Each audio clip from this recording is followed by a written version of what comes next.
Good morning, everyone. Welcome to today's meeting of the Joint Interim Standing Committees on Growth and Infrastructure. Would our committee staff please take the roll? Senator Buck.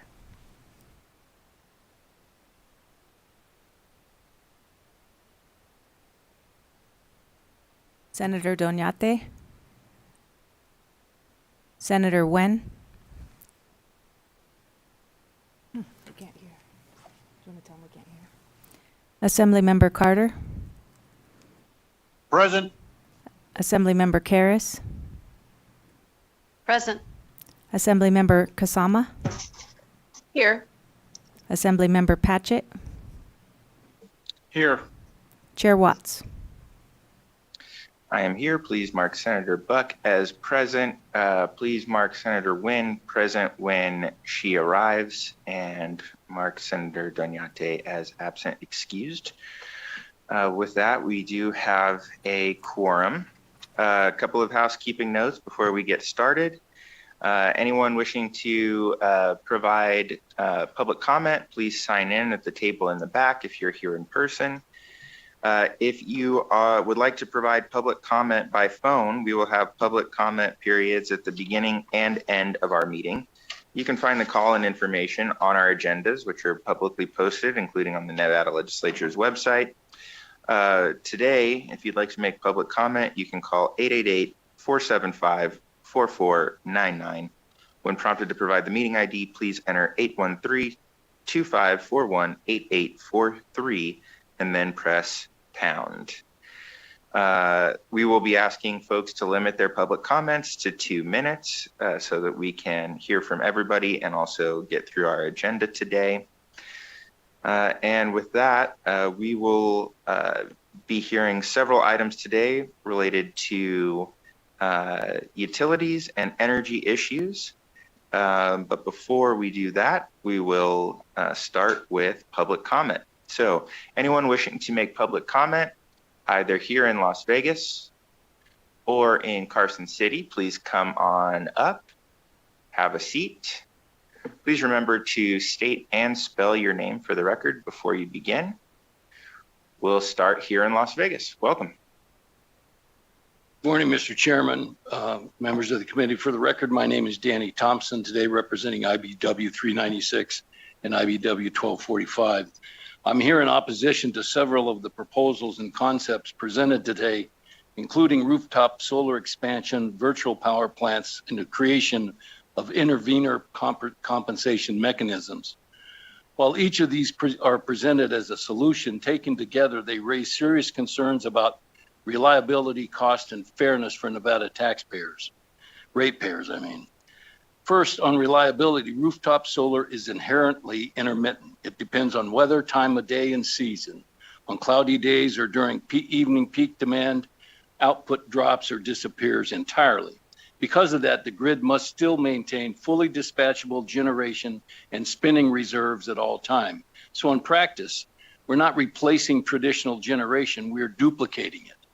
Virtual power plants attempt to aggregate these same intermittent resources, but they do not eliminate that underlying problem that they still depend on customer participation, distributed equipment performance, and real-time coordination, which introduces additional uncertainty when the grid is under stress. Second, there are significant cost implications. These programs require incentives, technology integration, and ongoing management, and those costs are ultimately passed on to the ratepayers. At the same time, rooftop solar customers rely on the grid as their backup system and effectively as their battery. They export power during the day and draw from the grid when their systems are not producing. But the grid must be maintained and ready 24/7, and that cost is shared by all customers. This creates a situation where some customers reduce their bill while still relying on the full grid, shifting fixed cost to non-participating ratepayers. That raises real fairness concerns for renters, working families, small businesses who don't have access to these technologies. And finally, on intervenor compensation, Nevada already has a statutorily created consumer advocate, the Nevada Bureau of Consumer Protection, whose sole purpose is to represent ratepayers in utility proceedings. Creating a system to pay additional interveners does not fill a gap. It duplicates an existing function, and in my view, makes absolutely And Mr. no sense. Thompson, you're over your 2 minutes, so if you can wrap up, please. Okay, let me just finish. Nevada should prioritize reliability, transparency, and fairness until these programs can demonstrate their reduced cost and maintain dependable service without shifting burdens onto other customers. We should be cautious about expanding them. And I would tell you, I have workers that I represent in California where you have these interveners. All that does is add cost to the rate base for the existing ratepayers. Thank you. Thank you. Good morning. I am Dr. Mary House from CHR Inc., Caring, Helping, and Restoring Lives. And I want to thank you for facilitating today's discussion. See, there's a lot of happening right now in Nevada's energy landscape, and this is a critical moment. The topics you will hear about today will directly impact the bills families are already struggling to afford and will shape whether energy becomes more affordable and stable or more costly and uncertain. With appeals to federal programs, tax incentives, and investments, it is more important than ever for Nevada leaders to step up. As you already know, we have a strong bipartisan renewable portfolio standard, a clean energy requirement of 50% by 2030, and a goal of 100% by 2050. At the same time, we continue to hear that electricity demands is growing rapidly with new large users such as data centers and AI. We are concerned when we hear decisions about serving this demand by building new gas burning power plants, which would cause us to fall behind our clean energy progress. We cannot afford to backtrack. Expanding gas systems would deepen reliance on fossil fuels, expose customers to sudden price spikes, and make it harder to stay on track with our clean energy goals. We need leadership more than ever to step up and meet the moment to forward-looking solutions, not decisions that pass along long-term risk onto customers. We encourage a strong focus on local, clean, non-polluting energy and programs that reduce energy use and lower bills, and urge a thoughtful, proactive approach to protecting Nevada's utility customers as decisions and discussions move forward. We will be following these issues closely, and we look forward to continued engagement. Thank you so much. Thank you, Dr. House. Always good to see you. Next. Good afternoon, Chair Watts and members of the committee. I am Hector Arreola, Policy Fellow with the Nevada Environmental Justice Coalition. We believe one reason utilities are increasingly unaffordable is because the Public Utility Commission of Nevada lacks accessibility, accountability to the public they serve. During our listening session this year, we repeatedly hear from community members who are concerned about increasing electricity and natural gas bills. Many people, especially those with low or fixed incomes, express making sacrifice between paying their bills or their groceries and medication. It is not easy to engage with the PUCN on speaking to a state body that successfully provides remote participation, something guaranteed for commissioners and utility companies, yet not guaranteed for consumers. During this committee last meeting, a PUCN representative said there is no legal requirement for telephonic calls and that they can become unwieldy. This is frustrating considering the PUCN location and meetings are not accessible. If you're disabled, lack access to a vehicle, and rely on public transit, getting to the PUCN office can take 2 to 3 hours. In Southern Nevada, the office is on the edge of town and it's not centrally located. In Northern Nevada, the office is located in Carson City, and the last bus from Carson to Reno leaves at 6 p.m. Meeting schedules in the middle of a workday don't allow working people to participate. An example of this are the times and dates for the annual general consumer session meetings, meant for consumers to voice their concerns about utilities. The Northern Nevada session is scheduled on the last day of early voting at 1 p.m. on June 5th. And in Southern Nevada, the consumer session is also at 1 p.m. on June 16th. Also, submitting a written comment is confusing and difficult to navigate. That's why we want to see guaranteed remote access and scheduling consumer sessions in the evening that work for the public. In addition, the PUCN cuts comment time in half for non-English speakers, limiting access for many community members. Lastly, we want to thank this committee for allowing the Energy Equity Project to make a presentation about intervener composition. This is a tool we can use to make the PUCN more accountable. Thank you. Thank you. Seeing nobody else, oh, come on down.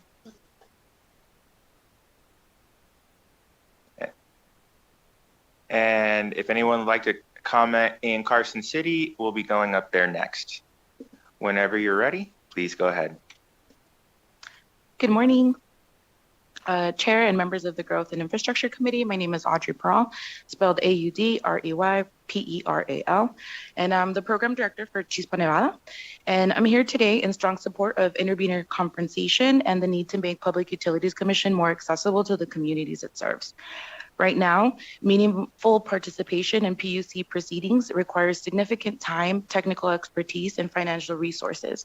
These barriers exclude many community members and community-based organizations, as well as everyday Nevadans, especially those most impacted by the decisions around energy affordability and infrastructure. Intervener compensation is essential to leveling the playing field. It allows organizations like ours to bring forward community perspectives that would otherwise go unheard, ensuring more equitable and informed decision-making. At the same time, accessibility must go beyond compensation. The PUC should prioritize language access, clear processes, and more transparent engagement so that everyday residents can participate without needing to be experts in regulatory systems. Chispa, Nevada has participated at the PUC consumer sessions going back to at least 7 years.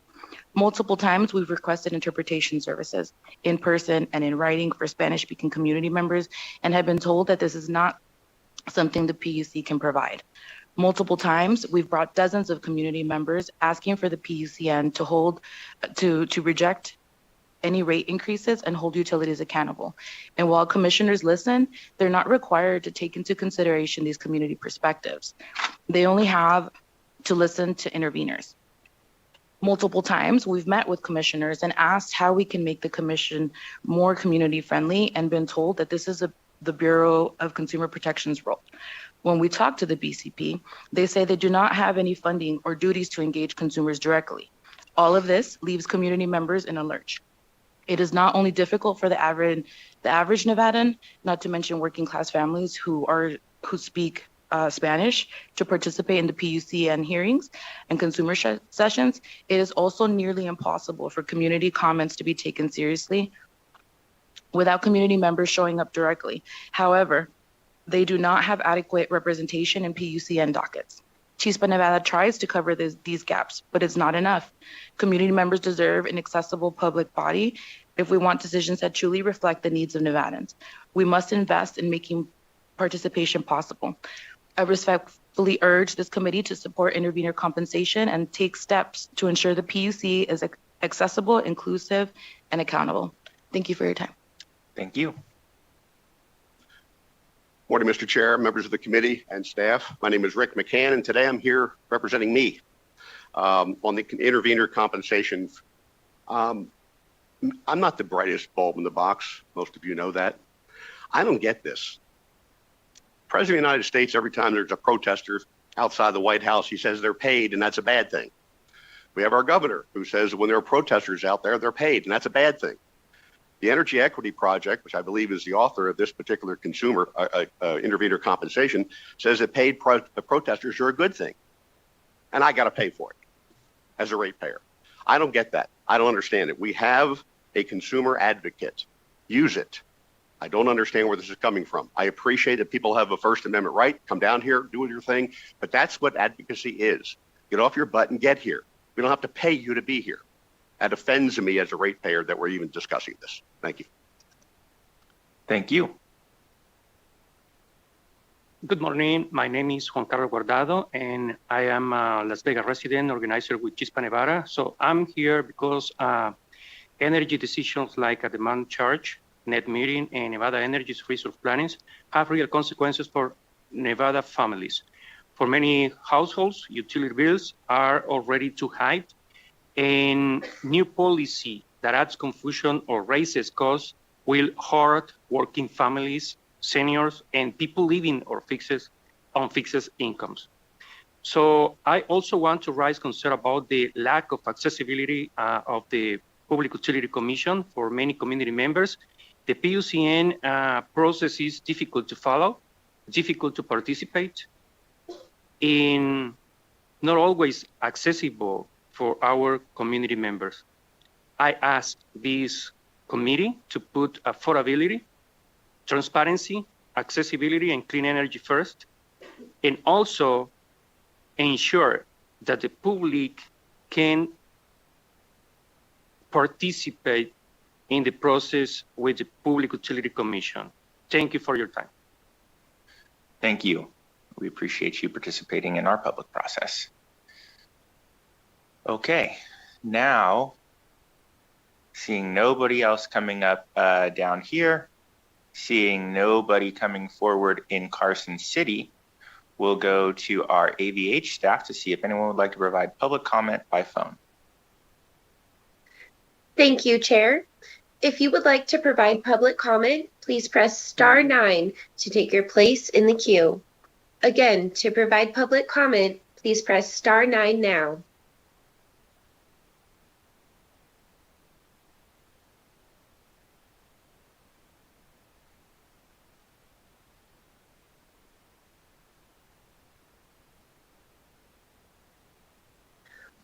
Hello, my name is Manuel.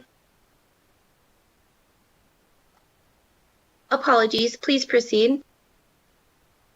Hello, my name is Manuel Santa Maria, and I am a veteran, and I am here to talk about the Public Utilities Commission of Nevada and their poor accessibility in order to attend meetings.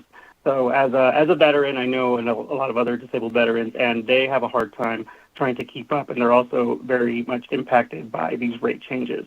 So I just wanted to put that out there. So please make these meetings more accessible, and please listen to the people that are affected the most. These are people on fixed incomes. Most of them are older, they're disabled, or they're challenged in their mobility. Please make these meetings more accessible. Thank you.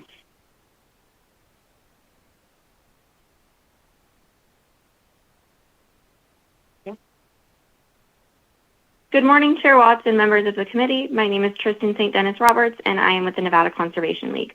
We'd like to thank the committee for their time and for including presentations on several important energy topics today. Nevada's Renewable Portfolio Standard, or RPS, requires 50% of the state's electricity to come from renewable sources by 2030. This requirement passed unanimously through the legislature and was also enshrined in the Constitution by Nevada voters. Local clean energy is critical for reducing pollution, growing our economy, and establishing a reliable and affordable energy system. However, recent reporting indicates that NV Energy is currently not on track to meet the RPS and instead wants to invest in new gas-burning energy sources. Rising fuel costs, expensive fossil fuel power plants, and utility proposals that shift more risk onto customers are driving energy bills higher. Many Nevadans are already struggling to keep up, with some forced to choose between paying their utility bill and covering basic necessities such as food or medicine. With energy demand rising from new large loads like data centers, we need utilities focused on affordability, innovation, and real solutions that put customers and communities first. Additionally, allowing NV Energy to sidestep responsibility for wildfires would shift financial risk onto Nevadans while rewarding poor planning and infrastructure management. Rather than giving utilities blanket immunity and slowing down real progress, we should be taking action to strengthen wildfire prevention and modernize our grid. Nevadans are counting on decision makers to ask tough questions and provide oversight to monopoly utilities to protect consumers. The path forward is clear: accountability, transparency, and investment in clean, affordable energy that strengthens Nevada's economy and protects families. Thank you.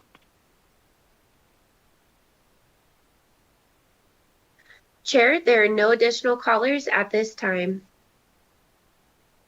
All right, thank you, everyone. Again, we will have a public comment period again at the end of today's meeting. So with that, we'll move on to item number 3 on our agenda, which is the approval of the minutes for our February 3rd meeting.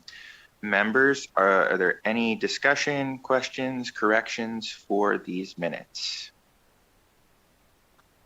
Seeing none, I would accept a motion to approve these minutes.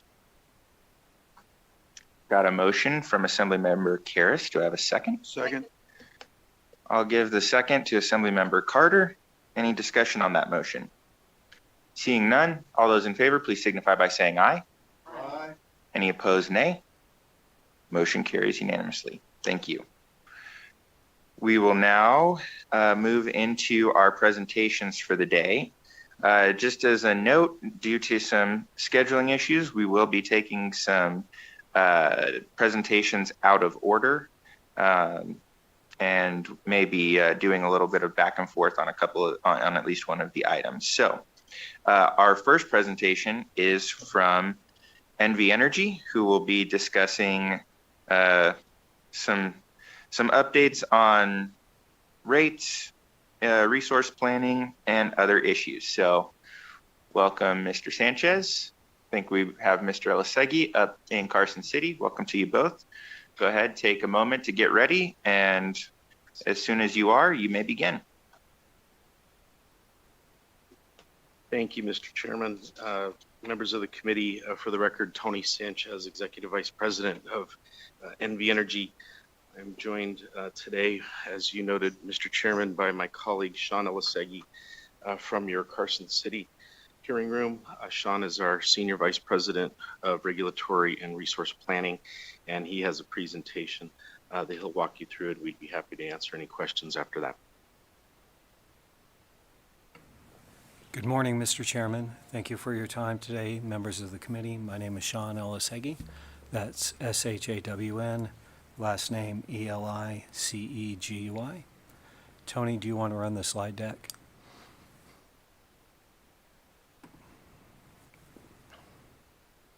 Okay, we'll start off. Our presentation covers 4 topics today.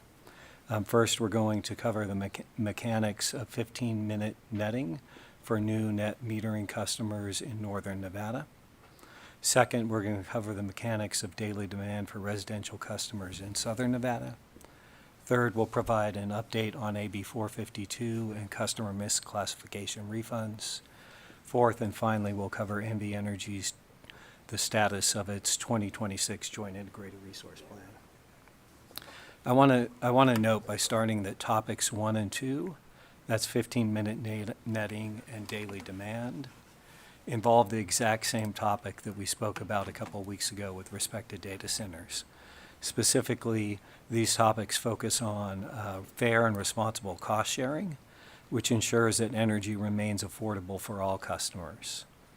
The point and the bottom line, the fundamental element of the discussion with data centers, as well as these 2 topics, is ensuring that the activity that drives utility costs pays for those utility costs. 15-minute netting. The basics of 15-minute netting is NV Energy has meters that measure the exchange of energy. That's how much energy is delivered and how much energy is received by NV Energy from a customer generator, as well as delivered to the customer generator every 15 minutes. The value of energy varies based on time, and monthly netting works in the exact same way as 15-minute netting, with one difference: the point at which you measure how much energy was exchanged between the 2 parties. In 15-minute netting, you calculate how much energy was delivered and how much energy was received every 15 minutes, and you then net the 2. Monthly netting, you do the same thing, but at the end of the month. Why is 15-minute netting important? Because monthly netting does not accurately measure when a customer generator produces energy and when a customer generator uses energy. And because energy has value based on time, it's important to ensure that the customer who generates energy in a 15-minute window gets compensated for that energy.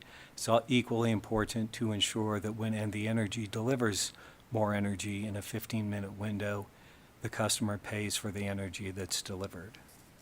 This is precisely how energy markets work. NV Energy has participated in the energy imbalance market since 2016. We exchange energy with California, Oregon, Washington, Utah, Arizona, Idaho, and New Mexico. We settle the exchange of energy or the imbalance of energy every 15 minutes, which is precisely what 15-minute netting does in northern Nevada for new net metering customers. It settles the exchange of energy every 15 minutes. If the committee would like, Mr. Chairman, I'd be happy to take questions on this topic before I move to the next topic, or just save questions for the end, whatever your pleasure. Thank you, Mr. Alsegi. I think it would be best for you to finish your presentation, and then we'll take questions on all of the topics. So members, please take notes if you have questions on some of these issues as we go along, and we'll make sure to go through all of them at the end. Please proceed, Mr. Alsegi. Thank you very much, Mr. Chairman. I appreciate that. Turn to the mechanics of daily demand. As I mentioned, NV Energy's advanced metering measures energy every 15 minutes. Daily demand is calculated based on the highest 15-minute usage each day. And at the end of the month, the highest 15-minute usage on each day is counted up and a charge is assessed. Daily demand measures how, not when, customers use energy. Why is this important? Because the utilities costs fall into three basic buckets. Costs that we have just because we have a customer, for example, a meter or the billing system.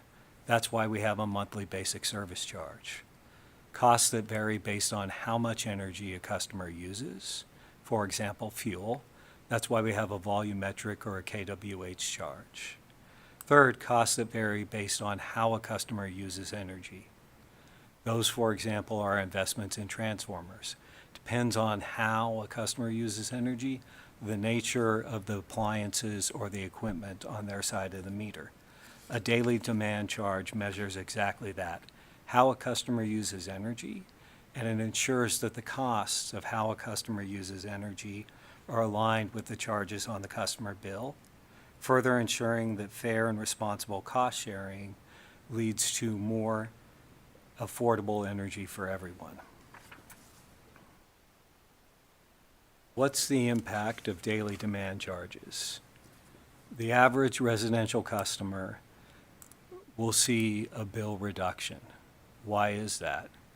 Because as we introduce a daily demand charge, we take costs that are currently reflected in that volumetric or kWh rate, and we move them to the demand charge, which aligns with how a customer uses energy, and that reduces the kWh rate. So this is not a new cost, it's just a new way of presenting a charge on the bill. So customers who actually alter their behavior can also reduce their bill even more. NV Energy intends to implement daily demand billing for residential customers in the South beginning January 1, 2027. The company is building reports and tools on what usage and appliances influence daily demand, the comprehensive education and information program that will provide as-billed and will-be-billed pictures throughout the summer to customers. Direct grassroots and media outreach will also provide daily demand education, as will social media and website channels. I'll move on to the status of AB 452 and misclassification refunds. I want to start this section of the presentation by first being accountable and acknowledging our conduct. The company apologizes for misclassification errors. We're accountable for those errors, providing refunds to the tune of $63 million to customers because of those errors. I want to put the misclassification as well in context. Less than 4% of current residential premises were misclassified. If I focus solely on multifamily premises, less than 11% of multifamily premises were misclassified. This means that fewer than 1 in 10 customers will see a refund, which we expect to roll out at some point during this summer. I also want to assure the Commission and the public that the company has taken steps to fix the root cause and strengthen controls so that this error and misclassification does not happen again. To prevent this, NV Energy has put 11 new controls in place, grouped into 4 reforms: initial classification controls, billing system enhancements, enhanced oversight and cross-functional reviews, and alignment of controls. I'll move on to the last topic, Mr. Chairman. This is the status of NV Energy's 2026 IRP filing, which we are scheduled to make and plan to make on or about April 30th, 2026. I want to start first with a description of the Distributed Energy Resource Plan. What's notable about this Distributed Energy Resource Plan is it will propose non-wires alternatives embedded within the system for the first time in the company's distributed resource planning process.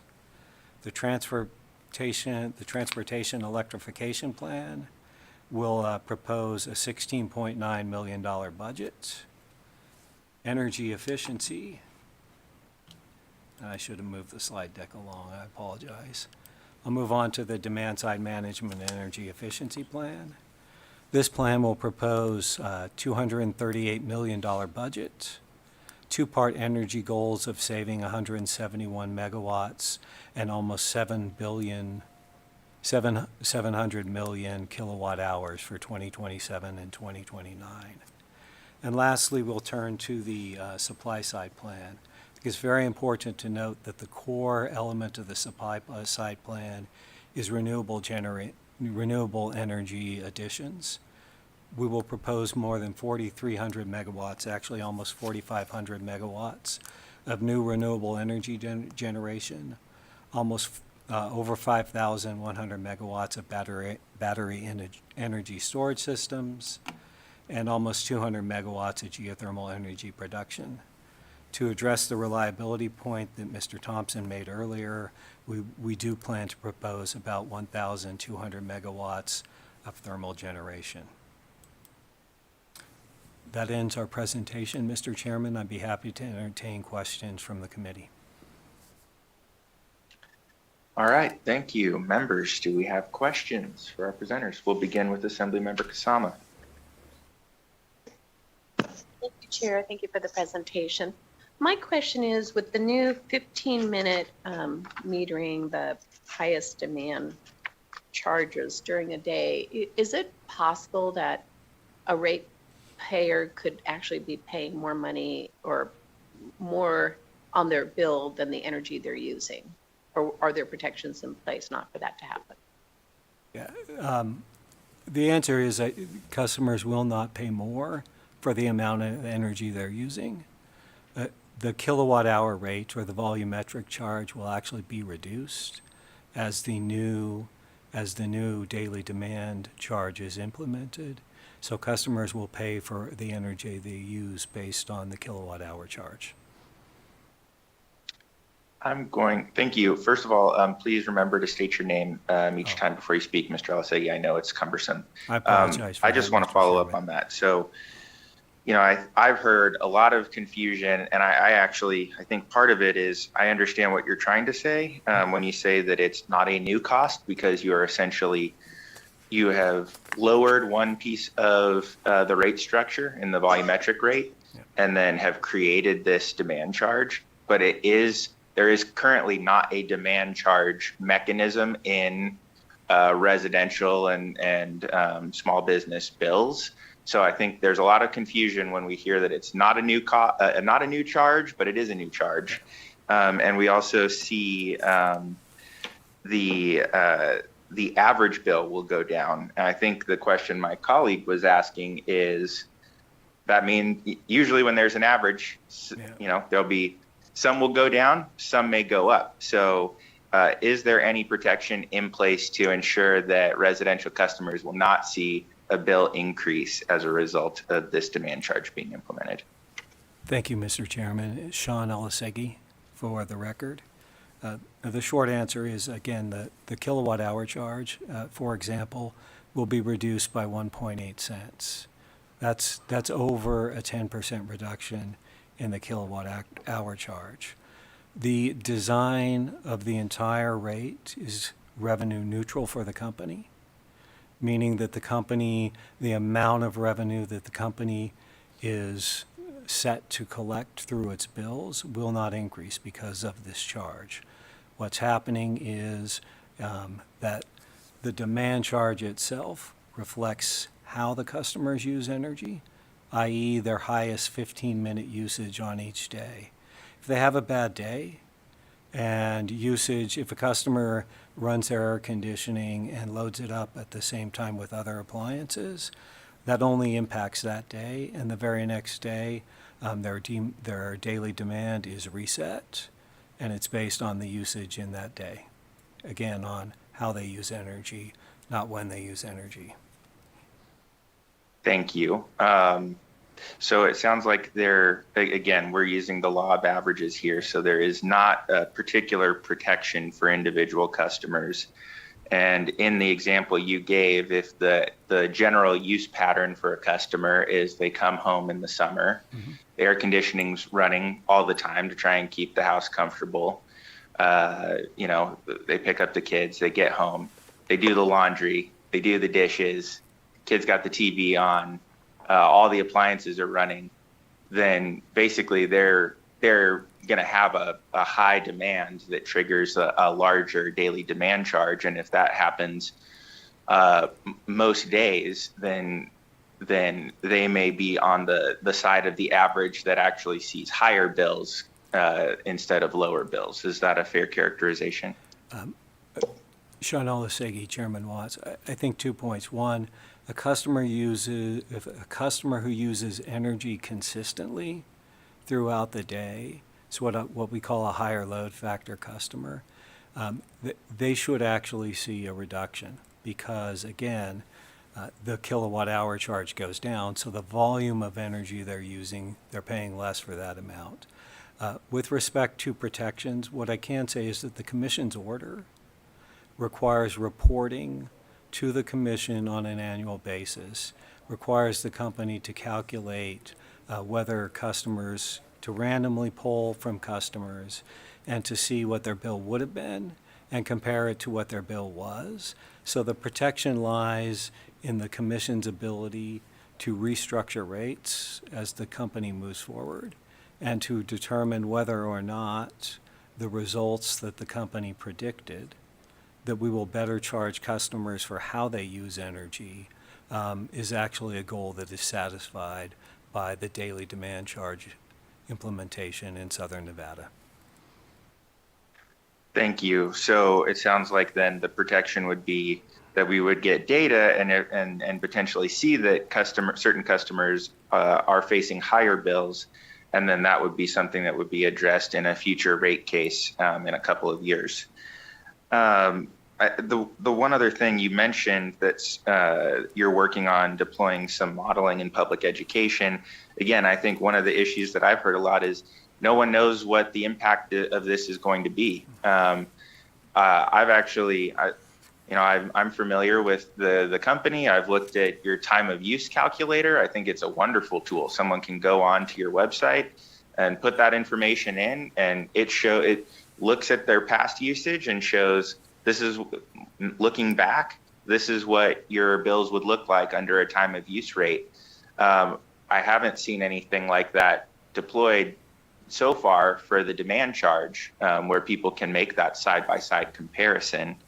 And so in the absence of that information, I think there's a lot of concern. I've seen there have actually been some grassroots efforts to develop a calculator for the demand charge itself. That doesn't factor in the reduction in the volumetric charge. So this is a very complex kind of equation. And I think it would be very helpful for people to be able to go on and see, again, very similar to the other calculators you have, based on their past usage patterns, what would that look like? What would their bills look like under this? So can you give us any information on when you plan to roll that out so that customers can have some of that information? Appreciate the question, and thank you for it, Chairman. Sean Olasegi for the record. With respect to a bill calculator, that's a question I've asked the team. We do not have an answer at this point as to whether we will be able to develop and roll out a bill calculator. What I can tell you is that customers throughout the summer, we expect at least one in June and at least one later in the summer, and then the third communication in the fall, where the customers will receive an as-billed comparison. That is, how they were actually billed, and then a was-billed comparison to what the bill would have looked like with a demand charge. So it provides exactly that information you spoke about, Mr. Chairman. It implements effectively a shadow bill that shows the customer what the reduction in the volumetric rate would have done and what the demand or the daily demand charge would have done, recalculates the bill and presents a side-by-side comparison for the customer. We expect 3 of those to roll out over the course, or 2 of those to roll out over the course of this summer, and 1 to be rolled out in the fall, together with other information about how stacking of appliances affects daily demand, another activity that affects daily demand. Thank you. I appreciate that. I'll just take the opportunity to say that I think that being able to roll out, something that has kind of like a 12-month look back would be something that would be very helpful. I think based on what you've said, it could provide a lot of peace of mind to the average ratepayer. And then it could also get those who, may see higher bills as a result.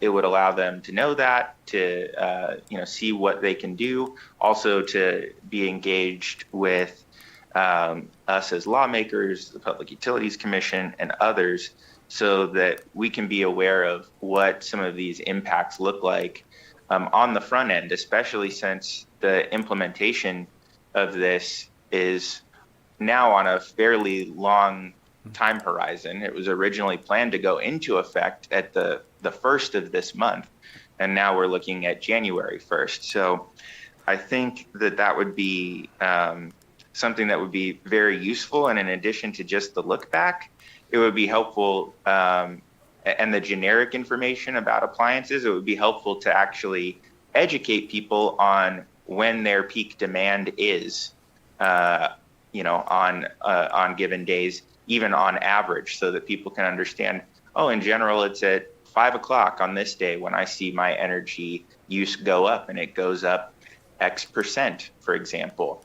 I think those educational resources would be a great benefit to the community so that they can truly understand what the impact of this will be. So, members, additional questions? Yes, Assemblymember Carter. Thank you very much. My district has a significant amount of lower income and senior citizens in my district. In fact, the area I live in, a lot of the houses were built in the 70s and 80s, 90s, and that are with retired members like me, retired that either built or bought their homes back then and are on a fixed income. And, last month we heard a lot about cost shifting. What's going on is there a cost shifting going on in the residential world where those who are fortunate enough to be able to afford rooftop solar are getting a benefit that's being cost shifted down to the lower income and those who on fixed incomes that are not able to afford to put rooftop solar on, or are afraid of being scammed by so many of the problems we've seen in that industry? Thank you, Assemblyman Carter, for the question. Sean Olaseki for the record. The Public Utilities Commission's order in the last Nevada Power and Sierra Pacific rate case documented a cost shift caused by the installation of rooftop solar. That is precisely why the fair and responsible cost-sharing mechanism of 15-minute netting and daily demand were implemented. Those are both designed to ensure that the activity that drives a cost, for instance, peak demand associated with a customer generator, pay for the costs that activity drives. So short answer to your question is yes, the commission concluded that costs were shifted based on a presentation made by NV Energy, and took action to have a more fair and responsible and equitable cost-sharing mechanism to drive more affordable rates for all customers. Thank you. We'll go next to Assemblymember Karas. Thank you, Chair. I'd like to dig back into the peak demand and what it means, because you mentioned behavior. I myself know that it saves me a great deal of money to run my dishwasher with the wonderful timers they have at 1 in the morning, 2 in the morning, when businesses are not needing the massive load. And so I alleviate that and save myself a little bit. With this new peak demand, so then maybe my peak demand in the not summer months may be at 2 in the morning. How is that going to affect my bill? Am I now still seeing a savings by doing it when it's not needed by the massive amount we need in the high points of the day for air conditioning, or is that now gone? Thank you for the question, Assemblyman Harris. Sean Olaseki for the record. That is precisely the type of activity and usage that the daily demand charge is intended to incentivize. So not stacking an appliance, running your washing machine at 1 a.m. and not also running your dishwasher and your air conditioner at the same time should lead to bill reductions for customers, because the volumetric rate will be reduced as that daily demand charge is introduced, and therefore your overall bill should see a reduction if your behavior or how you use energy aligns with the purpose of the daily demand charge, which is to drive activity to not be stacked upon each other and to other times of the day when the system is less congested. So Thank you very much. Yeah, short Thank you, answer Chair. is that activity is what we're trying to encourage, and we appreciate that. And I apologize for calling you Assemblyman Harris, Assemblyman Karas. Thank you. I actually have a follow-up question on that. So because this demand charge is not based on time of use, it's based on peak demand at any time of the day. So if that scenario is that somebody's dishwasher is running at 1 a.m. while their electric vehicle is charging, and the AC might kick on, which has been known to do down here when it's the low at 4 a.m. is in the 90s, that would basically contribute to a higher, potentially, that could be the point that triggers the demand charge if some of those things are being moved off peak, even though the market price overall for energy is lower because we're relying more on base generation and not that peak that we see in the evenings. Is that correct? Yeah. Assembly, thank you, Chairman Watts. Sean Olaseki for the record. If activity is stacked, meaning if how the customer uses energy by stacking electric vehicle charging with a washing machine, with an air conditioner, that will drive daily demand regardless of the hour of the day in which it occurs. So the optimal solution for the customer and the grid to ensure that the grid operates reliably and operates in the most efficient manner is to not stack that activity and to stagger your electric vehicle charging, followed by the washing machine, followed by an air conditioner, so that they're not all occurring in the same 15-minute window. Thank you. That's a lot of scheduling. Which actually brings me to a question kind of related to the resource plan and some of the demand management. Do you have any, do you envision plans to, essentially work with services that can help customers maximize these things, right? Where they could sign up and essentially work with the utility to schedule out their smart appliances in order to maximize both the grid resiliency, but also maximize the cost savings that individual properties could get under this scenario? Yeah, the demand side plan will have a $238 million budget, and that will involve programs such as battery storage, demand response, and I call flexible load, but battery storage flexible load, school flexible load, home flexible load, those are all designed to help customers structure their energy usage to produce 171 megawatts of flexible load savings for customers, and ultimately to reduce customers' bills through participation in those programs. Chairman Watts.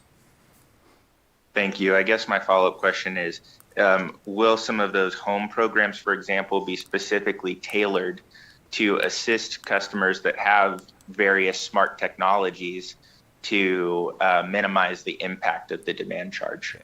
I don't know, Sean Olasegi for the record, Chairman Watts, I don't know the specific answer to that question, so that's one we can follow up on in writing if that's acceptable. Thank you. That'd be great. And then the other question that I have that came from my colleague's question is, can you describe the interaction of the demand charge with a customer that is already enrolled in time of use pricing?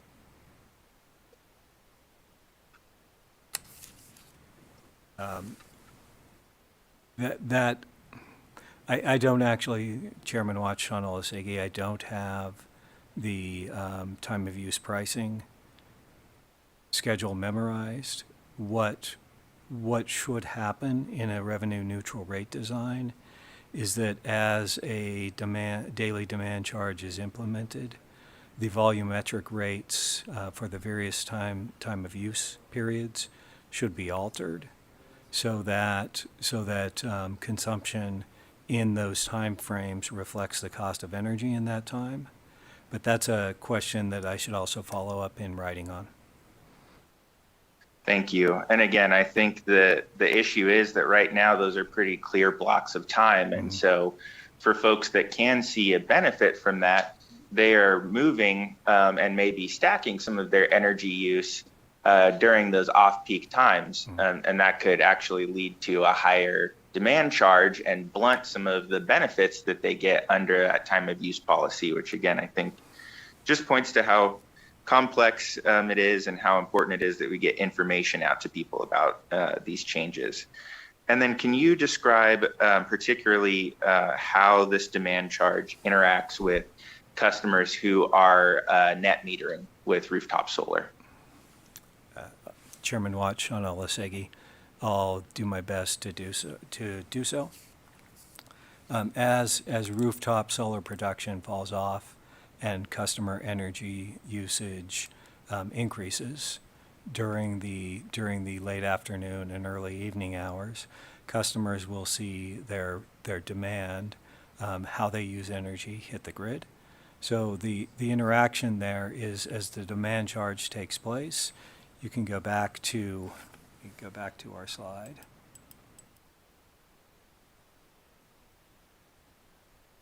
You'll see the average monthly bill for a solar single-family residential customer will likely increase from $58 to $70, and that's because how they use the system, the cost that they are driving as their demand is pushed into the system, their bill now reflects that usage of the system.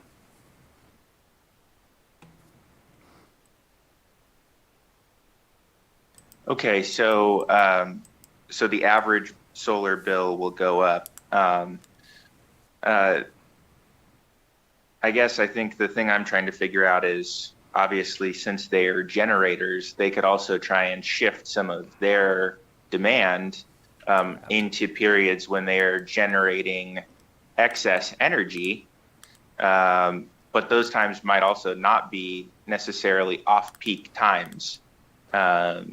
So do you have any sense of how that would work? Sean Olasegi for the record. I think, again, that Chairman Watts, that's precisely the type of behavior or usage that the demand charge is intended to drive.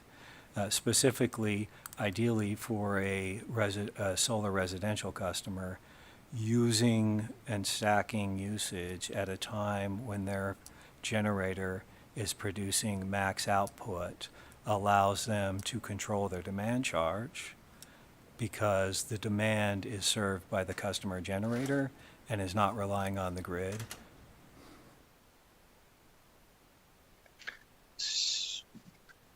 But for example, that could take a customer who may be charging their electric vehicle at night, and they are now going to charge their electric vehicle using some of the excess solar generation during the day, even though that's actually increasing overall demand on the grid, you know, perhaps going all the way to 5 p.m. as we're starting to enter peak demand. Am I understanding that right? Chairman Watts, Sean Olasegi for the record. The point being, if the charging is scheduled with the maximum output of the solar generation, the demand does not push to the grid, i.e. they're just reducing excess energy that is pushed into the grid, and the electric vehicle demand is being satisfied by the customer generator, so it relieves the peak demand on the grid. But then those are also electrons that can't go and serve other customers, correct?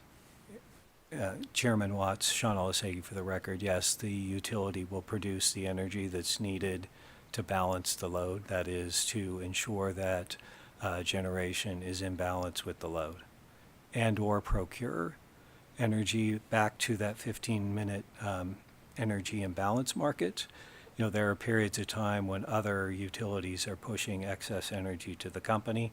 Sometimes that's negative priced energy, and if a customer's usage is consistent with the grid's usage, not putting demand onto the grid, we have the ability to draw excess energy from our neighbors. All right, thank you. I think one last question I have, I know that the utility proposed a low income rate in its last rate case, as we discussed about trying to moderate the impacts of various programs on our low income users. Can you speak to that briefly? I'll do my best, Chairman Watt. Sean Olasegi for the record. The company did propose a low income rate. It was not approved by the commission. We are reevaluating low income rate proposal for our next rate review proceeding, which will be in northern Nevada. And ideally, optimally, we'd like to align that system with other funds and other options available to low-income customers to maximize the benefit of that system for low-income customers. Thank you. We'll go next to Assemblymember Carter. Thank you. Yeah, we're bouncing around a bit, but I had a question regarding the demand side controls that you're talking about, implementing the programs and such. Right now, you know that I've heard anecdotally too many stories about using power shift and having somebody come out, put in a thermostat, a smart thermostat, and then get given a report, this is what you need to do. And then going, okay, what do I do with this? And so I'm concerned about effectiveness, to where it's more of a one-stop, to where when somebody comes out to give an analysis, that the upgrades that are needed, insulation, windows, whatever, is taken care of and scheduled at that time.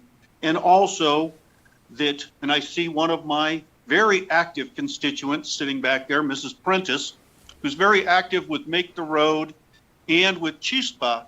And I'm curious if NV Energy has considered partnering with organizations like that to take and penetrate my community. And the reason I ask that is we're a very high percentage of English as a second language households, and we watched already low participation in our community allow I-11 to get plowed right through the center of town because that language barrier, and also the fact that we have stressed out households where most of the adults are working 1, 2, 3 jobs and don't have time to seek out these programs. And I'm trying to see if there's a way that NV Energy is thinking about penetrating my communities, which represents a lot of communities in the Valley. And so those are the questions I have about the demand side controls you're talking about putting in, so that my community can participate in that easier. Assemblyman Carter, Sean Olaseki for the record. Thank you for the question. As a company that believes in continuous improvement, I will take that feedback to our demand response and energy efficiency team and ask them to identify ways to partner with other organizations to better achieve penetration of those programs. I know that team is very enthusiastic about their programs, so they will always look for ways to improve the acceptance and use of those programs. I'll take that back to the team and provide that feedback to them, Assemblyman Carter. Thank you. And if I might, Mr. Chairman, Tony Sanchez, NV Energy, for the record, I just wanted to supplement Sean's testimony. Assemblyman Carter, our PowerShift advertising is in Spanish. Our materials are in Spanish. Our contractors that provide those services will go in, we'll give you an assessment of the needs, the possible opportunities to save money in your home. We don't perform that work ourselves. That's not a thing that we make money at. We certainly have lists of contractors and individuals that are that meet our criteria to be able to do that work. Those materials are in Spanish. Our PowerShift contractors have bilingual staff, so that is something that we've been doing for many, many years.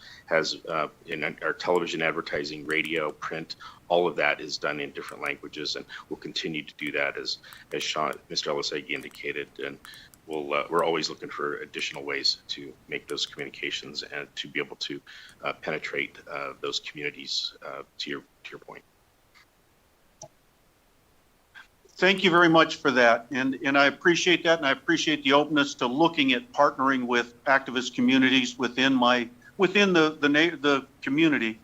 I still do have a concern, and I've looked into it in other jurisdictions about that flow and how that we see too much interruption between what NV Energy does and then getting the contractors actually doing the work to making it effective. And I know you guys are working on it, and I just want to see that we continue to work on trying to make sure that it's effective and actually gets things done, because as we know, especially in those older houses, that the energy efficiency things are the most effective way to lower rates for residents. So thank you. Senator Buck. Thank you so much, Chair.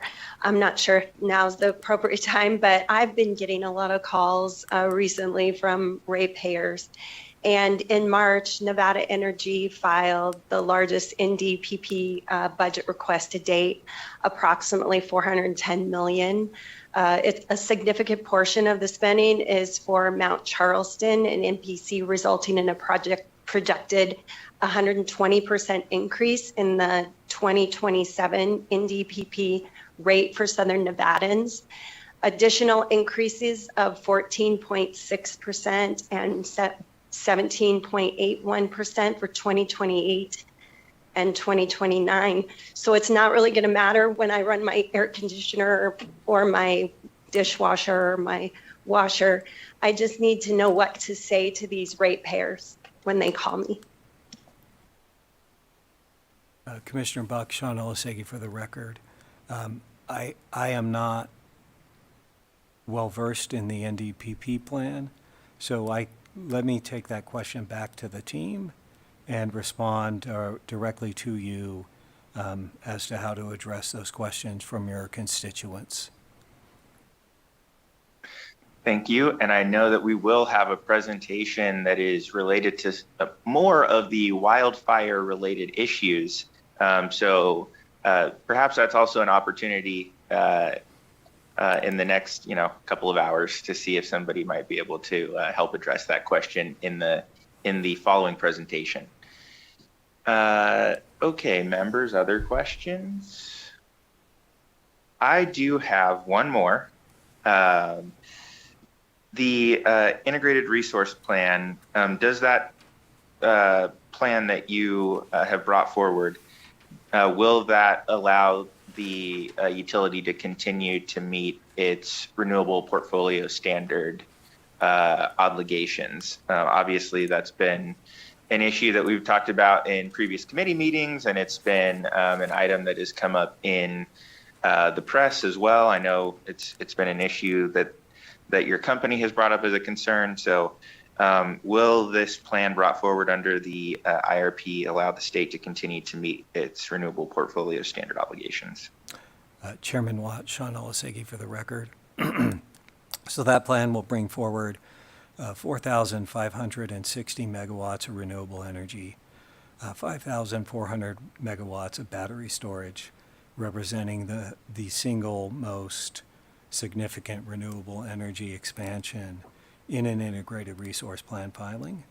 The company will be challenged to meet the renewable portfolio standard in the near term, and that is a product of A, load growth, B, increases in the renewable portfolio standard, step changes, an 8% increase, and then ultimately another 8% increase in 2030. The company does plan, to the extent it fails to meet the renewable portfolio standard in any year, does plan to achieve renewable portfolio compliance in subsequent years of the plan. I cannot say whether we will meet the renewable portfolio standard because it is a backward-looking standard. It depends on how much energy of that 4,560 megawatts of renewable energy projects, none of which are company-owned, all of which are power purchase agreements, whether those projects meet their timeline, whether they deliver the energy that they are scheduled to deliver, and whether the load materializes as we have projected load to materialize in our load forecast. Thank you, and those definitely are ifs with a federal administration that seems very hostile towards allowing us to develop our clean energy resources in this state. But I just want to, so, currently it sounds like you are unsure, even if everything plays out as projected in this plan, it is unclear if we will be able to meet our renewable portfolio standard projections in each year. It's either it's that close, it sounds like, and it sounds like also that there may be an individual year where we are not projected to meet that, but you said that longer term you're projected to meet that. Can you just add any additional clarification on that? Chairman Watt, Sean Olasegi for the record. The renewable portfolio update filed on April 15th did show that 2029 may be a year where the company does not achieve noncompliance. I think as we get into the April 30th filing, there may be 1 or 2 years where it is unclear whether we will meet the renewable portfolio standard. Again, that's influenced by various functions. We do project regaining compliance to the extent we fail to meet compliance by the 2032 to 2033 timeframe. And that is heavily dependent upon renewable energy projects meeting their schedules, being permitted on time, and reaching commercial operation and delivering all of the energy that they are projected to deliver. Notwithstanding, all right. I apologize, notwithstanding the significant addition of those resources. Okay, thank you for that. Last question. This one is a bit of a curveball. But I've been talking to folks in certain neighborhoods in the district that I represent who have complained about frequent power outages in their neighborhood. And I was just wondering if the utility has any programs put in place that compensate or assist residential customers who see more frequent outages and therefore decreased electric reliability. Chairman Watt, Sean Olasegi for the record. I am not aware of any programs that compensate customers in decreased reliability areas.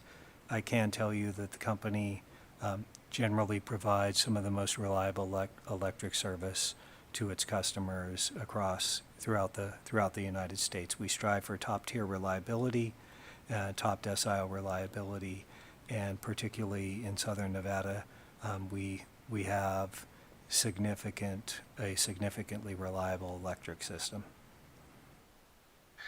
Thank you. I appreciate that. It's again, a question that is fresh on my mind. And I think overall our reliability is good, but whether it's neighborhoods in the historic West Side down here, whether it's some of the other historic neighborhoods that I represent, there are folks who see noticeable differences and decreases in that reliability. We talk about regular outages whenever the wind blows, and we know the wind can blow quite a bit down here. And as we're talking about cost shifts, I just think about, basic service charge and other things that we're paying to maintain a grid.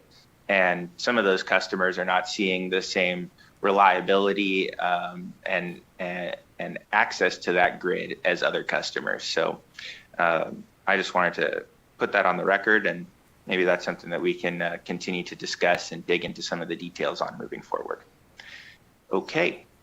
Seeing no other questions, thank you very much for the presentation and for answering our questions. We appreciate it. Thank you for the opportunity to address the interim committee, Chairman. Appreciate that. Thank you, Chairman Committee. Thank you. Now we are going to take an item out of order, and we are now going to move to agenda item number 6, a presentation on the state of rooftop solar. We have representatives from Solar United Neighbors, I believe, joining us via Zoom. So we will give you a moment we'll give our presenters a moment to get ready, get everything set up. And once you're ready, you can proceed. Hello, everyone. Can you see my screen? We can. Great. All right. My name is Julia Hubbard. I use she, her pronouns, and I am the Nevada Program Director of Solar United Neighbors. And I am also joined online by my colleague, Shannon Anderson, who can also answer any questions. Before we get started, I just want to address a few things that came up earlier. And I think this was to Mr. Thompson's point. Rooftop solar is not using the grid as a battery. The utility is taking all those exports, and the consumer doesn't get that energy back. Solar is also not intermittent. It is variable, and we can predict its output. That's really important. And finally, I'm not going to talk about this in detail. I hope this can be the start of our conversation on the cost shift, but utilities are supposed to recover costs of providing service plus reasonable profit. Not buying electricity from a utility does not create a cost shift. Rooftop solar has been reducing demand while utilities have continued to spend. Gold plating distribution systems, socializing data center costs, and inflating returns on equity. So with that, let's get started. Sun believes in creating a more equitable and democratic grid with rooftop solar as the cornerstone by helping people go solar, join together, and fight for their energy rights. Again, I hope that today's presentation can be a starting place to create a conversation around this issue. There's a lot to this, so this is going to take one-on-one conversations, and we're here to be a resource and support this dialogue. All right. Oh, give me one moment here. So sorry about that. My notes are on the other screen. Okay. All right. So today's grid is centralized, inefficient, and overbuilt. It has really been driven by utilities' business business model to spend, and not necessarily consider what are the resources that already exist, like rooftop solar, and how to be smart and coordinated about those resources. Whereas tomorrow's grid is coordinated, decentralized, and full and open access. Distributed solar is cost competitive with utility scale and can save billions. This comes from the Institute of Local Self-Reliance's analysis. When you compare utility scale with distributed solar apples to apples, they are actually very comparable, and that's because we don't have delivery costs, we don't have transmission with rooftop solar. That energy is being generated and consumed locally. We also know that local solar comes online in months, not years, which is really critical. So the big picture here is that these individual rooftop solar systems create a more resilient, stronger grid, right? We start to get a grid that looks like a web rather than just a vertical line. We also know that solar is helping reduce demand and helps us reduce the need to overbuild, and we'll get to another image of that shortly. And local ownership, people owning these systems, is creating more reliability, more affordability, and ultimately more equity.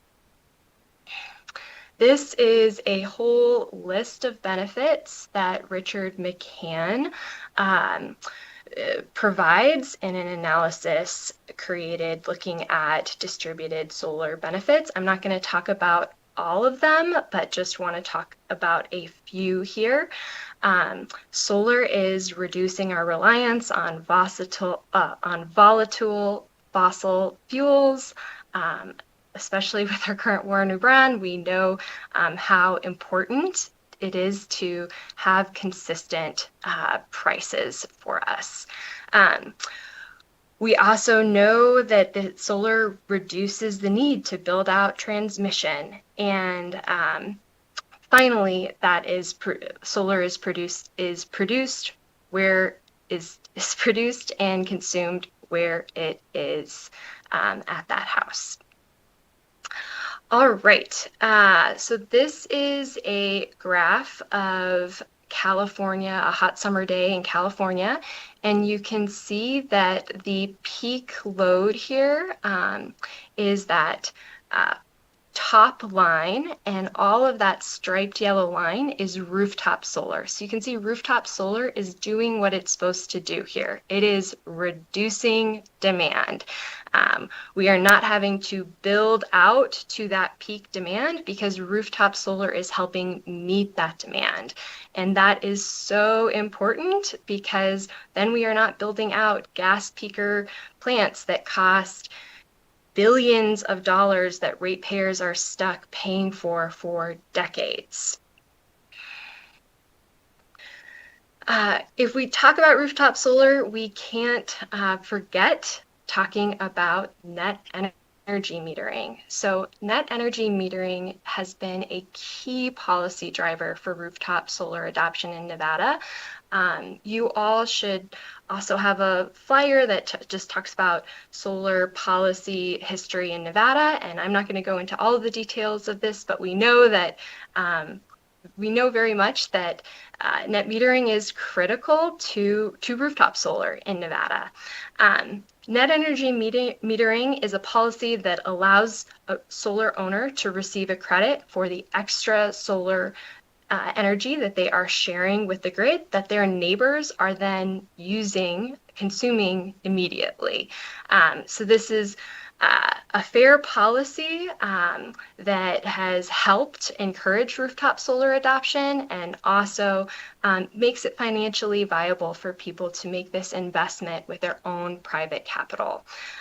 Simply put, that net comes from your grid consumption minus your exports. That's where we get that netting. And that's a really important thing to understand here. And this has been a one-to-one credit historically. However, in Nevada, we do not have one-to-one net metering. We have monthly netting at 75% the retail rate for current solar owners, and then a tiered rate for previous solar owners. That went into effect years ago. And also in the north, we have 15-minute netting, not monthly netting. So this is not true net metering. All right, so let's understand the difference between monthly netting versus 15-minute netting. With monthly netting, your production and usage are balanced throughout the month at a one-to-one rate. So then at the end of the month, your usage is assessed based, your usage is assessed with your credits, and then you determine what that is at the end of the month. Whereas with 15-minute netting, your production and usage are balanced every 15 minutes. So that means that if you are not using your electricity in that window, you could be, while your solar is generating, you could be experiencing a value loss, right? And the value loss with monthly netting only happens once a month, whereas the value loss with 15-minute netting on a hot summer day in Las Vegas, when there's 14 hours of sunshine, could be happening as many as 56 times a day. So the biggest thing here is we are seeing that 15-minute netting devalues solar. I'm not going to talk about the demand charge in detail here, but I just want to say that the regulatory assistant projects, which are utility rate experts, does not recommend daily demand charges as effective rate making tools because they are difficult for customers to understand and predict, especially with not having the right tools to change their usage in real time. They also are typically used for large customers who do have those tools and also are creating much more grid strain than a residential or small business customer. And this is just providing a snapshot of our solar crediting policies across our largest utilities in Nevada. So we have NV Energy in the north and the south, but also Valley Electric, just to give you a sense of where we are with those. And I think it's important to take into context Australia here. So 14.2% of electricity is from rooftop solar in Australia. That's 1 in 3 homes have solar in Australia, and in Southern Australia, 1 in 2 homes have rooftop solar. So this is providing a lot of energy for their grid, and it's helping reduce costs. In Q4 of 2025, 50% of renewable energy, that solar reduced costs by 50%, and then from 2024. And then in 2026, they are actually looking at free electricity for homes during 3 hours of the day during the height of peak solar production, which is really exciting. So let's take a look at Nevada now, where we have 4% of electricity is from rooftop solar. That ends up coming from about 140,000 distributed solar systems, mostly in southern Nevada, which equates to about 1,200 megawatts of distributed solar capacity. That's about the equivalent capacity of the gas plant just north of Vegas.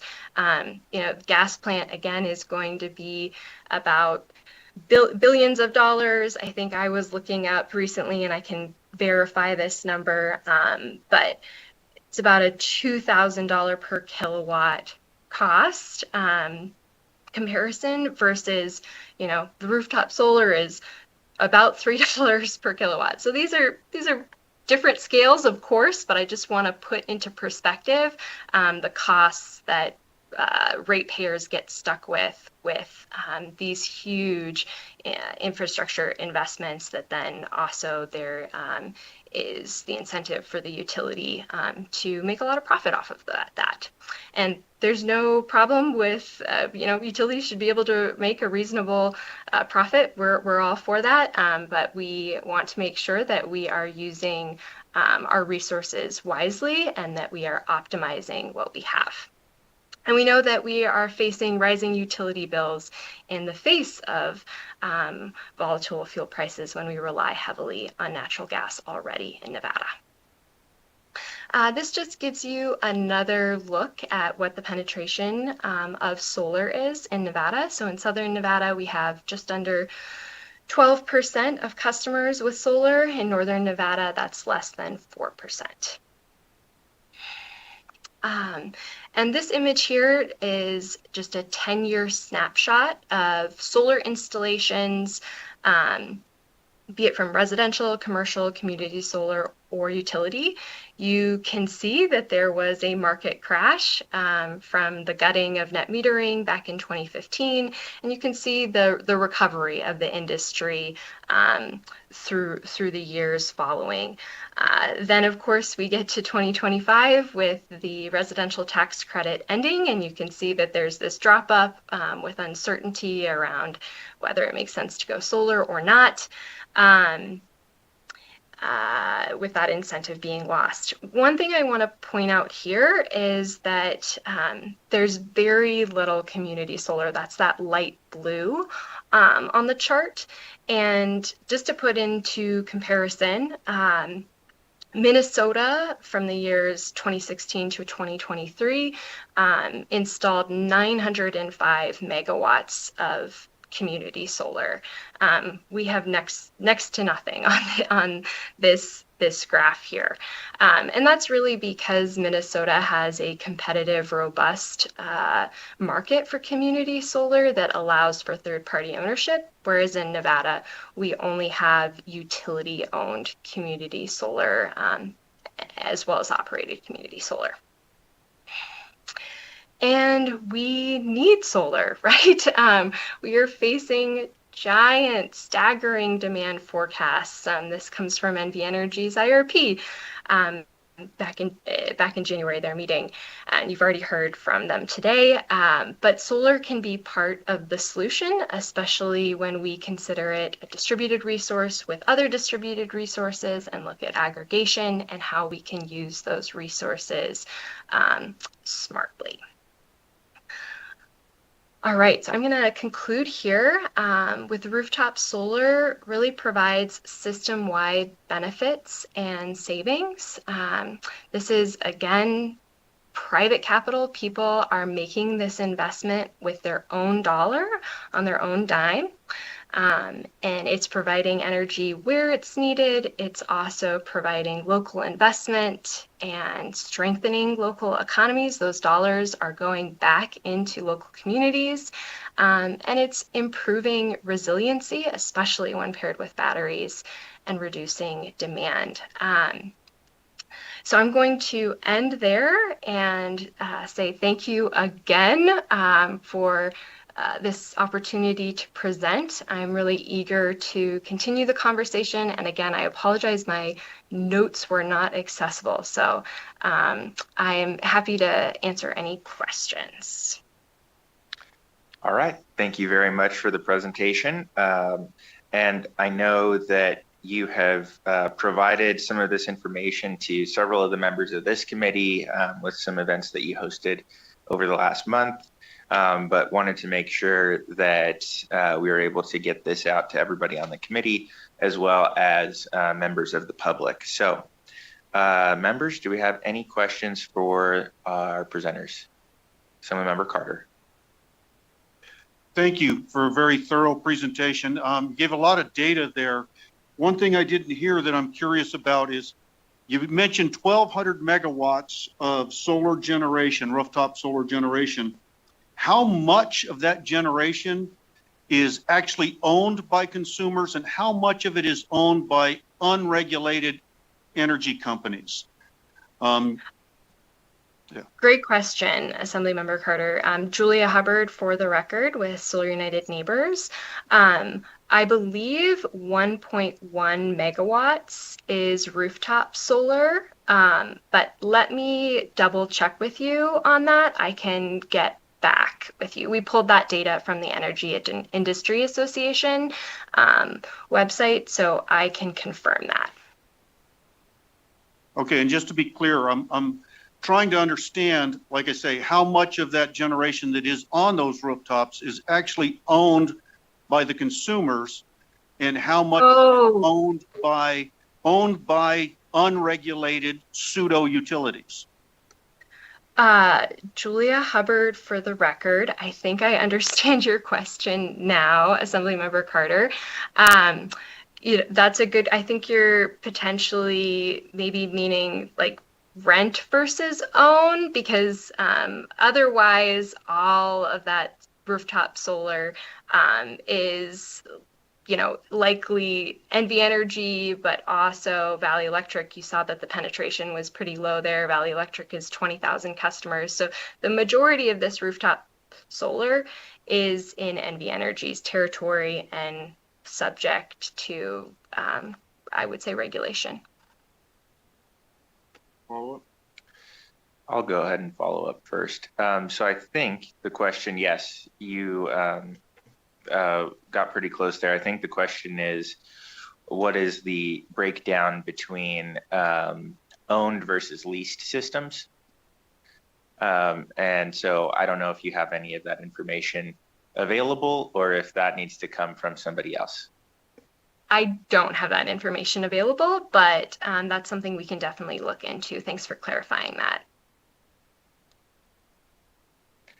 Thank you. Members, additional questions? I do have, I have one request, which is if you could provide us some follow-up information. It sounds like there are a lot of debates about the overall costs and benefits of rooftop solar. I think many rooftop solar advocates have argued that not all of the benefits associated have been fully incorporated into some of the studies that have been done. So you're welcome to speak to that if you have that information available top of mind. But if you could follow up with some resources that we could distribute to members of the committee to kind of understand what has been brought forward in some of the things that we've seen and that we heard, for example, in the previous presentation, and some of the things that you believe may be missing, that would be helpful. The question that I have is, so currently the net metering rate is 75% of the retail rate. When a customer generator generates excess energy that may be subject to net metering in either varying forms now, depending on whether you're in Northern Nevada or Southern Nevada. So those electrons likely then flow over to the closest properties that are needing electricity. NV Energy then bills those customers at full retail rate. Is that correct? Julia Hubbard, for the record, that is correct, Assemblymember Watts. So a solar owner is producing excess electricity, sending it to the grid. They are getting credited. A current solar owner is getting credited for 75% of the retail rate. And then that electricity is getting turned around and sold for 100% of the retail rate to that solar owner's neighbor. And I'll also say that I am happy to provide resources around just looking at the total benefits of solar to the grid that really kind of talk about how those benefits are omitted and not included in a lot of analysis. And there's been a lot of studies in the last number of years that are starting to include those benefits. Thank you. Members, any other questions? All right, seeing none, thank you again so much for the presentation. We will now move on to the next item on our agenda. Item number 5 will be moving back to a presentation on virtual power plants. We have representatives joining us from Advanced Energy United. Great, thank you. We have folks in Las Vegas and on Zoom, so welcome. Whenever you're ready, you can go ahead and begin. Thank you so much, Chairman Watts, and good morning, members of the committee. My name is Emily Olson, and I'm a Senior Policy Principal with Advanced Energy United. We are an industry association of technologies representing the full spectrum of advanced energy and transportation solutions. I'm also joined by my colleague, Chloe Holden, who will be presenting pretty soon here our slide deck in person from Las Vegas. We're really grateful for this opportunity to talk with you all today about virtual power plants, a practical and timely strategy for addressing both rising utility costs as well as rising electricity demand by harnessing existing devices that are already in people's homes and garages. And the good news is the basic concept of virtual power plants is not new to Nevada. As you'll soon hear from my colleague, there are existing efforts underway to build on current offerings to make sure we're getting maximum benefit for the grid and for consumers from available technologies as well as from the interactions between those technologies. And with that, in the interest of time, I will gladly turn it over to my colleague and our subject matter expert, Chloe Holden, to go into more detail. And we're happy to answer questions after the presentation. Thank you.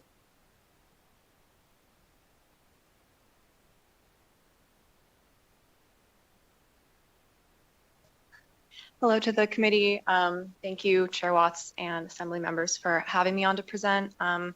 My name is Chloe Holden. As my colleague mentioned, we're with Advanced Energy United, a trade organization representing companies from across the advanced energy space, including the virtual power plant space.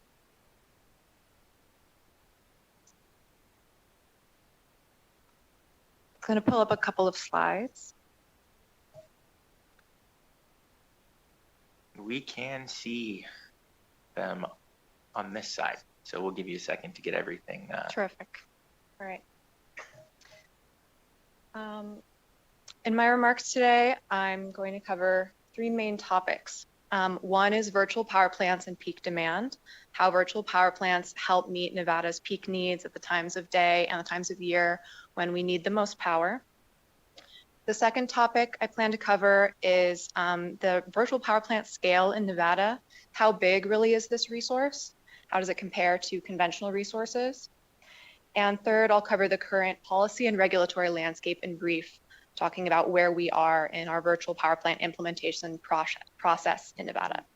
So let's start with virtual power plants and peak demand. What is a virtual power plant? A virtual power plant consists of resources at homes and businesses that are increasingly common. These are things like smart thermostats, batteries in homes and businesses, flexible commercial loads, and electric vehicles and electric vehicle charging.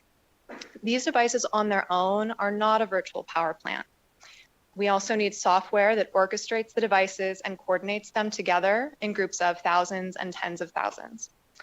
And then there's a third component that makes all of this work together, and that is a usable virtual power plant program. That program needs to compensate customers for the services that their devices provide to the grid when needed. So there needs to be terms of exchange, and all of these things in combination are what we call a virtual power plant. Another way of looking at this is that we currently have 3 options for addressing peak demand on the grid today. We have centralized large fossil fuel power plants. This has been how we have met the peak needs for customers for a long time. These are plants like gas peakers. You also have centralized renewable power plants, wind, solar, and large battery storage systems. These are located on the transmission system. And third, we have virtual power plants. These are resources that are just like the other 2, except instead of being located at one site, it consists of devices located across thousands of homes and businesses, and they're remotely operated. So I want to talk about why virtual power plants work well to meet peak needs. Peak demand hours, as we know, are the periods of time when electricity demand is the highest. Could be late on a summer afternoon, for example. And high peaks tend to drive higher electric bills. I'll talk quickly about why this is. There are two main reasons why high peaks drive higher electric bills. One is that the generation that we traditionally have used during peak hours is costly. Traditionally, we have used gas peaker plants to meet these needs. These are expensive plants to build that only run often 10% of the time, and they are expensive to run. And the power at this time of day is expensive. So for that reason, the more we use them, the more ratepayers pay in their electric bills. Virtual power plants are a less expensive alternative to these traditional peaker plants. A second reason that high peaks drive high bills is that our transmission and distribution grid that delivers our electricity is built to meet peak need. So we need enough poles and wires and substations and transformers to meet whatever the highest water line is for demand in a given season, on a given day, in a given year. And we pass those costs along to consumers. When the peak is not occurring, a lot of that infrastructure goes underused. Virtual power plants reduce peak by reducing the amount that a home or business is drawing from the grid during peaks. Thereby, we can reduce the amount that we need to invest in transmission and distribution infrastructure, and we can save ratepayers money. So let's look at Nevada. Nevada has significant summer peak shift potential from virtual power plants. That refers to the number of resources that have been installed in Nevada. Many of these resources today in Nevada are not currently part of a virtual power plant. They're in homes and in businesses, but are not being used to their full capability. These are resources that can be remotely operated to reduce peaks. Currently, the company Renew Home estimates that there is almost 500 megawatts, so half a gigawatt, of residential peak shift potential associated with just HVAC and smart thermostats in Nevada. They also estimate 67 megawatts of summer peak shift potential associated with electric vehicles and 20 megawatts associated with residential batteries. And again, this is only residential numbers. Looking at the scale of this, we can see it's already comparable in scale to traditional peaking generation resources. And these are only numbers for 2025. The numbers in 2028, 2030, and 2035 will likely be much greater, which makes it all the more important to establish a program to harness these resources now. Distributed energy resources are already being adopted all across the country very rapidly, as this chart shows. There were hardly any of these resources installed in the United States in 2019. That's the bar to the far left. We can see how quickly this type of resource is growing. I think it's also interesting to point out the line that you see going from left to right on this graph is utility scale resources. So the amount of resources on the distribution grid rivals utility scale resources nationally. And the analysts at Wood Mackenzie predict hundreds of gigawatts of distributed energy resources, smart thermostats, EVs, batteries, flexible commercial loads by 2028. So we're going to see more and more of these every year, and capacity will rise and rise. Where is Nevada in all of this? I just mentioned Nevada's vast potential for meeting its peak needs through distributed energy resources in homes and businesses. Nevada is already making progress toward harnessing these resources. NV Energy has a talented team working in this area who are tapping into these resources through the Power Shift program, which harnesses only smart thermostats. But the next step is to make this program more sophisticated and ensure that it encompasses multiple types of resources. There need to be programs that encompass different types of distributed energy resources so that no capacity is left unused on the table. To do this, Nevada's regulators are working with stakeholders and developing a platform for virtual power plants with the Grid Services Rider, which Advanced Energy United is engaging on. The Grid Services Rider, or the GSR, is an update to existing NV Energy tariffs and it will be a foundation for the expansion of virtual power plants in Nevada. The tariff is going to create a basic structure that would work for different programs and different technology types, and establish a structure that's needed to compensate distributed energy resources for the services that their devices provide to the grid. The question of which resources to compensate is a very important one. As I noted, Nevada currently mainly only compensates smart thermostats and is moving toward compensating multiple DER types. We want to make sure that as other DERs grow in capacity, we can harness them. Especially as electric vehicles proliferate, we'll see a lot of potential from those. And we're also seeing increasing potential from residential and commercial batteries, and as well as smart building automations systems at new large customer sites.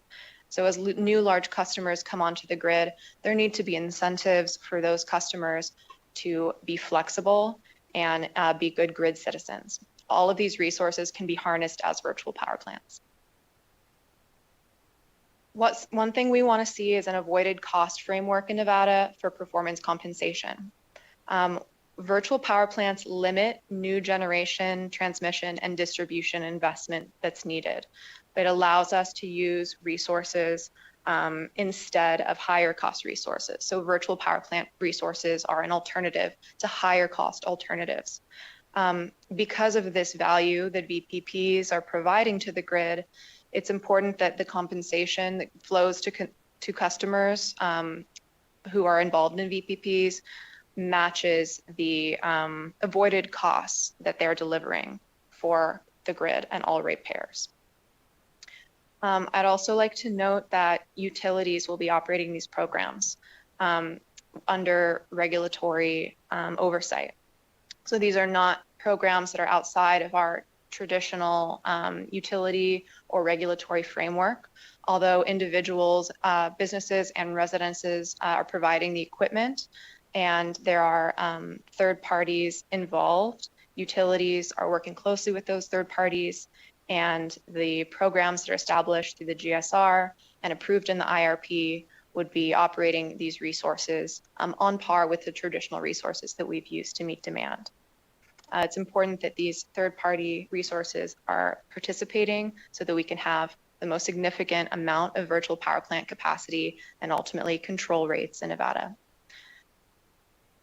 I'll end my remarks there. I'm very happy to take questions, and thank you again to Chair Watts and Assembly for having me. All right, thank you very much for the presentation. We will open it up for questions. First, I'd just like to revisit the last point that you brought up, because we've heard some concerns, particularly about third parties' role in kind of aggregating or managing some of these distributed resources. So can you just speak to the policy framework that's been used elsewhere, or to the vision that you just described of how coordination, the role of the utility, first of all. So, because it sounds like obviously we have utility run programs with the thermostat program currently. So just talk about the role of utility both in their own programs, and then also how they would be involved in kind of collaborating with any third-party programs that might be developed. Thank you, Chair Watts. Chloe Holden, for the record, Advanced Energy United. Where third-party providers would be participating in new utility programs that are approved in the IRP. These programs wouldn't just incentivize smart thermostats as is done currently, but would also incentivize flexible demand from other DERs as I described. So those are batteries, both stationary and mobile and electric vehicles, charging, commercial systems, etc. There are some significant values to having third-party aggregators participate in this program under regulatory oversight. Third-party aggregators may already have relationships with their customers. They develop different business models to attract and retain customers. They're often able to reach a considerably broader customer base than an NVE Energy branded program. We have advocated that NV Energy allow for a stable compensation framework for these participants, meaning a consistent performance payment for a period of 5 years or so. That would allow customers and third parties to predict the compensation they'll receive, and then they can invest in new DR systems and expand the universe of available DERs. The role of third parties is really one of a competitive customer choice. These are, at the end of the day, consumer technologies that business owners and individuals are adopting voluntarily. And those technologies are not coming from the utility, they're coming from the marketplace. However, there need to be programs to harness them, and that's what the utility programs do. Again, under regulatory oversight, and there are numerous virtual power plant programs across the country that follow this model successfully. Thank you. And I'll just do a quick follow-up on that. So I think one thing that you mentioned, so this would be incorporated into the resource planning process. So there would essentially be similar to all the other generation resources and other elements. There'd be requests for proposals. There would be things put out there, and then there would essentially be incorporated into the plan of the projected kind of impacts that would all be built into the modeling. And then it sounds like there would be ongoing communication and collaboration with the utility, so that this isn't something that's essentially just kind of being done from the outside that the utility is not aware of and has to adjust to. And then just feel free to kind of educate me further. But one of the things I think of, I have a Google Nest thermostat, right? And NV Energy actually has expanded their partnership. So I can go on through Google Nest and sign up to participate in their smart thermostat program. And they help provide that link. Obviously, there's the Google Home. You can put all kinds of things on there, lights and appliances and all kinds of things. So I know they're just one company, they are a large one, but as one example, theoretically that platform could partner with the utility, utilize that model, and essentially, say, click here and we will help optimize all of your smart appliances to save you money. Is that kind of one potential way that an expansion of this program could look like? That's exactly right. The integration between, Google, for example, and NV Energy, looking at smart thermostat production and remotely managing the energy use from a smart thermostat is an example of a virtual power plant that NV Energy runs in partnership with a third party today. We are interested and excited about the opportunity to expand that to different technology types within the home and in businesses. So that's a perfect example. Thank you. Members, additional questions?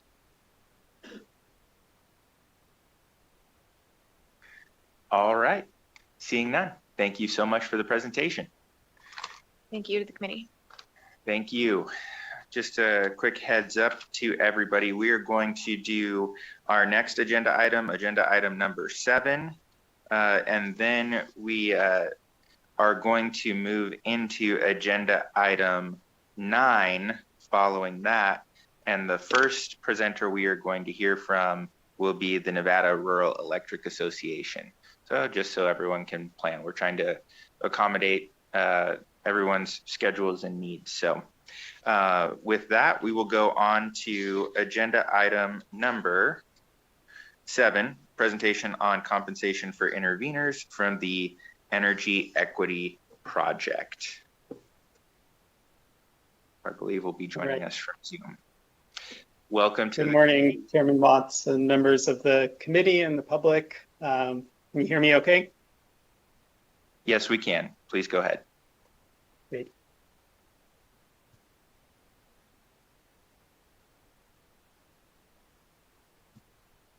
Okay, my name is Justin Schott, and I serve as the director for the Energy Equity Project. And we were founded in 2021 at University of Michigan, and we are a small nonprofit dedicated to ensuring that marginalized communities receive an equitable share of the clean energy transition benefits and have a significant voice in how that transition plays out. And I think intervener compensation is a really important piece in this. It's an undertapped resource that states have an opportunity to adopt. And it's a pretty simple concept. It is offering public funding so that we can expand the number of participants in regulatory cases before the Public Utility Commission. So I will talk to you about where intervener compensation is active across the US and how it is designed in peer states. Talk to you about some of the benefits and the design considerations, and share some specific outcomes from Michigan, where I've got the greatest familiarity, and then entertain questions about what a program might look like if introduced in Nevada. So intervener compensation, this is a source of public funding. It's typically provided through ratepayer collection. And the idea is to bring additional witnesses and participants into contested dockets. And these can be a range of underrepresented voices and communities that are particularly sought out and don't have an opportunity to navigate both the technical challenges of participating and also to cover the expenses that are involved in legal representation, paying expert witnesses, as well as the time that it takes to engage in the cases. We've got about 18 states that have enabling legislation, but only 8 that are active as far as I know. You can see most of those states with active participation in the dark green. Those are your neighbors in the West and my neighbors here in the upper Midwest. So interveners play a range of roles. They are typically, again, bringing underrepresented perspectives and voices into official dockets. So they may be focused on transparency, consumer protections, different preferred designs for distributed energy resources. They are often especially focused on the bottom line and ensuring that utilities are not introducing expenses that don't align with ratepayer interests. And they can also inspire commissions to pursue new rulemakings on emerging areas and new innovations. One of the greatest outcomes, and if there's one thing to remember, it is the value of intervener compensation that comes back to the ratepayers who fund it. They are often achieving benefits of 10 to 100 times what that investment is. I'm going to give you an example of the Utility Consumer Participation Board, which implements the intervener compensation program in Michigan. And this is just a sample of the transparency from their website. So intervener compensation, the goal is that this is a model of procedural equity and something that is very accessible to the public. That is generally the primary goal of the programs, enhancing public participation and an understanding of how the PUC operates and how they can have a meaningful impact in the outcomes of those decisions. So one of the groups that receives funding in Michigan is called the Detroit Area Advocacy Organizations. It's a coalition of environmental justice organizations, and they've been new to the issue. So they've been heavily impacted by a range of utility decisions, but didn't have a way really to affect those decisions until starting to learn about and take advantage of intervener compensation. And this is one of their annual reports from an electric rate case intervention. So they were successful in getting about $57 million in IT disallowances.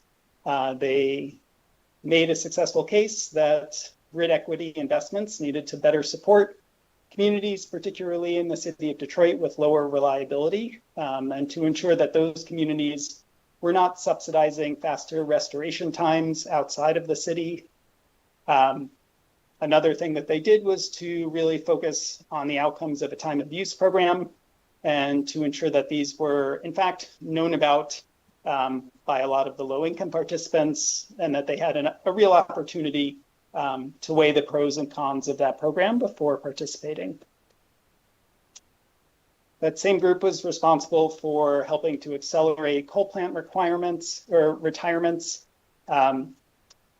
securing an $8 million program for deep home retrofits in particularly impacted communities as part of a settlement negotiation, expanding energy storage that the utility was willing to adopt, and promoting stronger low-income assistance programs. Not surprisingly, like many interveners, they were focused also on executive compensation and spending on membership dues that worked against their own interests. So the costs of intervener compensation range significantly by states. You have states like California that has a major program spending tens of millions of dollars on intervener compensation, to something as small as Idaho, which is on the order of $50,000 per year for its entire program. So a wide range of choices there. This is a snapshot of where the expenses go. So you can see a typical case here in Michigan for this group was running about $80,000 in direct expenses, counting administrative costs. They also receive significant pro bono assistance from a law clinic that represents them in these cases. So the intervener compensation is enough to fund those additional expenses beyond what they're able to secure as pro bono. This is one of the most impactful reports that I've seen on intervener compensation. It comes again from the board that oversees it in Michigan, and they track the financial benefits that come back to ratepayers as a result of the investments to these interveners. And the bottom line here is nearly $600 million in financial savings that resulted from $821,000 in grants. So that's a return of about $239 for every dollar invested, or sorry, $729 for every dollar invested.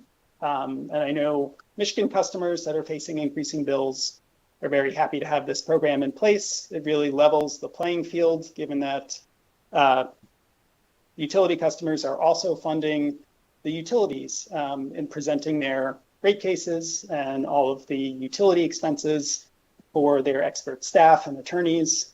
So this helps to balance those investments.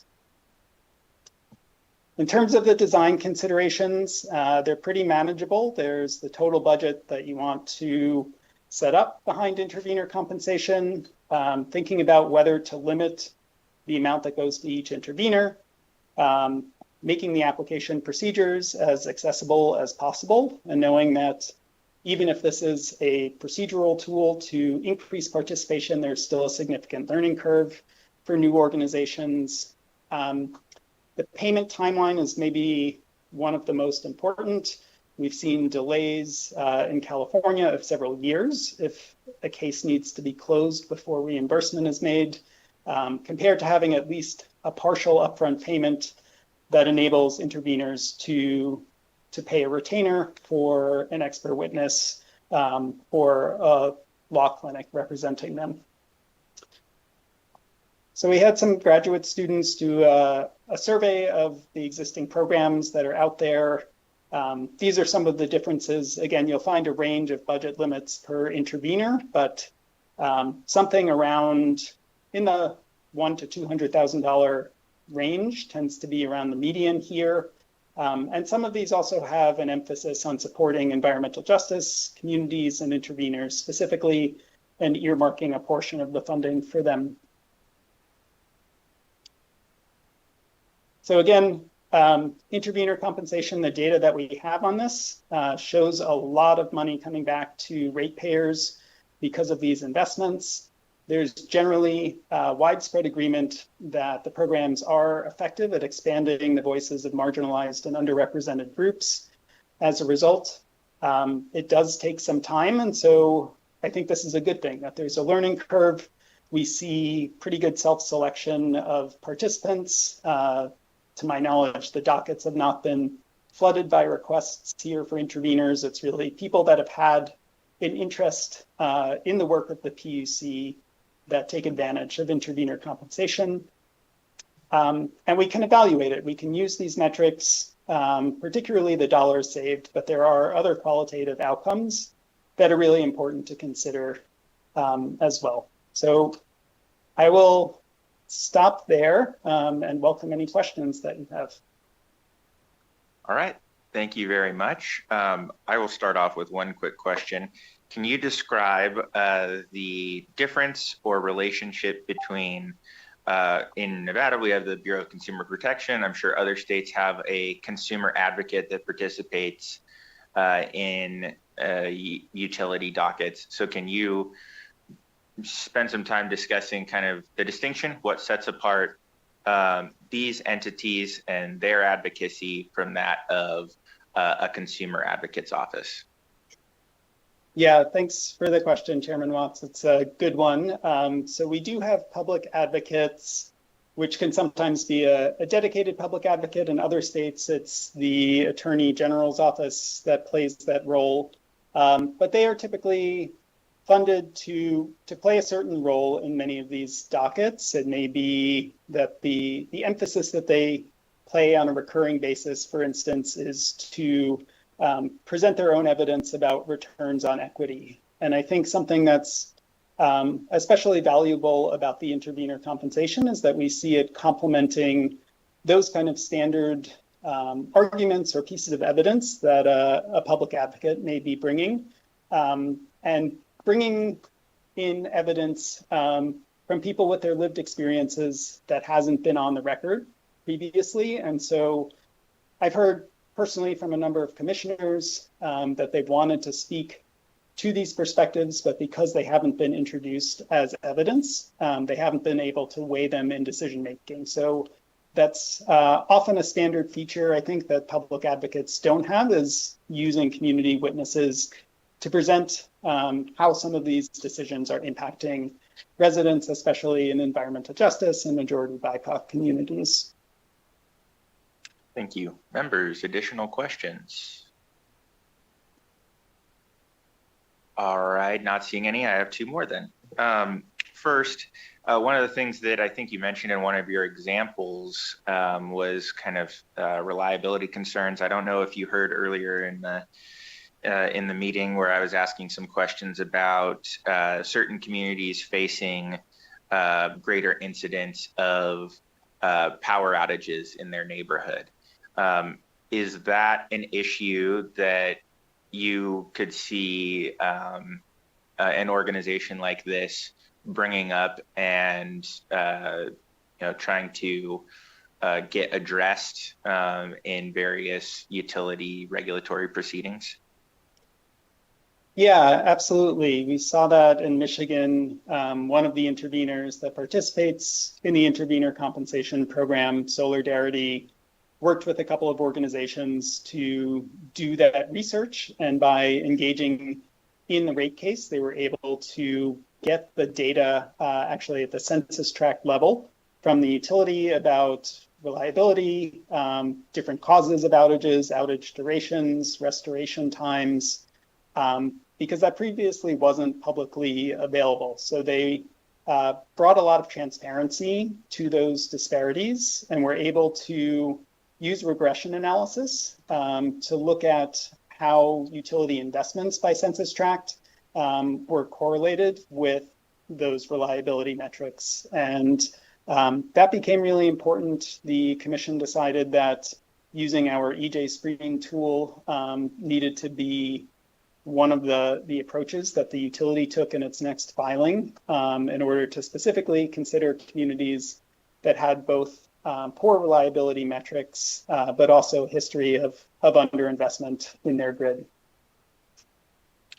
Thank you. Last question. And so you mentioned there's several states that have this.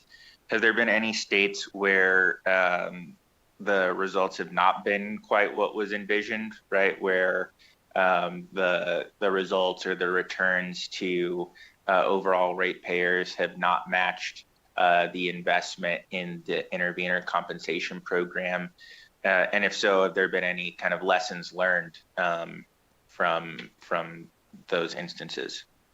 Yeah, I think you may find individual dockets where, and certainly individual requests or proposals, right, that don't move forward that the interveners made. But on the whole, no, I'm not aware of any place that can't point to significant ratepayer savings as a result of its intervenor compensation program. And I think a lot of the proposals that move forward, whether this is on transparent data reporting, support for census tract-based affordability and reliability programs, these are often innovations that weren't raised by interveners who were consistently in that cycle. And I think people can fall into their kind of traditional roles. And that's one of the things that's so valuable is after many years of rate cases that have a similar pattern and often similar outcomes, bringing in these new voices and people that are excited to engage for the first time in these formal dockets really does shift the evidence that's presented. And by doing that, they're able to shift and get significant benefits coming back to the ratepayers. All right, thank you for that. I would have one request, which is that if you can share as a follow-up, work with our staff to share some of the research and kind of backup for some of the data that you've. Welcome back. It's good to see you again. Go ahead and take a few moments to get yourself ready, and then you can begin.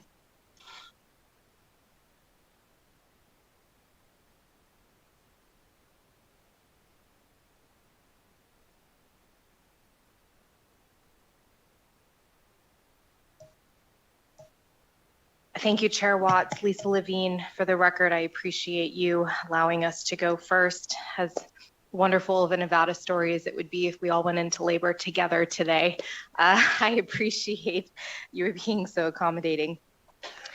Lisa Levine, Executive Director of NREA.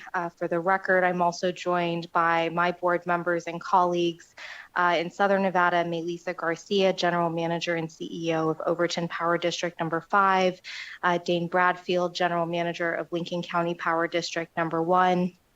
And in Carson City, we have representation by Kevin Robison, CEO of Mount Wheeler Power, as well as Ryan Broadshow, Director of System Planning and Reliability of Wells Rural Electric Company.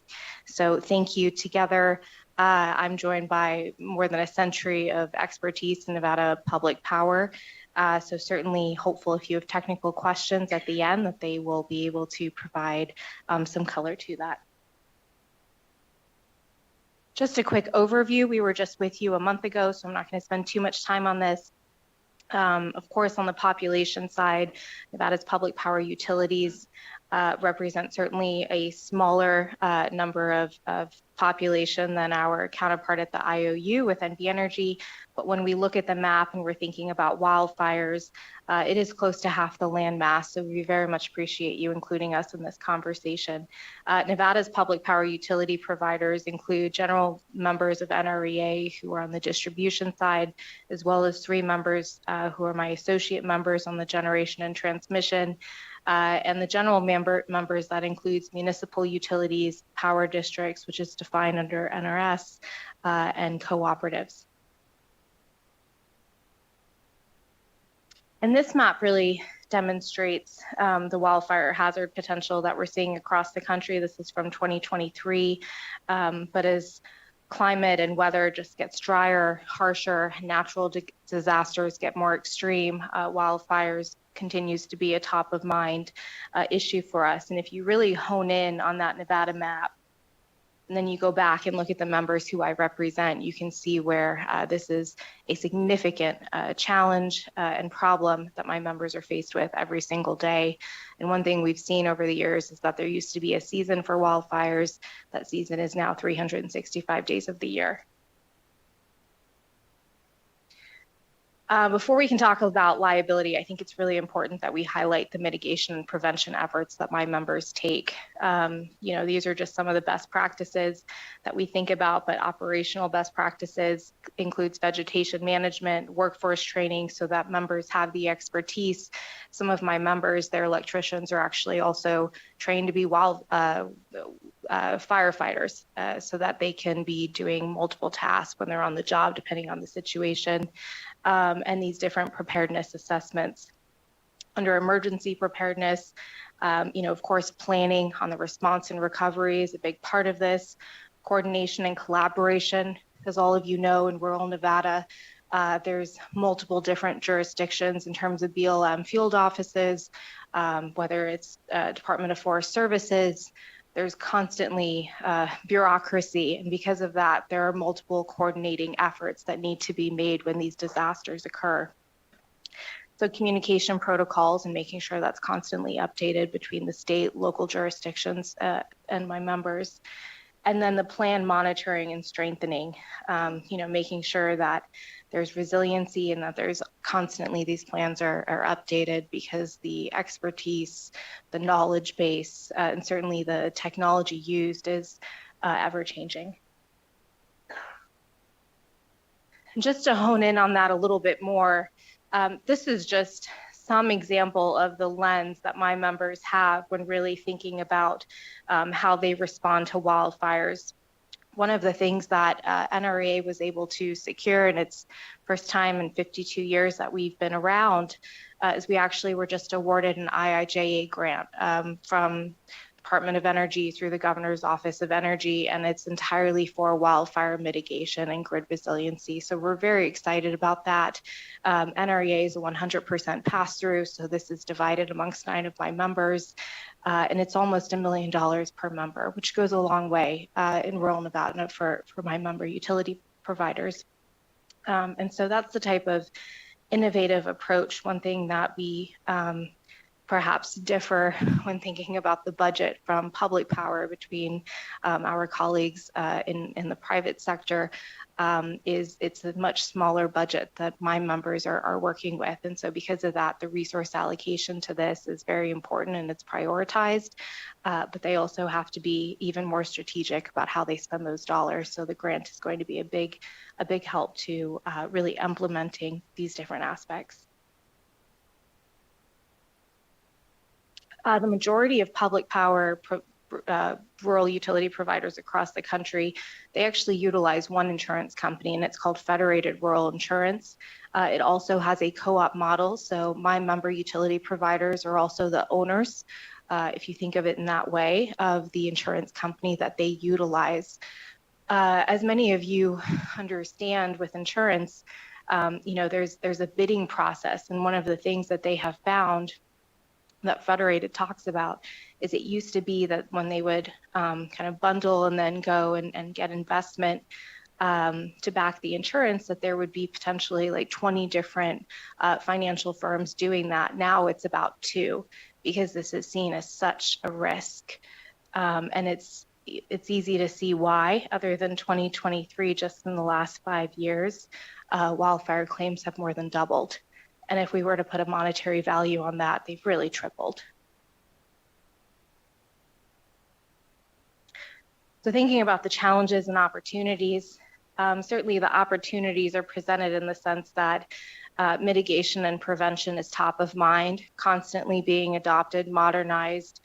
My members do a great job at utilizing third-party expertise as well. This is something that nationally has really popped up on the consulting side. But as you can see, the coverage for insurance is pretty small. As wildfires become more persistent, intense, and frequent, with that coverage becomes less. And specifically for my members, there's no coverage for non-economic damages. And so when we think about, of course, the brick and mortar aspect of this, if there's anything further, that is a direct cost to my member utility providers. And because they are essentially owned by the rural Nevada constituents who they represent, it is a direct cost to the constituents, their ratepayers. On the FEMA side, this is something that certainly is very important for us. And we've seen just kind of a lot of whirlwind on the national headlines about FEMA. Certainly there's a lot of opportunity for it to be improved upon. And we're part of those conversations nationally and with the federal delegation who represents the state. And we're hopeful that there can be an even further expansion for wildfire disasters, since this is no longer just a West Coast issue, but really a national issue, as that heat map earlier demonstrated. But certainly FEMA is something that we're also very concerned about at the federal level. Something that we say pretty openly is you can't have a conversation about permitting without also having a conversation about wildfires. The two go hand in hand. Some of my members have had some pretty drastic horror stories that perhaps they could talk to you about during the Q&A, but if they don't get access to their right-of-ways, that's on federal land to do vegetation management, that can be a serious trigger for potential wildfire, depending on the day and the climate and the season. And things like that do happen. In fact, some of my members sometimes will, even if they don't get access via email or on paper, they'll still go out there and do the vegetation management because they understand that if they don't, it could cause a serious natural disaster. And regardless of whether they get access or not, they're going to be held liable. And just with that, I think it's really critical that we emphasize this, and I don't mean to sound sensational, but truly Nevada's public power utilities are just one wildfire away from completely shuttering and not existing. They do not have the financial backing because they are public power to be able to survive something that significant. And so they take this very seriously. You know, they are owned and operated by their community members. All of my general managers and CEOs, they live in the rural utilities that they also serve. And, you know, it's deeply personal for them because it is their community. And so just kind of this overarching question, who would power rural Nevada if these utilities were to go bankrupt because of a significant natural disaster? That's something that is top of mind to each of them. I'm sure they could highlight that to you. And Chair, we're happy to take any questions. All right, thank you so much for the presentation. We do have some questions. We will begin with Vice Chair Nguyen. Thank you. I appreciate that. I think I'm a little bit more familiar, and I say little, you emphasize the word little, bit more informed about like the NDPP for like NV Energy. Do you have similar type of planning, and have you seen kind of the increases that we're seeing proposed here in Southern Nevada for your natural disaster protection plan?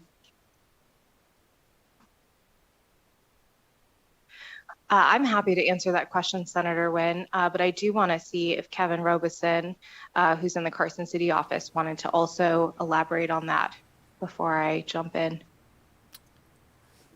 Absolutely, Lisa. For the record, Chairman and Senator Nguyen, Kevin Robison, Kevin Robison. The funding that goes into our prevention plans, Senator, is funded by our members and directly by the ratepayers that we serve. We don't have an increment or a mechanism within the rate structures within the utility to specifically handle those types of funding. So anything that we do from the economic standpoint is funded directly by the members. And Senator Nguyen, if I can just add to that, my members are not regulated by the PUCN, but what they do is they do have wildfire plans, and those are submitted to the PUCN, I believe, on an annual basis. And they're also all posted on their websites for the transparency of that as well. Thank you. And Chair, I just have a couple other questions, if that is okay. Can you talk about how you distinguish between utility-caused fires and damage from just wildfires that are naturally caused, and kind of the distinction that you have, or is it all lumped up in one bunching? That is a great question. Kevin, I'm also going to phone a friend to you on this one. For the record, again, Kevin Robison. The distinction or the determination of fire cause is definitely done by the land jurisdiction or the entity that's investigating. You know, those are all just one for us. If we lose poles and wires in the field, then we're responsible to put those back up. Those are not insured assets. Those assets have to be paid for by the members once again to reestablish and restore those. So it's a you know, we aren't trying to negate or hide away from cause. If we're a part and party to that if we find ourselves at fault, and we have to be responsible and own that. But the determination is typically done by the fire jurisdiction agency, whether it be the federal land agencies or the local fire districts. I appreciate that, and I understand that aspect. I'm just wondering what percentage of the damage that is caused in these fires, if you keep track of that kind of statistics and data, and I don't expect you have it here, but I'm wondering how much of that is of your own liability and your own doing as opposed to something that's naturally occurring. Senator, that is a great question. I'll tell you that last summer I sat through a presentation that the BLM Nevada, I can't think of his title right now, but I can follow up with you on that. And he did a presentation and he showed just that, what you're asking, if these incidents were being held liable by the utility provider, or if it was more of a natural disaster that maybe was connected but not at the fault of the utility.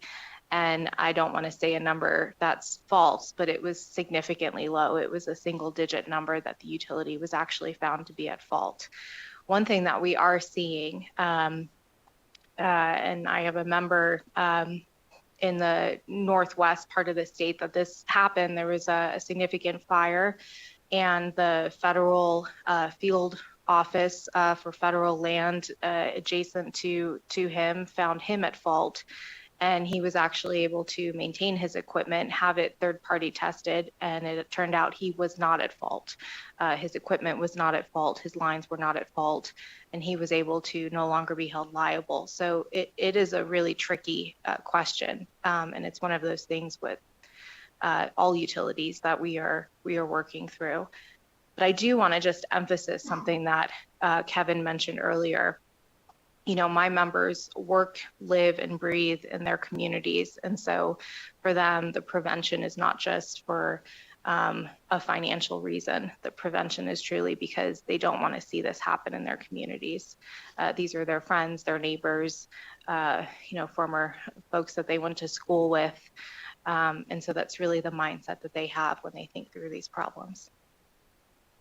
And I guess, I don't know if you answered this, so I apologize if you did already and I just missed it, but how much would you say that your members spend on utility-caused fire mitigation?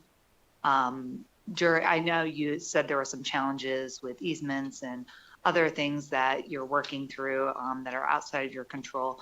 But how much did you spend in, I guess, your last cycle that you could measure? And has there been an increase moving forward in that kind of utility cause mitigation work that you're working on? I don't have that number collectively. It's something that I could work on getting this body, certainly as a follow-up. If you'll allow me that, then I'll work on that. That's a great question. Certainly, I can tell you it's a number that's constantly increasing. That I can say matter-of-factly. I do want to open that up to see if, yeah, that's something that I can circle back with you on. And the reason I'm asking is I had indicated at the start that I was a little bit more familiar with Southern Nevada and NV Energy's plan. And so I'm hopefully they're listening and might be able to answer some of these in the future. Because I saw that as a part of their filed $410 million natural disaster protection plan, that was a 120% rate increase predicted in 2027. So I'm wondering if throughout the state you're seeing that similar kind of like drastic increase as a part of those protection plans that you're putting together. Well, I think that is one reason that we're so excited about the IIJA grant that we received. It was a $7.1 million grant from the Governor's Office of Energy, and then the Office of Federal Assistance actually threw in an additional $1.2 million matching grant. And so that provides close to $1 million per utility to focus specifically on wildfire mitigation as it connects to grid resiliency. So just in that sense, that right there gives you a number of how much, and that's a 5-year grant. So that's about $200,000 additional that each of my member utilities will be able to have to invest specifically in this. And I'm happy to circle back with you more on the details about how we're implementing that. It's very new. We just started. This was our first month that we're reporting on it. So we just got the grant. Thank you. Thank you, Chair. Thank you. Members, other questions? Assemblymember Kasama. Thank you, Chair. A lot of things to be concerned about in our state, and insurance is certainly a big issue. I'm looking at, your comment about we're one wildfire away from shutting down some of these services and utilities. And I'm just curious if you remember what happened. I think it was Paradise was the town in California where the PG&E went bankrupt in that community. And I'm just curious if you know how did they move forward with supplying energy to that local community after that happened? I'm not familiar with the specific. Of course, I'm familiar with the wildfires that occurred last year in Los Angeles. I'm not familiar with what happened to that company. That's an investor-owned utility, so certainly very different than the members that I represent. But Melissa, did you want to speak to that, just in terms of the mentality around one wildfire away? Melissa Garcia, I'm the CEO of OPD5. Thank you for having us. I think that for us, we are locally governed by our board. And as Lisa has already said, we live in our communities. I raise my children in that community. And so when we think about the safety of our community, whether it's wildfire or just infrastructure that we're keeping up, that's top of mind because we answer to the most important people in our lives. And when we talk about insurance, as Lisa stated, we currently are covered by federated insurance. If we were unable to get insurance coverage, what would happen? And as every expense comes to our utility, our customers or members bear that cost. We do not have, as Kevin mentioned, the ability in our rates to piece out and say, okay, insurance is costing this much more. Every expense that is incurred is then paid by our ratepayers. And that is top of mind. I want to say that that's top of mind for us. Keeping our rates low for our members is, next to safety, our most important aspect of our job. Chair Watts, if you'll allow me, Please just to add to that, when we think about wildfires, certainly it's a natural disaster. We think about the mitigation, we think about the prevention. But to Melissa's point, and I can't emphasize this enough, it is an affordability issue. Certainly with insurance prices going up in this space, and we understand why when we look at the number of claims that have also doubled. We look at the number associated with these disasters, which has, tripled, would probably be an understatement. It is an affordability issue. And specifically for my members, it's deeply an affordability issue because there's no way for that cost to get burdened somewhere else. There's no shareholders, there's no financial investors. It is them, and it is their community. Thank you. I have one question about some of the insurance. So you kind of discussed that Federated is kind of the provider for public power, and showed kind of the increases that are going there. And so it seems like each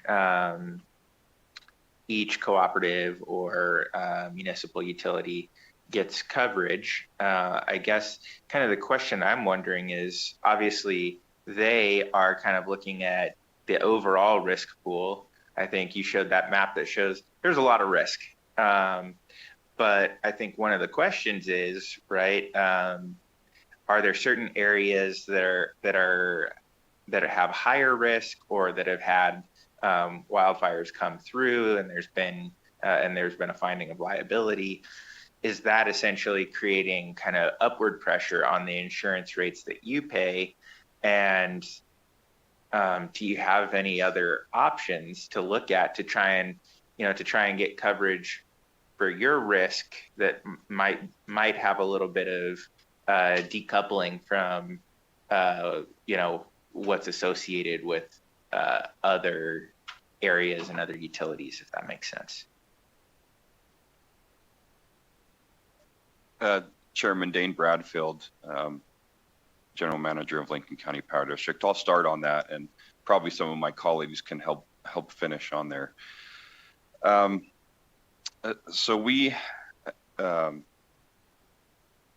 sorry, can you repeat the last part of the question, Chairman Watts? I was going through a lot of it there. Yeah, absolutely. And I know it was a bit of a rambling question. So basically, I'm just wondering if you have any options or have looked at options to get insurance coverage that is focused more on kind of your risk profile versus maybe what public power across the country is facing. If there's any opportunity for potential savings there. Yeah, thank you for reiterating that. So the reason that you've seen all of us are with Federated for the most part is because they're specialized in this industry, and also because, as was stated earlier, that they operate on the cooperative model, which means that they aren't recovering additional costs from their members, and that we also, anything else extra that they gain in the end comes back to the members as well. The basic cooperative model. And so it is, on an economic standpoint, it is the best insurance we can get for the money. And again, because they specialize in utility areas across the country, then it has provided us the best option that we have out there. We have shopped around in the past, but we keep coming back to Federated because of the relationship and the services they offer to us. But certainly, if any of my colleagues have any additional comments on that. Chair Watts, for the record, Kevin Robinson. One of the other items that Federated has expressed to us, they individually, or look at us each individually as far as our claim rates and accidents and those types of events. But one of the issues that they've encountered in the past few years is getting additional underwriters to support the product. So as wildfires become more and more of a litigated problem, I'll call it, in the courts where awards are given that put strains on those underwriters, that it's becoming more and more difficult to obtain underwriting to add that additional insurance layer. Thank you. I appreciate all of that context. Would you like to add? Chair Watts, just to summarize and to supplement to both my colleagues, I think it's actually to the point now where it's very much a real consideration and possibility that wildfire insurance won't be an option that's afforded to my members in the future. The idea of shopping around is something that I don't know that they'll have a privilege to do at all, potentially. I mean, even Federated is to the point where financially they're unsure if they'll be able to continue that coverage, not in the long term, but in the very soon future. Thank you. I appreciate all of that context. It's very helpful. It's really impressive to see how far the cooperative model goes within public power. So to see cooperative insurance as well, so that all those funds being put in are really focused on serving the member utilities, but ultimately, again, the individual ratepayers is very interesting to me, as well as some of those issues that you described about looking at kind of the individual risk, but then still kind of having this specialization and trying to figure out how to remain financially solvent moving forward. Okay, last call for questions.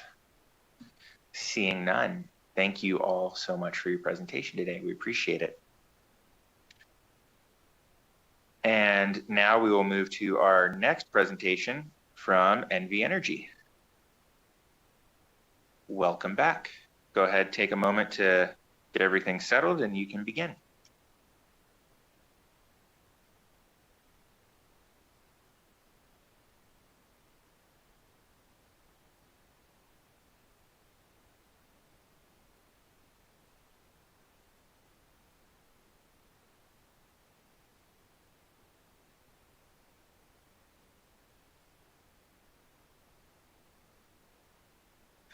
Thank you, Mr. Chairman. Tony Sanchez with NV Energy. For the record, before my colleague Max Rosen, who's here with me, he's with the law firm of Munger Tolles out of California, and he is here to give an overall view of recent activities in wildfire reform around the western United States.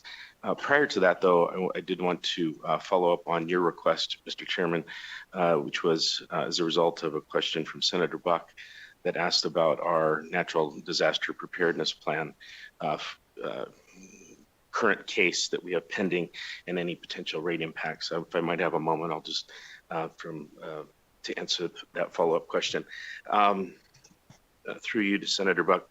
Senator, we did file, as you noted, a case earlier this February. It's our triennial natural disaster protection plan that we file with the Public Utility Commission, which outlines efforts that we're going to undertake over the next 3 years related to wildfire protection efforts. Those include everything from vegetation management, rebuilding and undergrounding particular lines, the build out of microgrids at Mount Charleston, as you noted. I think you referenced Mount Charleston. That case will, intervener testimony will be filed in July, and that case will go to hearing in front of the commission in August. I would say overall, this plan, the cost of the plan is consistent with previous plans that we have filed. It is slightly lower than previous plans we filed.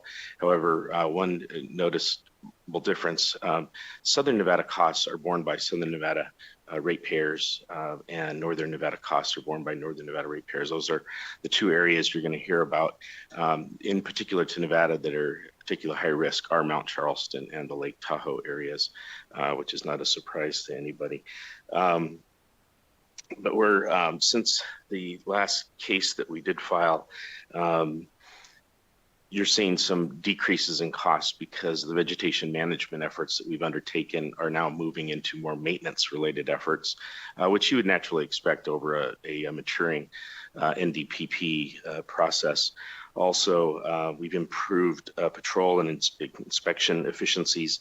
We're planning fewer public safety outage management events, which will be very welcome news to our customers around the state.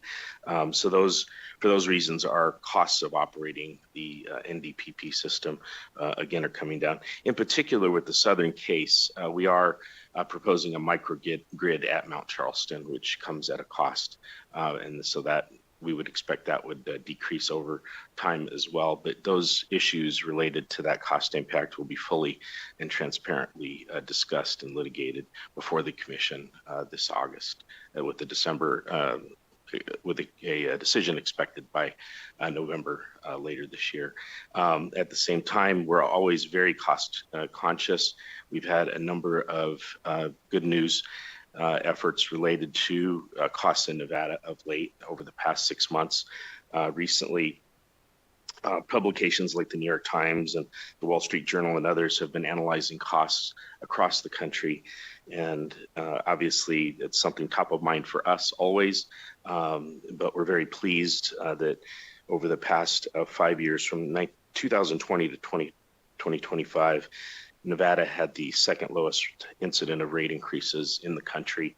Our retail rates overall in the state are 60% lower, for example, than in California, and 28% lower than the U.S. natural average. That's not to say that we're resting on our laurels and that we won't continue to find ways to provide cost savings to our customers going forward. But cost is always top of mind.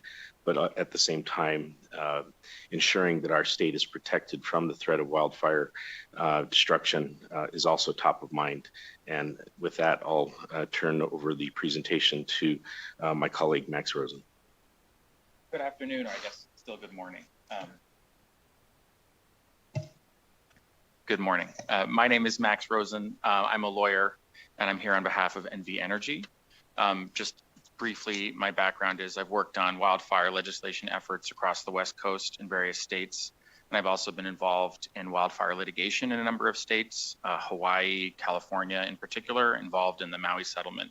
So I've been studying efforts across, I would say, the last 5 years in various different states across the West Coast in particular to craft legislation to address wildfire liability, and not exclusively, but in particular, the wildfire liability of public utilities.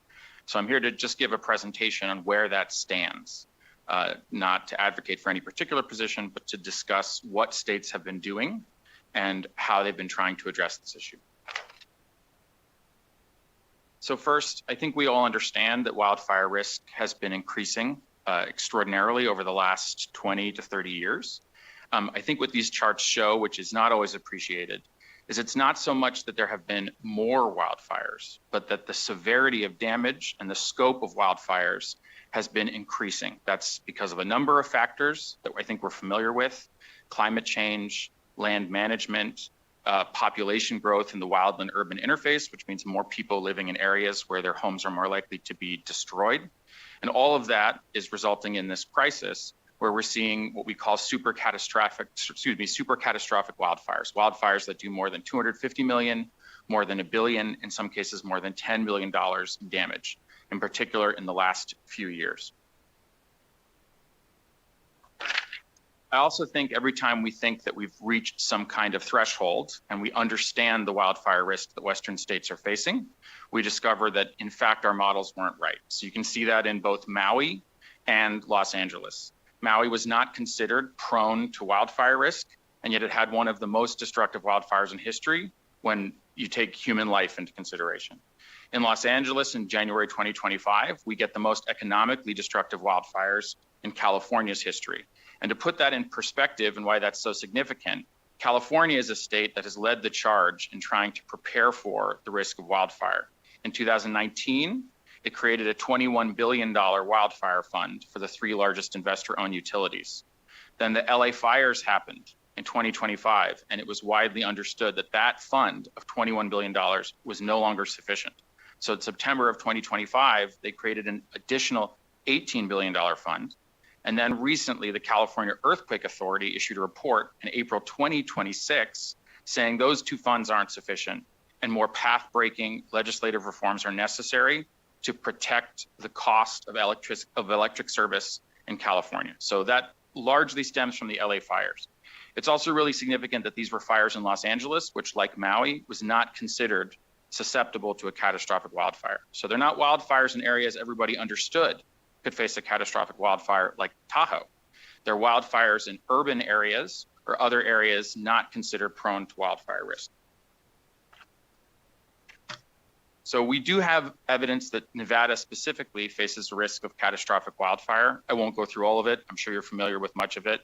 The Nevada utilities submitted an application, I think 1.5 years ago now, for self-insurance for wildfire liabilities, a $500 million excess self-insurance policy. And with that, they submitted the expert testimony of Nate Pollock, who is an actuarial expert, so an expert who quantifies the risk of wildfires. And he's done this for a number of states. He's done this for the Defense Department. He's worked in California and is working in California. So Nathan analyzed risks in Nevada, and he concluded that there's at least a 10% chance of what he calls a $2 billion economic damages fire in the next 10 years. So that's not a fire that leads to $2 billion in damages. It's a fire that leads to $2 billion in direct economic loss. So then in theory, you would add on to that non-economic damages. You could add what we call indirect costs, which are costs that sort of happen over time. There could be personal injury costs and other economic costs associated with that.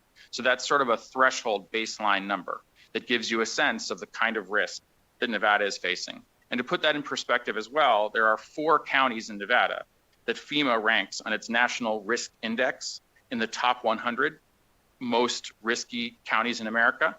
And then there are 2 in the top 25. And all 4 of them rank higher than Napa, Boulder, and Maui, which are all counties where we've seen catastrophic wildfires in the last few years. So it is a Nevada problem, but we've been fortunate enough so far to not see a catastrophic wildfire in Nevada, in particular a utility implicated one. So the PUC in Nevada issued an order on July 30th, 2025 as part of this ongoing sort of self-insurance application. And it had a couple quotes that I think were interesting that represent PUC findings. That Nevada is uniquely at high risk of wildfires and related financial damages in the next 10 to 20 years because of the increased intensity and difficulty of controlling and containing wildfires due to climatic and weather factors, rising temperatures, drought, wind, and a number of other circumstances. And ultimately, the PUC said that sort of failing to prepare for this risk could expose ratepayers and NV Energy itself to devastating financial burdens that other utilities across the West have already experienced. And Tony put that in perspective with California, where California, which obviously has had a number of catastrophic wildfires and has had to deal with them, has electric costs that are 2 to 3 times higher than our electric costs and 2 to 3 times higher generally than electric costs throughout the state. Throughout the country. So wildfire mitigation is obviously important. I think there's no question about that. But for a number of reasons, a number of states have concluded that it's not the entire solution to this problem. In other words, you can't hedge against the risks created by catastrophic wildfires simply by deciding that you're going to prevent them. That's for a number of reasons, including that there are a number of factors that make this a moving target: climate change, drought, et cetera, that increase the risk of wildfire. It's also because although utilities can invest a great amount of money in wildfire mitigation, there is a point where we see diminishing returns or where costs get extremely high. And even then, utilities can't control the factors that take a wildfire and turn it into a conflagration. So there's a really interesting quote in a recent report that the California Earthquake Authority issued in April 2026 in response to legislation asking it to create this report, where the CEA says, quote, "The conditions that determine whether an ignition becomes a catastrophe, accumulated fuels, community vulnerability, and building stock, lie largely outside the utility's direct control and outside of the purview of mitigation investments." So that doesn't mean those investments aren't important. It does mean a number of states have concluded that that's not the entire solution to the problem. There are also various issues with the status quo. Some of those are issues that our colleagues in the Rural Electric Association talked about, which also are problems that investor-owned utilities are dealing with as well. So there are challenges providing enough funding in advance to hedge against a catastrophic wildfire. There's shrinking availability of commercial insurance, and it's getting more expensive, and that's true for IOUs just as it's true for smaller utilities. There are also potential exposures in the billions of dollars, which typically exceed the amount of insurance that can reasonably be acquired in any particular year. And as we've seen, that has led and can lead to credit downgrades. In PG&E's case, it led to a bankruptcy in response to the Paradise Fire, which I remember somebody brought up, the Camp Fire, in 2018 and 2019. There are other challenges in the status quo. After the fact regulatory cost recovery, which means that there is a fire and a utility seeks to recover its costs, its prudent costs associated with resolving those claims. If those costs total in the billions, you can have what we call rate shock. You haven't prepared for that problem, and all of a sudden rates go up a tremendous amount, and they do so in a short period of time. And we have the challenge that states like California that have created funds repeatedly have to go back and add more to their funds, because if the fund alone is the solution, they reach a point where there just isn't enough money to keep creating a larger and larger fund. They have to be more creative, and they have to figure out longer term solutions that don't involve consistently trying to fund every potential exposure. So credit rating agencies, which are obviously one stakeholder in this process, have kind of noticed legislative movements and have started to react to them when states pass laws that are designed in various different ways to prepare for wildfire liabilities. So this is a quote from Moody's in November 7th, 2024, where Moody's said, "A robust policy framework that addresses liability exposure and incorporates legal and financial safeguards against extreme event risks is vital to protect utility credit quality and retain investor confidence in the event of catastrophic wildfires." So states that have passed legislative reform have cited a number of different possible rationales for it. I'm not endorsing those rationales, but I'm trying to give an overview of various rationales that have been cited. So one that's commonly cited, and we see this in the California Earthquake Authority report on many different pages, is that legislative reform is necessary to protect the creditworthiness of utilities, preserve the integrity of electric service, protect ratepayers, facilitate infrastructure investments. And so the CEA report tries to quantify the financial consequences to ratepayers in California from catastrophic wildfires and from the fact that California, although it has created these enormous funds, hasn't created other reform efforts to try to handle this problem. So in the CA report, they say that every notch credit downgrade that an investor-owned utility in California has experienced probably results in $5 to $10 additional for each customer per month on their bill. And that's because utilities have to raise capital in order to fund their ongoing operations. And when there's a risk and an unmitigated risk that a utility could go bankrupt like PG&E did, it dramatically raises the cost of capital. And that's not a wildfire specific problem. That's the cost of capital for green energy initiatives, for other infrastructure investments, for ongoing service, et cetera. And the CEA report doesn't necessarily suggest that wildfire is the entirety of the cause, but it flags the fact that California rates are 2 to 3 times higher than electricity rates in other states.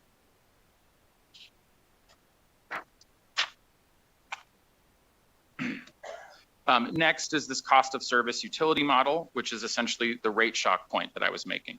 That if you don't address this problem in advance, then under the cost of service model, if a utility acted prudently, it's permitted to pass costs on to ratepayers. So it's not just a IOU liability, it becomes a ratepayer liability. And we see that in California, where it's routine for utilities to make cost recovery applications for the amounts that they paid out in settlements, and to have many, sometimes all of those costs passed on to ratepayers. The next argument that I've seen is that the tort regime as it currently exists does not do a good job of accounting for the collective problem of wildfire risk. Part of that is what the CEA flagged, that even if a utility controls the ignition risk, it doesn't control the spread risk. So it doesn't control the various different factors that cause a wildfire that 30 years ago might have been small to now be a $2 or $5 or $10 billion wildfire risk. But oftentimes under tort law, the utility can be liable for the entirety of those payments. Other arguments are that regulated utilities aren't the same as private companies. So they have a duty to serve even high wildfire risk areas. So a private company might divest itself from the places where it's the most likely to cause a catastrophic wildfire. But regulated utilities typically can't do that. So they have to find some other process for handling that risk. And finally, an argument that I've seen is that for all of these reasons, public entities and public utilities have some of the same qualities as actual governmental entities. And we give those entities typically some form of sovereign immunity. I think in Nevada, you cap liability on a tort claim against a public entity at $200,000. And you do that in order to protect its ability to provide service to the public and avoid having tort interfere with vital public services. Finally, and the California Earthquake Authority kind of drills into this, there are a lot of arguments that the status quo is bad for wildfire claimants. In California, typically litigation is the method for recovery. Oftentimes settlements take 4 to 5 years. They divert billions of dollars to litigation costs. The CEA report talks about how sometimes claims are assigned to hedge funds or litigation funders. And the effect is that you burn a lot of money that could go to claimants, and claimants themselves don't get money for a number of different years. And so California right now is exploring through this report a number of alternative mechanisms for recovery in order to provide better services to their claimants after wildfires as well. So reacting to these various factors, a number of states have adopted new legislation since 2019. Most of it's the last couple of years, but I think it's helpful to start with 2019 because that's when California passed its first wildfire fund. So I have grouped such legislation into 4 categories. Others might disagree whether these are the correct categorizations. We have laws that create funding to resolve wildfire claims. So wildfire funds, self-insurance. We have laws that limit the substantive liability of a utility, i.e. when a utility can be held liable, and also laws that limit the damages that can be recovered against utilities for wildfire claims. We have laws that create administrative reforms to the process for resolving wildfire claims, like the 9/11 fund, not a wildfire fund, but a classic example of a fund that created an administrative process for resolving claims outside of litigation to do it more efficiently and lower cost. And then we have new socialized approaches that try to solve wildfire problems at society level and often look beyond utility-caused wildfires to come up with state solutions to wildfires generally. So that if a claimant loses their home in a wildfire, the process that exists for recovery is the same, no matter the cause of the fire itself. So to go through these laws, to start with wildfire funds, I think California's are the main ones, the ones that we've all heard of.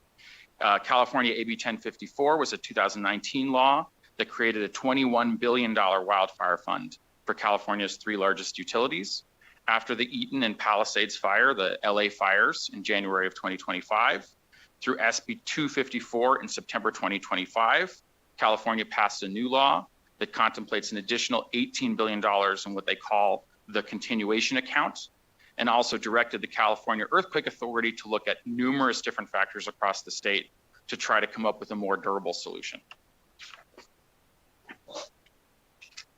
The California wildfire funds function sort of like insurance, so they don't pay claims directly to claimants. What they do is they provide funding for utilities through litigation to settle claims or to pay judgments, and then they have a number of processes for requiring, for instance, utility shareholders to pay back the fund up to a certain cap in the event that they're found imprudent, and for tying some of the standards of review in that context to whether utilities have safety certifications, which is to say to integrate into the process incentives for wildfire mitigation on a continued basis.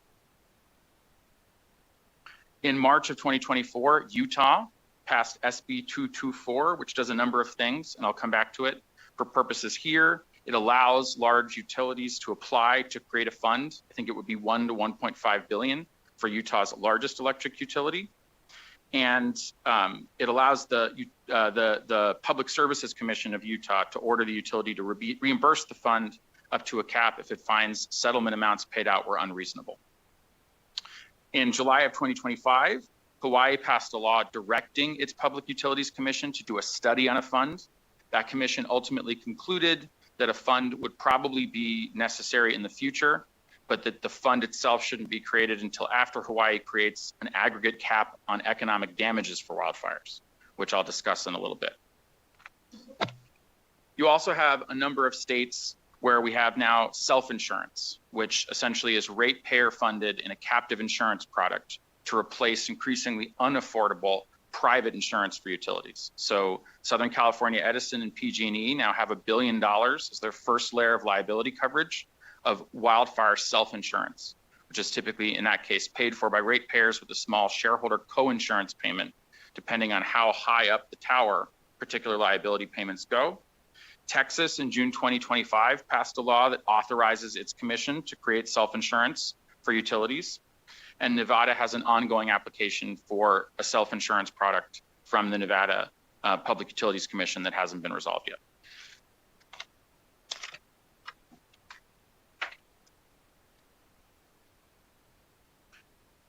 I've talked a lot about the CEA, and I just wanted to flag it one more time, which is it's an interesting comprehensive report that demonstrates the limits of funds, where the California Earthquake Authority concluded in this very long report in April of 2026 that even though California has by far the largest funds, there are a number of issues that those funds haven't solved, including delays in recovery to claimants, inequities depending on who causes a wildfire, whether it's an investor-owned utility or whether it's arson, for instance, that insurance has become increasingly unaffordable for homeowners in California, and Wildfire Fund hasn't solved that problem, and that lots of money is going to litigation costs, which is increasing the costs for ratepayers. And so the CEA report recommends a number of different possible solutions, which we'll go into when they come up, like new limitations on liability, different kinds of utility funds, potential state insurance products that are all designed to replace the California Wildfire Fund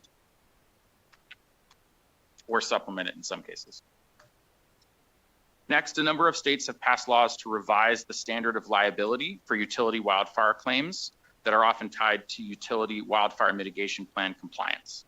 So for instance, North Dakota passed a law in 2025 saying that a utility can't be strictly liable for wildfires, and that compliance with the wildfire mitigation plan creates a rebuttable presumption of reasonable care. Arizona passed a law in 2025 that compliance with a wildfire mitigation plan is a defense to a negligence claim, and failure to comply is not per se negligence. And we have a number of other states, including Montana, Wyoming, and recently, although not on this slide, South Dakota in March of 2026, that have also passed laws that are designed to provide some kind of protection to a utility in a tort claim if it can show that it complied with its wildfire mitigation plan, or in some cases, if a plaintiff cannot show that it failed to comply. So for instance, South Dakota recently passed a law that a plaintiff to establish liability in a wildfire claim must prove that a utility failed to substantially comply with an essential element of its wildfire mitigation plan. There's usually more complexity to some of these laws, which I won't get into here, but that's the essence, of what they do. There are also a number of laws that limit an individual's recovery in a wildfire claim. So for instance, Utah SB 224 limits economic damages for real property loss to the lesser of the cost to rebuild a home or the loss in fair market value of the property. So it's not always the same cost. It doesn't always cost the same, for instance, if you have an old home, to rebuild it after a wildfire versus the fair market value of the property at the time the wildfire occurred. So Utah says now that the lesser of those two values are the economic damages that can be recovered. The law also capped non-economic damages at $100,000 for non-physical injury claims, $450,000 for physical injury, and incorporated no cap for wrongful death. Idaho made clear that it has a non-economic damages cap that was already in existence that applies to wildfire claims of $490,000, but creates exceptions for willful acts, reckless misconduct, or felonies. Wyoming has eliminated non-economic damages except for bodily injury or death. And to explain what that means, that's a response to non-economic damages claims where somebody's property was destroyed, but they weren't physically injured. So we've seen that in Oregon with claims against Pacificor, where in some cases a plaintiff might recover 10 times as much on non-economic damages for property loss, including up to $19 million per person. So not a physically injured person, not a wrongful death claim, but non-economic damages associated with emotional distress from the destruction of property. So some states have passed laws to eliminate or restrict that category of non-economic damages. Additionally, some laws, although it's not too many so far, place aggregate damage caps on wildfires. So this is inspired by a nuclear law, nuclear industry law, the Price-Anderson Act, that placed an aggregate cap on total damages from a nuclear incident for nuclear reactor facilities. Hawaii recently passed a law directing its Public Utilities Commission to create an aggregate cap on economic damages from one or more wildfires based on a long stakeholder-involved docket process, which I think will probably end at some point in the next 2 years. And so that's the first wildfire aggregate cap law that we've seen.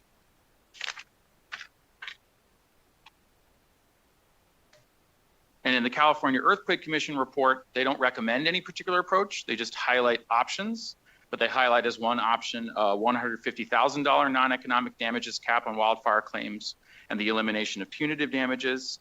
And they also, again, not recommending it, just putting it out, propose limiting or eliminating recovery for insurers on subrogation claims, noting that those claims in California can comprise 35 to 40% of settlement costs after a wildfire.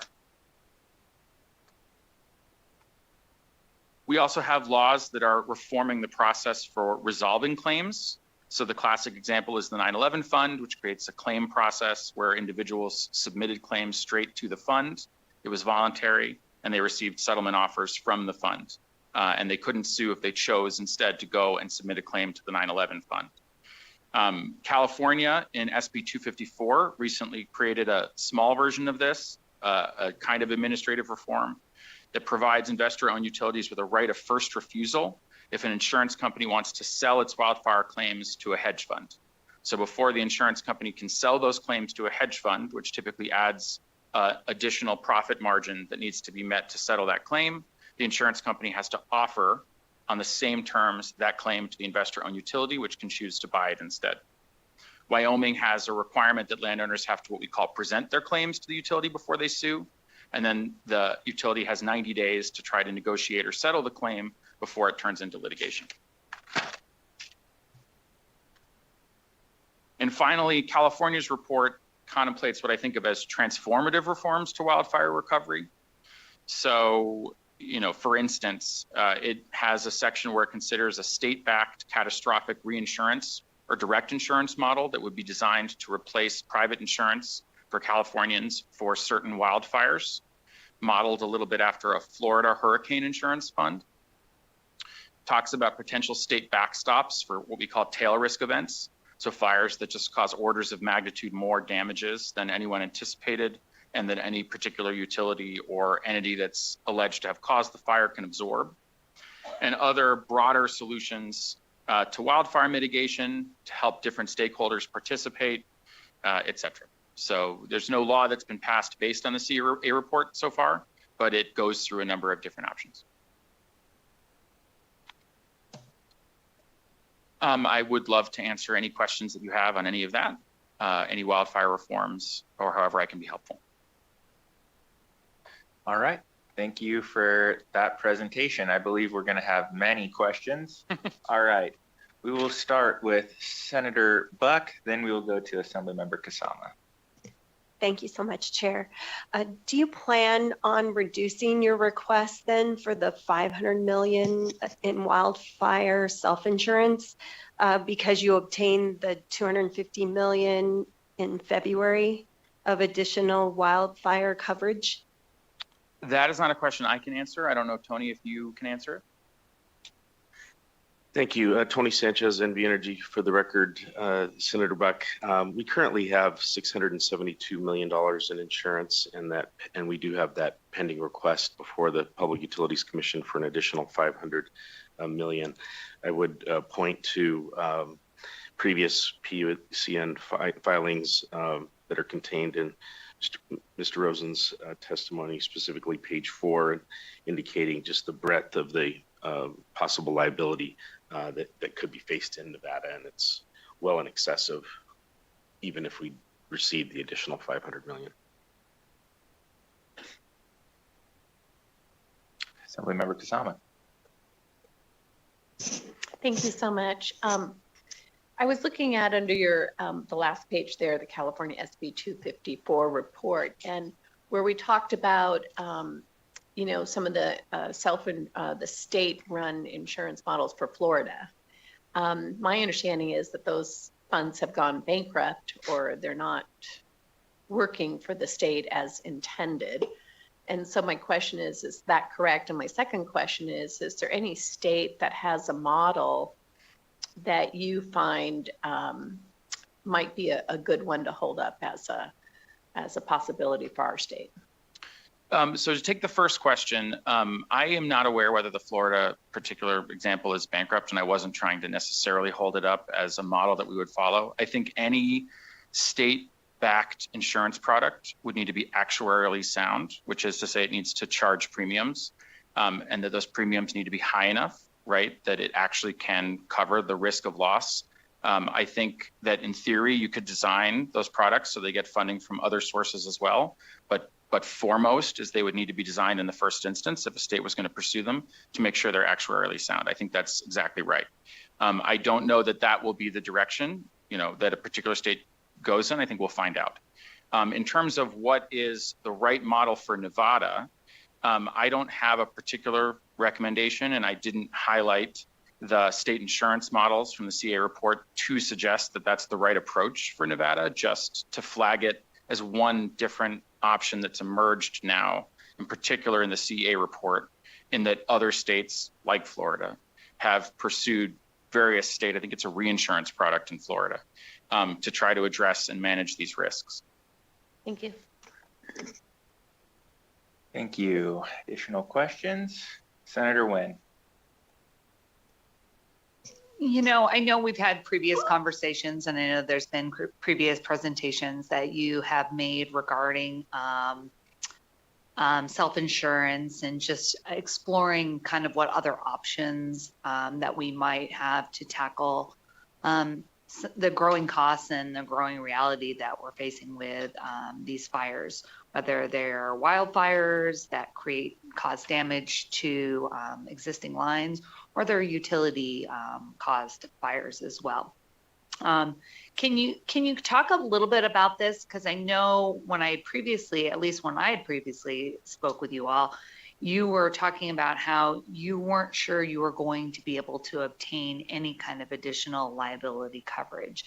And it sounds like what Senator Buck had referenced is that you were able to secure an additional $250 million in additional insurance. Can you kind of talk about what led to being able to get that coverage and how it became available? Were there any key terms to this new coverage or limitations or exclusions or triggers that allowed you to be able to get this insurance, if you know? I would say the fact that we were able to obtain additional insurance after authorization earlier this year is just a reflection of a changing insurance market that's continually evolving with us. As to more specifics, we can follow up in a specific written answer to you in that question, but I was not one of the ones negotiating at that time. But clearly, in our current pending request for additional insurance, we've highlighted the need that the 672 that we have right now is not adequate to cover us in the event of a catastrophic wildfire. And if it's at all possible, I know that we had talked, and I think you've been pretty open about like the expense of that additional coverage, that sometimes it's upwards of 70 cents on every dollar of coverage. I'm wondering if that is still like kind of and I just made up that number. I don't know what it was, but I remember it being like significantly high, almost a dollar for dollar kind of like situation. If with this additional coverage that you just most recently obtained in February of this year, whether or not you have those similar kind of terms where we still need to be looking at self-insurance. So I don't know if you know the answers to that or if that's something you can additionally get me answers to. If it's okay, Tony Sanchez with NV Energy for the record. Senator Wynn, if it's okay with you, I'd like to consult with our insurance department and respond in writing to you in the committee. No, I'd appreciate that. And Chair, I have actually kind of a list of questions. I'll try to pare it down if you'd prefer. Yeah, I have a list too. Let me just, before you move on to the next topic. Perfect. One of the things that my understanding is that the insurance was essentially kind of bundled with other investor-owned utilities, including Pacificor, and that essentially by removing Pacificor from that equation, it opened up some additional coverage that NV Energy was able to access. So if you could provide us again with that additional background, that would be helpful. And I think going back to the previous question that had been asked, I think one of the things that's probably on the mind of a lot of ratepayers, you know, you've stated the potential for a wildfire with massive liability that would outstrip this insurance. At the same time, we saw the proposal come forward for a $500 million fund. NV Energy's been able to procure an additional $250 million since that initial filing. And what we've heard is that the request still remains at $500 million because of the overall potential for something that outstrips that coverage. And so I think the question then becomes, when might we be facing a proposal to increase that $500 million even further, since it's not being reduced in consideration of the additional market coverage that the utility's been able to find? So if you could kind of incorporate that into the follow-up, that would be much appreciated. Absolutely, Mr. Chairman. Tony Sanchez for the record. Thank you. And Senator Wynn, go ahead. Thank you. Kind of in that same realm, I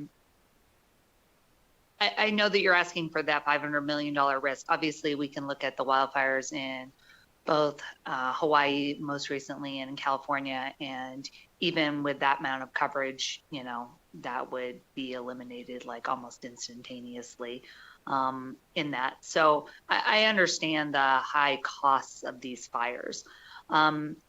Under circumstances that are not necessarily like in California, where it appears to be a mix of natural causes, man-made causes, and also utility causes that are currently under investigation there. In a circumstance where it is a utility-caused fire, under what circumstances would shareholders, not the customers, absorb those losses? So I can speak to how that works in California, if that's helpful, in terms of how they've structured that and answered that question in the context of their funds. And if you could be sure to state your name for the record. And my name is Max Rosen for the record. Thank you, Chair.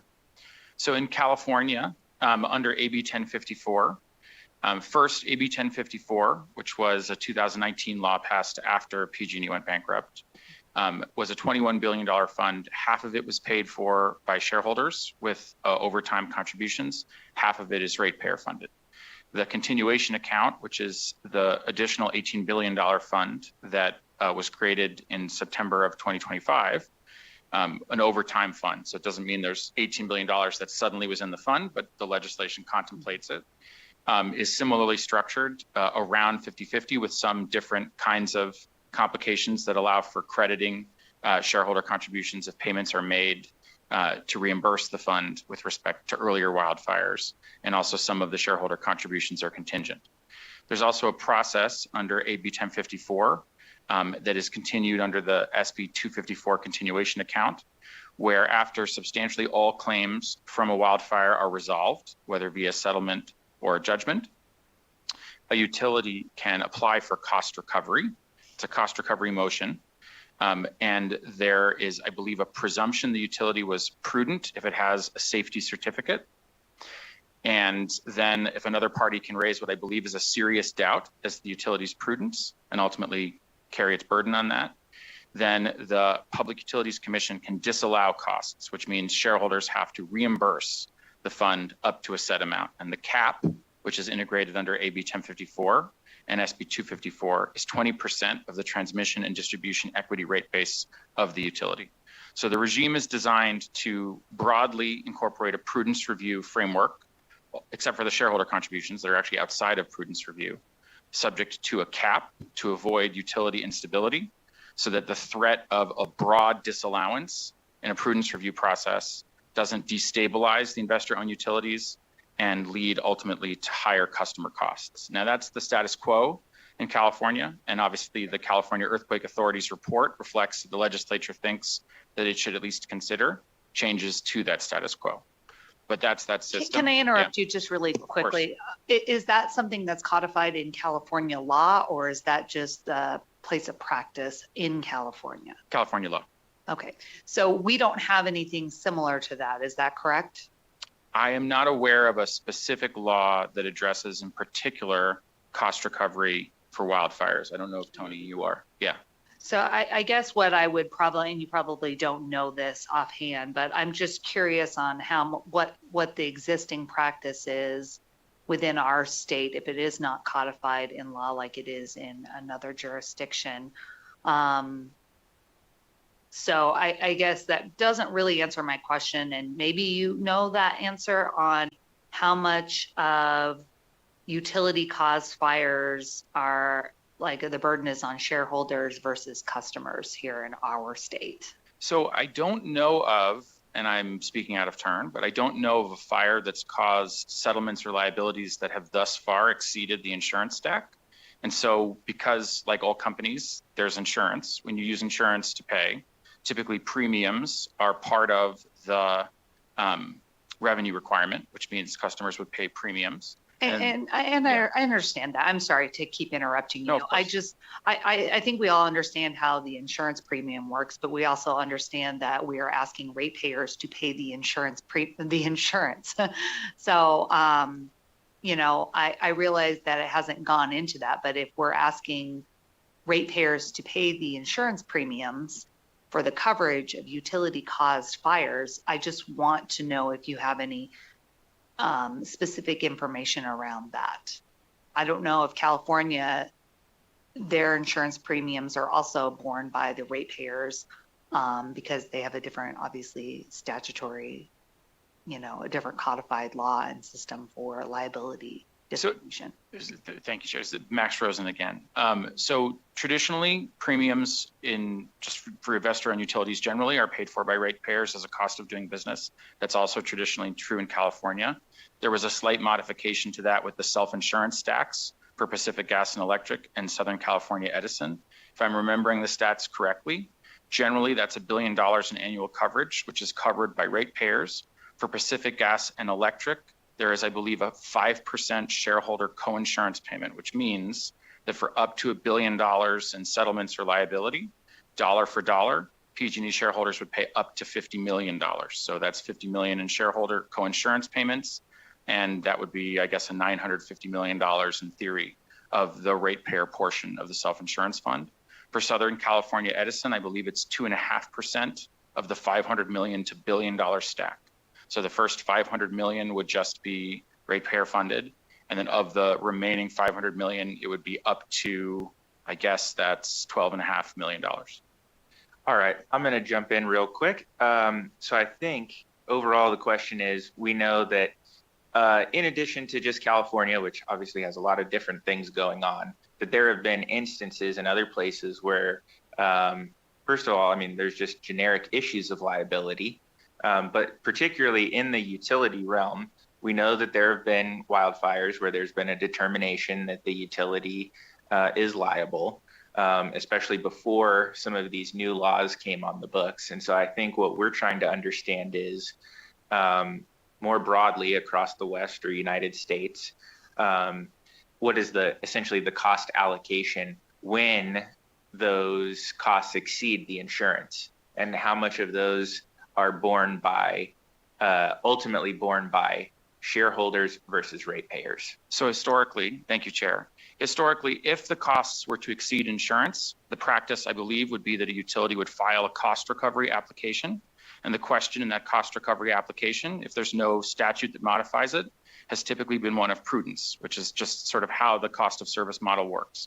So the utility would argue it was prudent. It would do that even if it settled claims. It would argue it prudently settled claims. It would dispute that it was imprudent, even though it settled claims for certain amounts. And traditionally, a Public Utilities Commission would adjudicate that application, and then it's application by application. So in some cases, the commission might allow the utility to pass all of those costs on to ratepayers. That's usually what's required if the utility is found prudent. If the utility is found imprudent, then the Utilities Commission might allow some of the costs to not go on to ratepayers or disallow costs, which would then be borne by shareholders. And then the question would be, what's the standard for that? Does it take into consideration imprudence plus factors outside of the utility control, like climate change, land management, et cetera? Does it not? And that, I think, would be, absent a statute, probably a decision for the Public Utilities Commission. Got it. So essentially those costs come back to a utility commission to review and make a decision on. And so the amount that's ultimately borne by the ratepayers depends on essentially that commission's decision and is 100% or less, depending on how the review process goes. I think that's, excuse me, I think that's an accurate statement about how things typically work absent a statute modifying that standard. All right, thank you. Sorry for the interruption. Vice Chair, back to you. You know, I had mentioned it with one of the other presenters earlier on, so I'm not sure if you heard it. We had talked about whether or not, I know that you all have filed a $410 million natural disaster protection plan. I also see that you're projecting 120% rate increase in 2027, followed by additional 14 and 17.8 increases over the next 2 years after that. Can you kind of describe how that's tied to any mitigation that you're doing, like utility fire mitigation that you're doing, versus other risks like floods, earthquakes, or any other kind of things that would fall within that plan?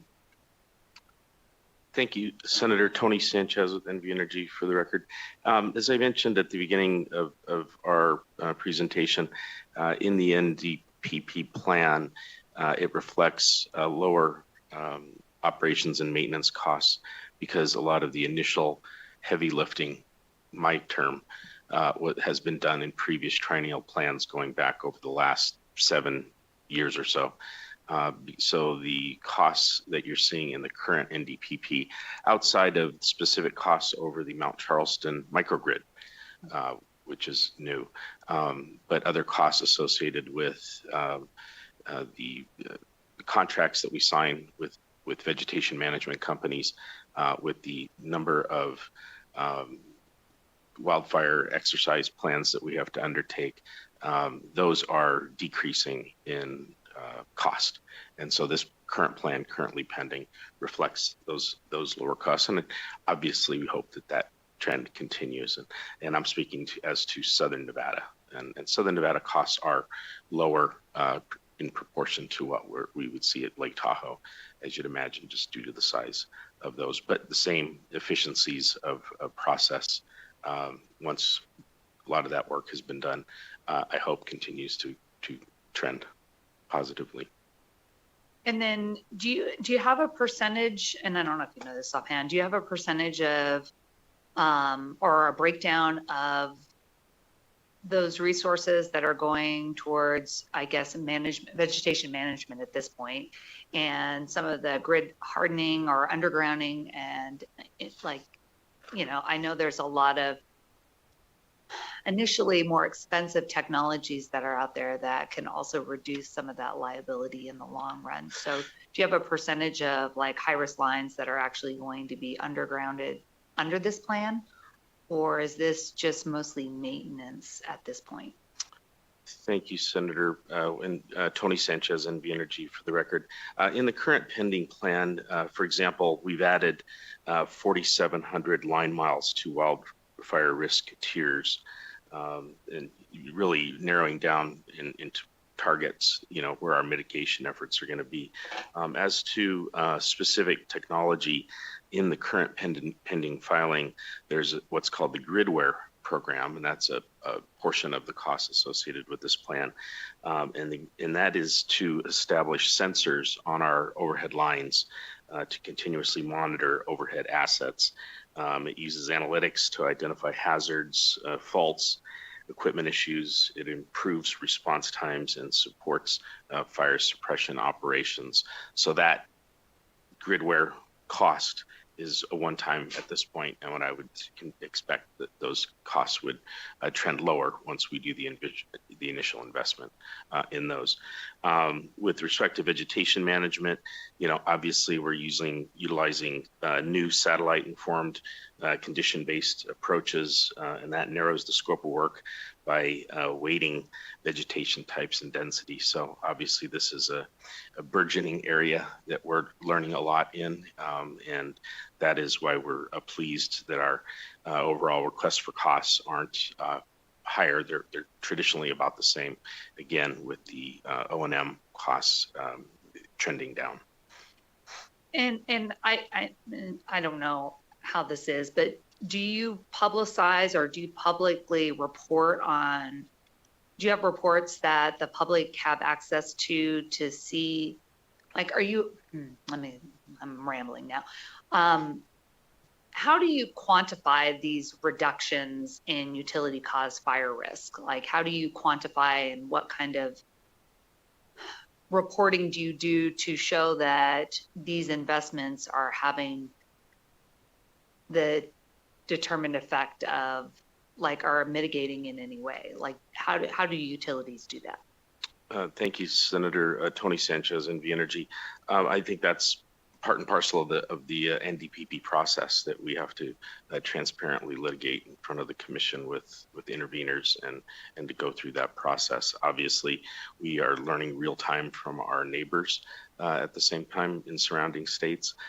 So, is it a stretch to say that we have come a long way in the last decade in terms of wildfire prevention mitigation efforts? It's been absolutely beneficial where we've gotten to today. But we could, obviously the plan that we file in front of the commission is available for public consumption, but we could follow up with any specifics and give you more of an executive review without having to wade through thousands of pages, if that's of value. No, I think that would be helpful for all of the committee members to fully understand some of the complexities of this. Sure. And I don't know if you're willing to answer this, but obviously we're learning here today that some of our surrounding states have a lot of these things codified into state law, which I'm imagining gives ratepayers and utilities a little bit more transparency. Is that something that we should be exploring and talking about here in our state? So it isn't as discretionary with the PUC, but there is a little bit more clarity in state law for how that, plays out. Thank you, Senator Tony Sanchez, NV Energy. For the record, that sounds like an overall philosophical question as to the difference between legislation and the regulatory process. And I would just state that as an officer of the company, the more transparent conversations that occur with all parties involved is something that we welcome. Thank you, and thank you, Chair. Thank you. I think, there was a lot of questions as well about the NDPP process, which is spelled out in statute and then carried out at the commission. Obviously, the company has this wildfire fund or self-insurance proposal pending before the commission, and then anything in this liability space would have to, I think, come before the legislature just to make sure that, where I think there's a lot of discussion about multiple different pieces of this kind of wildfire puzzle, and I just wanted to make sure we've got some shared clarity along those lines. So I have a couple of questions. Have any of these laws essentially been, related particularly to liability? Have they been tested in terms of to see what the impact is following a catastrophic wildfire? You did mention California. It sounds like, just to be blunt, it was a failure, right? A plan to invest $40 billion of funds from ratepayers, and then we ended up with a catastrophic wildfire that has completely outstripped all of that and has led to what you discussed, which is a report to look at, what went wrong and how can we try and find a way to chart a new path forward. Have any of these liability laws been tested in the other states where they've been enacted? Thank you, Chair. Max Rosen for NV Energy. First, on California, I would not characterize it as a failure, and I did not mean to suggest that. I don't think it was a failure. I think it really helped the IOU's credit ratings. I think without these funds, we would probably see higher rates in California, and it would have been harder for PG&E to emerge out of bankruptcy. I think the fact that the LA fires outstripped the scope of these funds does not make the funds retroactively a failure. I think it just highlights that there are a number of different ways to eat this elephant, and a number of, as you said, Chair, a number of different interlocking proposals that it makes sense to consider. And I think California has now at least started to consider proposals beyond just a fund. But I don't think it makes the fund that they have passed or created a failure. In terms of liability tests, I do think it's the case that pre-existing non-wildfire specific limits on liability have existed in some states where there have been wildfire litigation. I also think we've seen limits on what utilities can pay getting factored into the ultimate resolution of wildfire claims. I'm not aware of one of the recent wildfire mitigation plan shield laws getting applied to a catastrophic wildfire. That doesn't mean it hasn't happened, but I cannot think of a case where that has specifically been tested in court. Thank you. I appreciate that and appreciate the note. So I was not trying to put words in your mouth. I think it was a failure. They're dealing with extremely high electric rates. Again, as you noted, they tried to be very proactive on the front lines of developing some of these planning processes, bringing some of these funds online. And at the end of the day, we have, billions upon billions of dollars in damages, utter devastation in communities, and utilities that are essentially, teetering on the brink of financial ruin. So in my opinion, that's a failure. But we'll move on to the next question. You mentioned both wildfire funds and self-insurance. And when you talked about self-insurance, you mentioned kind of captive insurers. So can you just kind of discuss what, if any, is the difference between a fund and a self-insurance proposal or policy? And is there regulation and involvement by the State Department of Insurance? And who kind of oversees some of those? Because particularly with the funds, it sounds like the utility is essentially making the decisions on claims.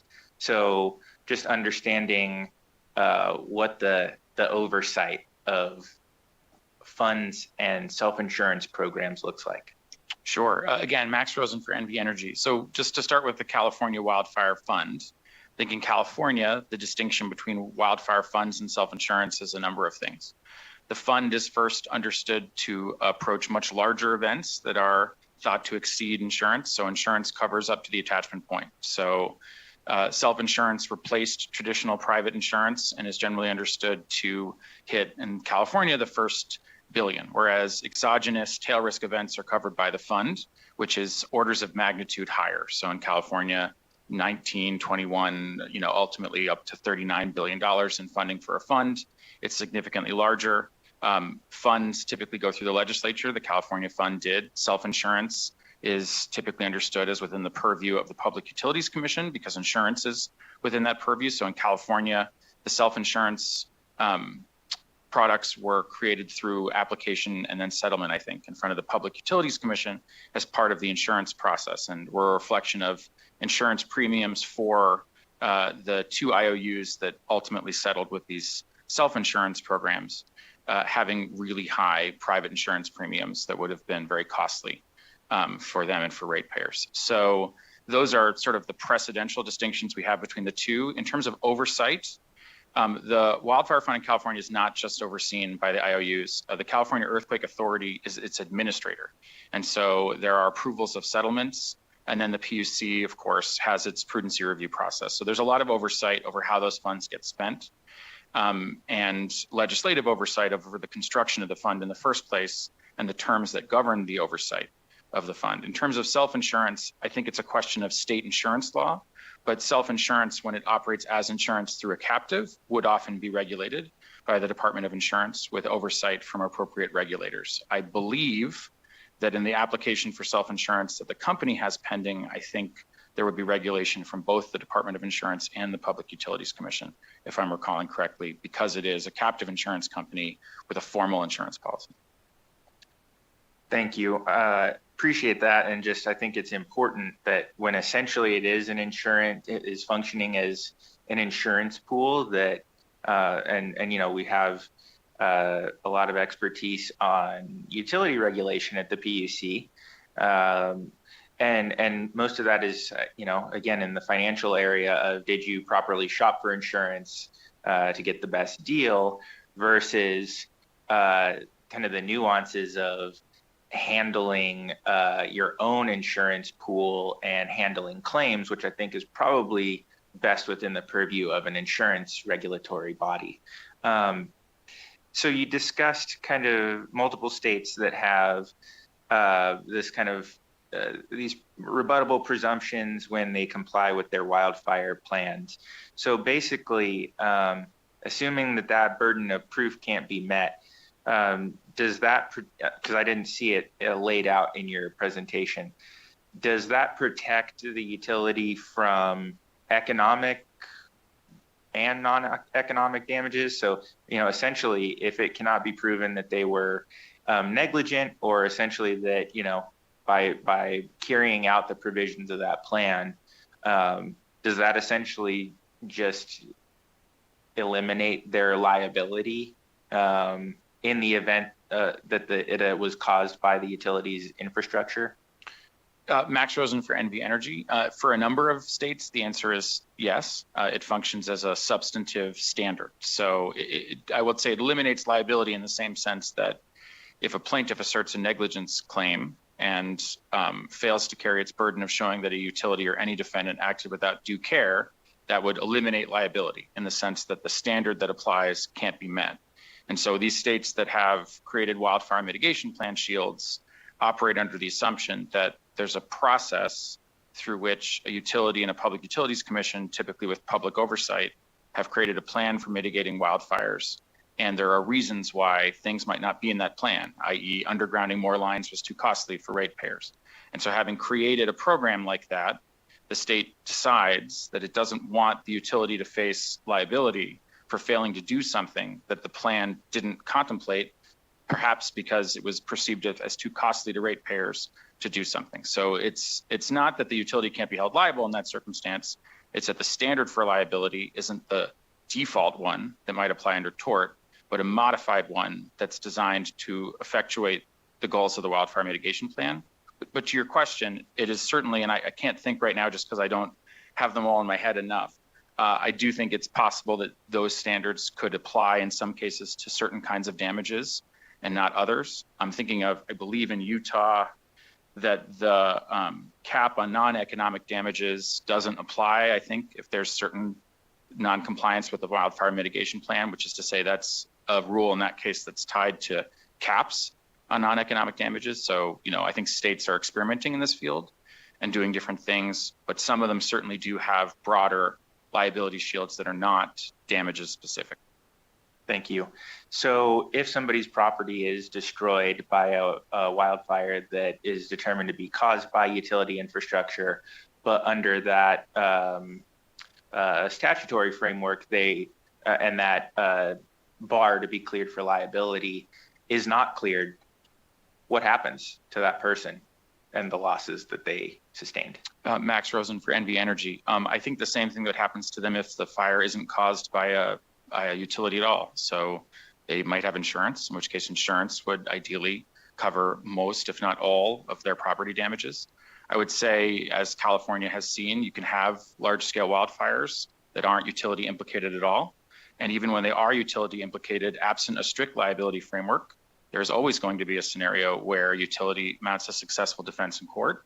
And even if it is implicated in the wildfire, it may have a strong argument that it wasn't negligent.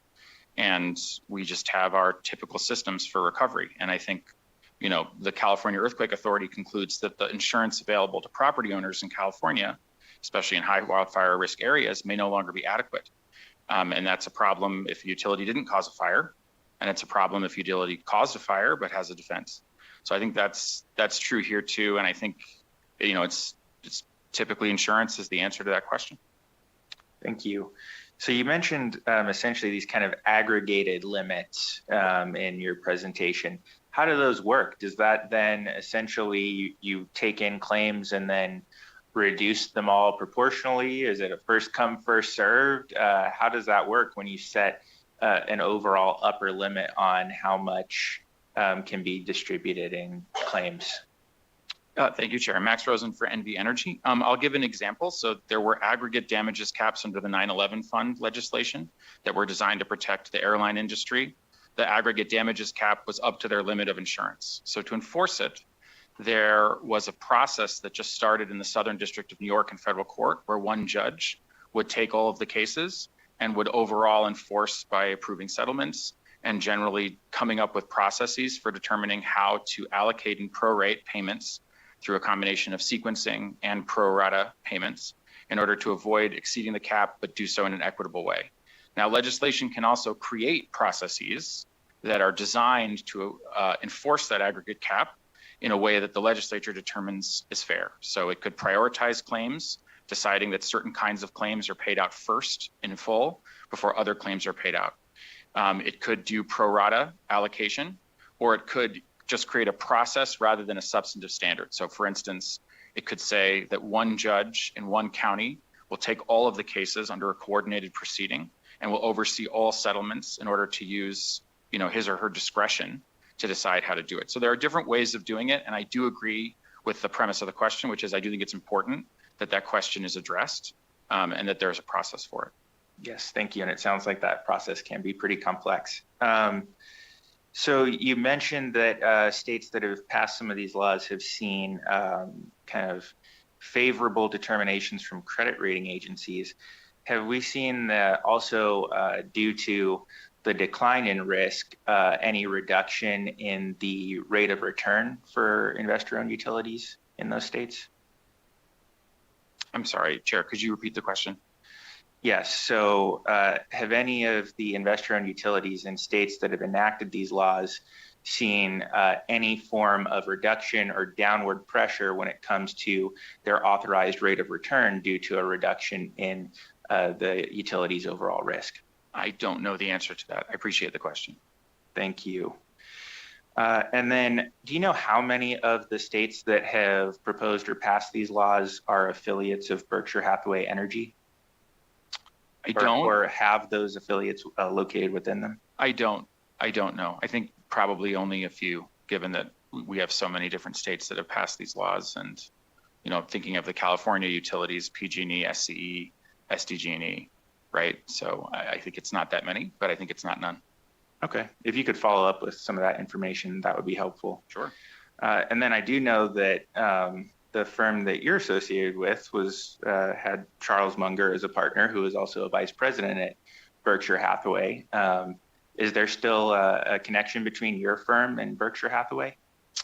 There are certainly clients that the firm has that are affiliated with Berkshire Hathaway. I think that's been the main connection for a long time. Charlie Munger stepped down as a partner a long time ago, before my tenure at the firm began. I think that's the connection. All right, thank you. Members, any questions? All right, seeing none, thank you very much. We will now move on to our next presentation, which will be from representatives of the Nevada Justice Association.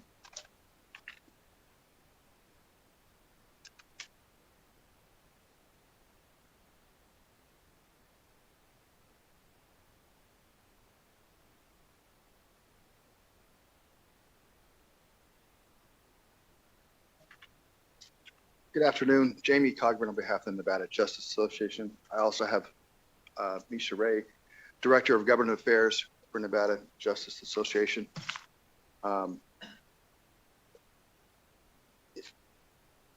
want to address a couple of things that we're throwing around different terms of wildfires and utility fires. And for our association and for the citizens of Nevada, what we're focused on is we're not for immunity. So we are not for limiting liability to someone that does something wrong. A wildfire is very different than a utility fire. And I think that's a key distinction here. They're throwing up numbers and we're talking about different things, but we're talking about two different key concepts here. A wildfire can happen naturally, or it can happen from a utility fire that then spreads. But ultimately the cause of that fire was the lack of maintenance and infrastructure by the utility. And that's vastly different than when we're talking about just a wildfire or arson or those types of things. So when we're talking about the fund that California has set up, the most recent fire was the Palisades. And we all know that was done, it was arson. So yes, they have a fund, and that's the largest expense that California has ever seen for a wildfire. But the utility is not on the hook for that, because they didn't do anything wrong, because it was done by arson. So I think that's a key distinction that we need to talk about. One of the questions that was brought up towards the end was, of the states that have enacted laws that regulate and limit liability, how many of those are Berkshire Hathaway companies does Berkshire Hathaway have in those states? It's about 80%. So it's not a nominal amount. We're looking at Arizona, Idaho, Kansas, Montana, Oregon has a proposal. South Dakota was enacted. Utah was enacted. Wyoming. Those Berkshire Hathaway all has utility companies in those states. So other than Hawaii, and I think North Dakota, and I believe Texas, those are the only states that have enacted laws that they do not own a utility company there. But to be clear, we're talking about who's responsible when there is a utility fire. And that's what we're talking about.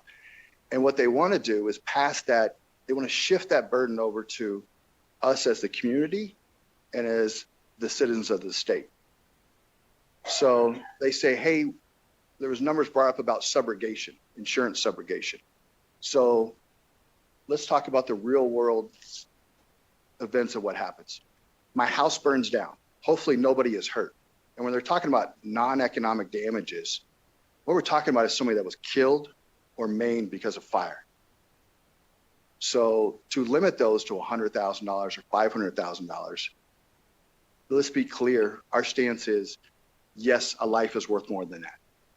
It is more than a line item on a budget or the cost of what a company spends for marketing or the sponsorship of the nights. We're talking about people's lives. We're talking about what they go through. Now, when we're talking about pure economic damages, we're talking about houses. So let's take an example of a house burns down because a utility fire started because they haven't maintained the power lines. So what happens? The homeowner has to make a claim to their insurance company. That's their first step. And they're going to get the runaround there. And then they're ultimately going to make a claim to the power company. This entire time, the homeowner has no money to rent a place, to live somewhere, to go somewhere, to take care of their family. The biggest investment a homeowner makes is their home. That is what we all want to be homeowners. That's what everybody strives to do. That is the biggest investment any person ever makes. And all of a sudden it is gone like that from a fire. And it's not a wildfire, it is a utility fire that we're talking about. And I want that to be clear. That's what we're talking about when we keep crossing over. We're talking about wildfire funds, but if it's caused by a utility because they failed to maintain their lines or their power boxes, then they should be responsible. That's how it works. Just like we're all responsible when we're on the road. If I don't do the right thing and I'm not paying attention, I'm looking at my phone and I'm in stop and go traffic and I hit somebody, I'm responsible. I teach my kids that every day. So just because we're a big corporation doesn't mean that goes away. Ultimately, immunity lowers the standards. I understand these are big numbers and these are real risk. But what we're talking about is you can maintain, and we talk about PG&E, and PG&E went into bankruptcy. And let's be clear what happened with PG&E. They went into Chapter 11 bankruptcy. They're still around. They didn't disappear. They reorganized their debt. They shedded a lot of their debt, and they still operate. But what they didn't do prior to their bankruptcy and prior to the Eden fire was they didn't maintain their stuff. They didn't put money into infrastructure. They paid out billions of dollars for shareholders. They could have paid out a few billion less and put that into infrastructure, and we may not be having this discussion. Now in Nevada, when we talk about fires that have been caused by utility fires, the last one I could think of, and I could be wrong, was in Collin Ranch. And I think that was like 2000, I'm guessing here, but I think 2012-ish, somewhere around there. This is not a huge problem that we're talking about, utility fires. And for those down south that don't know, Collin Ranch is a neighborhood in Reno, up against McCarran there, where there was a utility fire. So utility fires are real, but the burden shouldn't be on the homeowner who does nothing wrong but pays their utility bills, gets insurance, does all the right things, assumes that the utility company is maintaining their lines, investing in infrastructure, making sure that things are safe for the community. They have a monopoly. Let's be real. There's only one place we can go to get energy, except in the rural. So be there. But we only have one option. So we don't get, when we move into a new house, we don't get to say, hey, you know what? I like option B or option A. That's my utility company. We expect them to take responsibility and take accountability for their actions. And some of the laws that they put up were, hey, we're going to diminish, we get to choose the lesser. We get to restore the house or a diminution in value. And the first question I want to know is, who decides that? How does that happen? What is that process? My house is burned down partially. I live in the other side of the house because half of it's almost torn down, but I have nowhere else to go. How long does this process take? What happens? You've seen it in natural disasters for years, especially where there's hurricanes, things like that, where people go, hey, my house I had insurance and my house cost $200,000 to fix. And the insurance company goes, oh, we think it's going to cost $22,000. And you're like, well, guess what? I can't fix my house for $22,000 because I have this contractor telling me it's going to cost $200,000. This other contractor telling me it's going to cost $195,000. So I don't know where you're getting these numbers, but that's what happens. And a homeowner doesn't know what to do.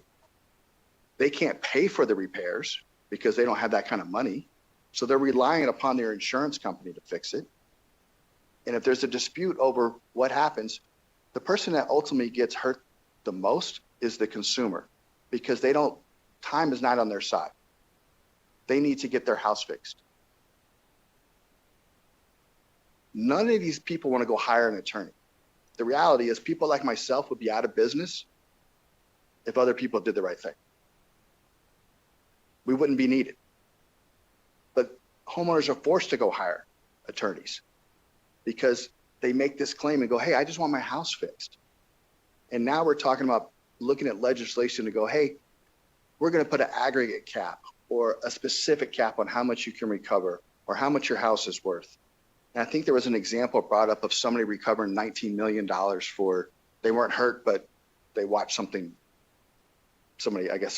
happened or their property was burned. That right now is not possible in Nevada as it stands. If your house burns down, the most you can recover is what your house is and what your personal belongings are. Now, if somebody is injured, then yes, you can recover above that. But you don't get an extra award because I saw my daughter's painting that she did from when she was 3 get burned down. It has a lot of value to me, but the court does not recognize that as value. In fact, they'd probably recognize that as just a piece of paper. Now, those memories are very important to me, but I don't get extra money because of it. We have to have a physical injury to recover emotional distress in Nevada. So those are just, I would call that a red herring, that we don't even have that here. That's not even possible as it stands. This is a complicated issue, and I don't think there's a quick solution. But one thing is for sure is giving immunity to the utility companies is not a solution that helps anybody. Because the people that will bear that cost, if a wildfire from a utility fire ravages a neighborhood, it's going to be on the government to help if the utility is not responsible. It's on the people. It'll cause devastation. So the only person that makes out is a utility company because they go, hey, we're limited. This is how much we have to pay no matter what. And there is no limit to what the consumer has to pay. There is no limit to what the government will have to pay or lose. And ultimately, that's not fair. That's not accountability. And that's what we're here for.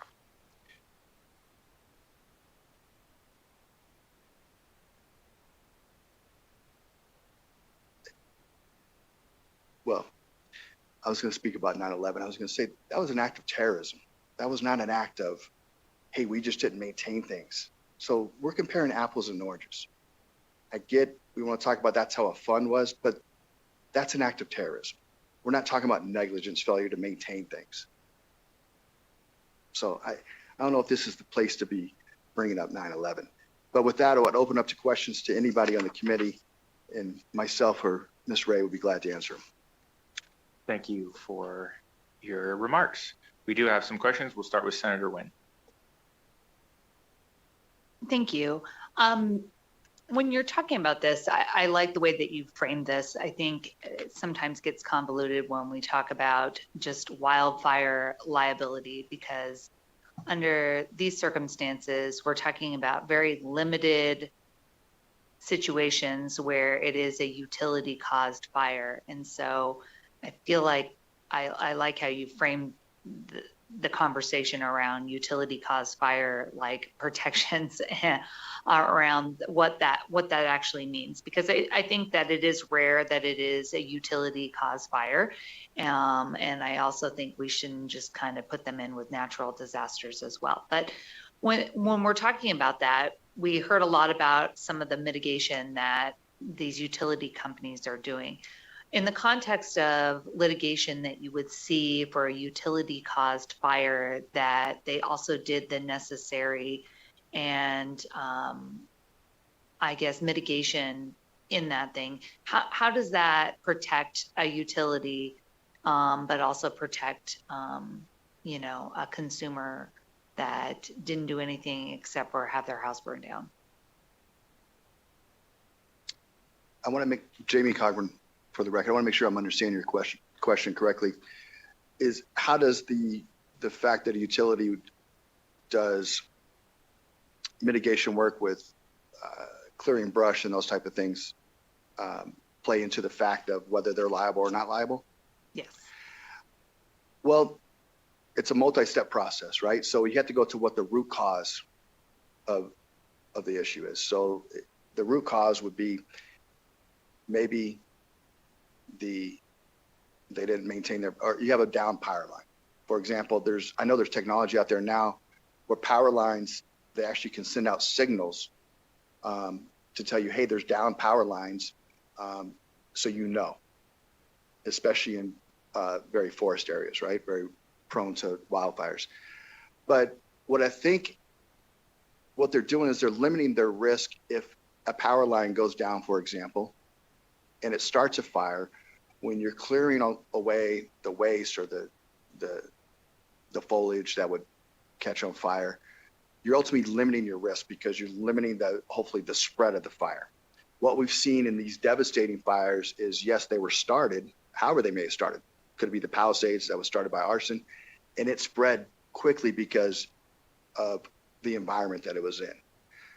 But ultimately, you got to go down to the root causes. If you maintain everything, and you put all these other things into your infrastructure, such as the power lines, you're notified when power lines go down, those types of things that also allow you to cut off power to those power lines, then you're not going to have the issue of the fire spreading. And it ultimately goes back down to the root cause. And I hope that answers the question. It does. It is helpful. When you're looking at some of the proposed legislation, regulations across, I guess, the West region, I think that's where you're predominantly seeing a lot of these fires. And then we obviously have the terrain that leads to like increased damage. Have you seen what's going on, like, for example, in Utah? Has that law gone into effect in any kind of fire season where they have been limited? Jamie Cogburn, for the record, I have not. And to be transparent, wildfires are not my area of expertise, or utility fires. But I don't think it matters whether we're talking about utility fires when it comes from what we're speaking about, which is limiting liability and immunity and responsibility. Where we have seen that specific, it never ends well. When you give somebody immunity, it lowers the standard because now they're not accountable. They don't have to make safety a priority. And we're talking about capitalism. So this isn't a government-run program. We were talking about Berkshire Hathaway here. We were talking about Nevada Energy. I mean, I think they made $400 million last year profit. So this isn't a minuscule amount. This is an investment for them, and they have to take safety into account. And if you lower that standard, all you're doing is hurting people.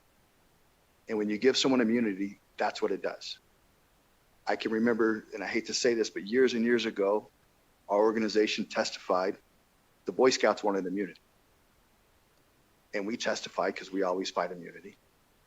And ultimately they didn't get it, but years later now has come out that, oh my God, there was a lot of children being raped and molested. If they had immunity, there would be nobody held accountable. And that's what immunity does. It hides. Thank you, Chair. Thank you. Next, we'll go to Assemblymember Carter. Thank you. Yeah, I'm trying to get it clear in my head. At what line do we draw between liability that's transferable to ratepayers, because like wildfire abatement and all of the preventative causes are transferable to ratepayers, and what's not transferable to ratepayers?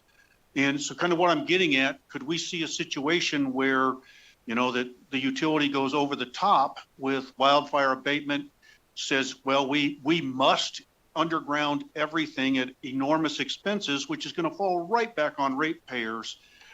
Trying to figure out where we find the balance in that equation. I'm not even sure if I understand the full equation yet, but. Jamie Cogburn for the record, and I would go back to, this is without a doubt a complicated issue, and it's multifaceted.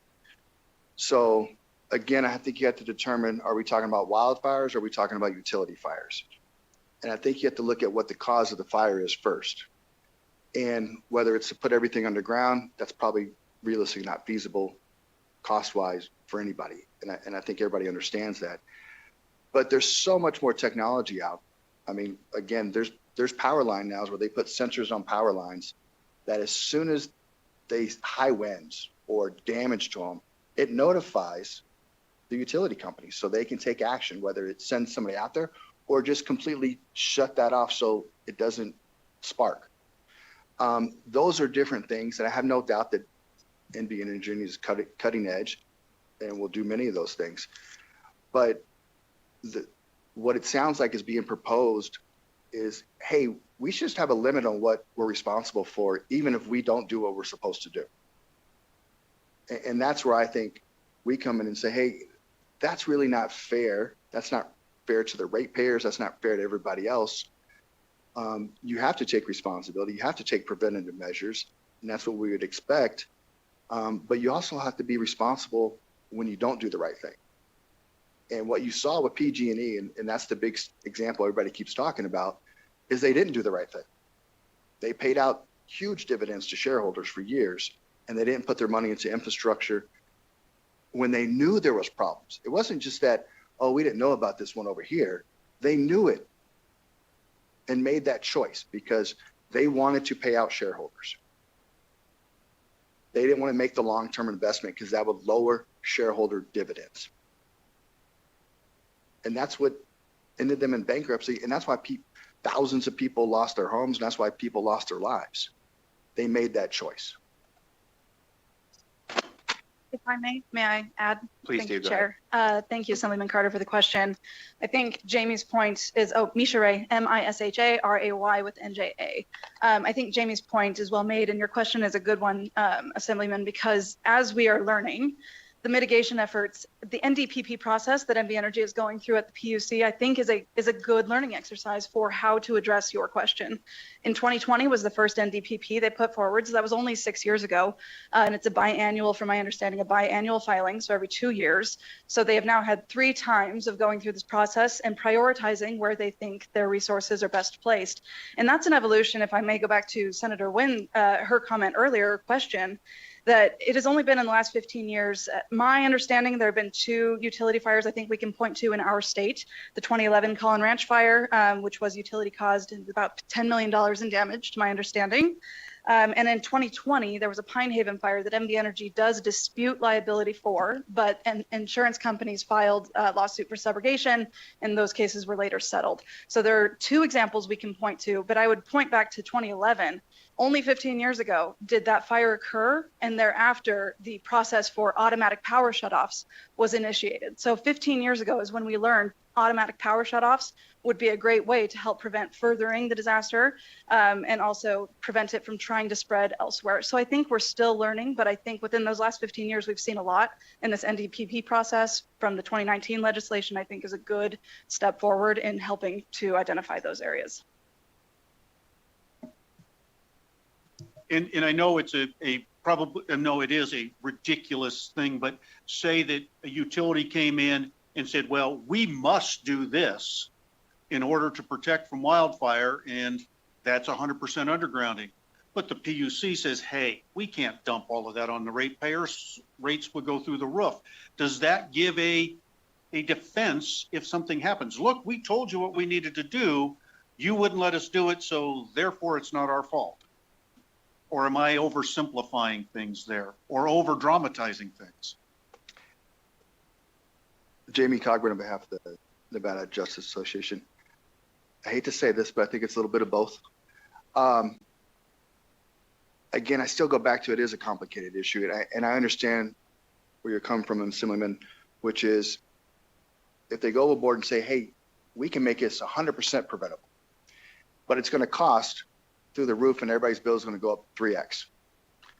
That would be problematic.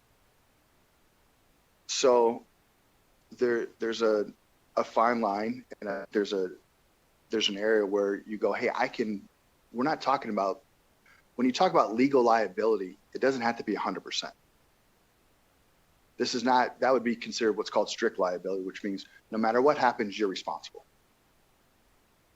For there to be legal liability against a utility for a utility fire, they would have to do something that is wrong, or they're deemed negligent, which means they didn't do something. Again, it's really, as I always put it, you did the right thing, you did the wrong thing. And the way we do it in Nevada is a jury of our peers decides that, and there's standards. And they say, yes, this was reasonable, and you did everything you were supposed to do, and it can still happen. You don't have to be perfect, but you have to make that effort, and you have to do what's reasonable, and you have to do the right thing. Thank you. Members, any questions? Member Karras. Thank you, Chair. So from what I'm hearing and what I heard in the prior presentation, as maybe as we go forth, and correct me if I'm wrong, as we go forth with proposed legislation or regulations, that perhaps we should have it separated from what a utility fire is and what a wildfire is, because our constituents all over the state will be facing tough insurance choices just from wildfires, having nothing to do with utility caused wildfires. I think there's similar problems, but I think they may well need to be separate. What do you feel about that? I think you're, Misha Ray for the record, I think you are on the right point. I think why we are here is because the investor-owned utilities specifically are looking to limit their liabilities in some ways or otherwise be immune in some ways for the fires they cause. So I do think that any legislation that would ever come forward, if there is any, should do that identification of a utility caused fire as opposed to the destruction of a natural fire that happens. We're a big state. We have a lot of open federal land that catches, fire for all kinds of reasons. But the distinguishing factor would be that a utility would be liable for the things that it causes as opposed to having to be a victim like the rest of us if a fire just happens to come through and burn down certain poles and that kind of thing. Thank you. Thank you, Chair. Thank you. Members, any additional questions? All right, seeing none, thank you for the presentation. We'll move on to our last presentation on this item, which is from representatives of the American Property Casualty Insurance Association, who I believe will be joining us online. And we have somebody here in Las Vegas as well. Welcome. Thank you so much. Because of technical difficulties, I hope you can hear me. Can everyone hear me? Yes, we can. Okay, thank you. Due to technical difficulties, which thankfully I noticed while I was listening to other individuals present, Ms. Carmichael is going to help me with the slides, or Cartwright, and thank you so much for letting her do that.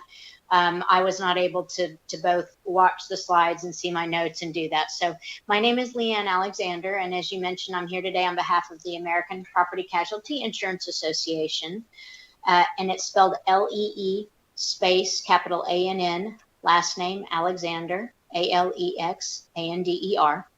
And first, thank you so much for inviting APCI to testify today and giving us the opportunity to present information on behalf of our members on this important topic. Of course, please feel free to interrupt with any questions, and of course, I look forward to taking any questions at the end. I do want to say that I've learned a lot from listening to the testimony thus far, and there are a lot of great questions asked. I started to take notes, but there were so many that it was hard to get them all down to be able to respond. So if anything that you've asked previously seems appropriate to ask of me once you've heard the presentation, please do that, and I'll do my best to answer anything I can. So if we can move on to the second page, there we go. So you all know this, it's nothing new, but I'm just going to speak very briefly to this. As you know, we're seeing a really significant increase in wildfire occurrence. And a lot of those, as has been discussed today, are certainly by no means all of them are not utility caused. But while that's the case, utilities do cause a disproportionate share of highly destructive fires. And if we can stop those, we can stop a significant amount of loss. So weather patterns are increasing fuel loads, as you know. We've got dead and dry vegetation, which results in easier ignition and spread of fires. And here's a frightening statistic. Wind can carry embers over 20 miles during extreme conditions. So I'm originally from Oklahoma, live in Texas now, and there were over 150 fires around the state a few months ago that was generated, as I understood it, by utility ignition, but embers just fly. So they can spread quickly during extreme conditions. Hotter temperatures aren't helping. The 10 warmest years since 1850 have all occurred in the past decade, with 2024 being the hottest on record, according to the World Meteorological Association. So all of these factors have combined to increase the frequency and intensity of wildfires. So we all know wildfires can be ignited by a number of things. Natural causes, including lightning and spontaneous combustion. You can have human causes, which of course can include arson, above ground power lines, what we're discussing here today, accidental ignition from cigarettes or campfires, out of control controlled burns, or fires that are used for intentional land clearing, and use of sparking equipment like welders, chainsaws, grinders, mowers. We also have railway lines that can cause them. But there are things we can do to prevent fires in the first place, or should one start, mitigate the resulting loss. So at the base level, we can enact stronger building codes. We can encourage and incentivize use of better building standards, like adopting the Insurance Institute for Business and Home Safety's Wildland Urban Interface Model Ordinance. We can also encourage use of the home building, of individual home building, using the IBHS Wildfire Prepared Home Standard. And if we can get you any information on any of these, please let us know. Importantly, we can also insist on utility use of robust wildfire mitigation plans, which you all have in place, and I think they are considered DNPP plans in the state, if I've got that right. But if you'll forgive me, I'll refer to them as WMPs because it's just ingrained in me. And if we insist on that, which consists of including ongoing and ever more robust requirements for utility infrastructure hardening and vegetation management, enforce those plans, and then hold utilities responsible for the damage caused by fires they ignite. That's an important set of steps. And in the U.S., more than 60,000 communities are believed to be at risk of wildland urban interface fires, according to the National Association of State Foresters. So we really think it's critical, as I know you do as well, that we take all of these steps. Let's move to the next slide, please, Leah. So utility involvement is a common feature in the costliest wildfires in the U.S., with a growing number of utility-involved ignitions during high wind events. And this chart and graph will help to show you that, or map.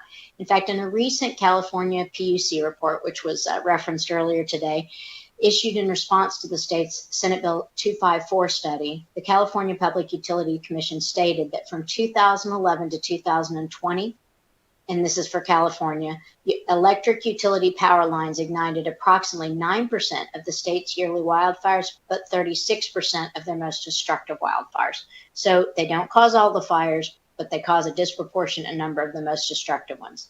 And this is caused for a lot of reasons. The areas in which distribution transmission lines are located, and a bunch of things simply conspire to have that statistic be the fact. So as you can see by this, just since 2017, there have been a significant number of very costly utility-ignited wildfires in the western U.S. And these are just insured losses, not overall economic or emotional loss, including loss of life, livelihood, and property. So these numbers alone on the insured losses significantly underrepresent the overall cost to society and individuals. Again, it's not an anomaly, it's a structural exposure, and it's growing. Leah, let's move to the next slide, if we may. Thank you. Again, so as this graph and chart show you, many of the largest insured wildfire losses involve utility-ignited fires, and that's indicated by the orange shading that you can see. This illustrates the importance of today's discussion. These are not public policy considerations that can be taken lightly, as you all are evidencing by dedicating this time to the topic today.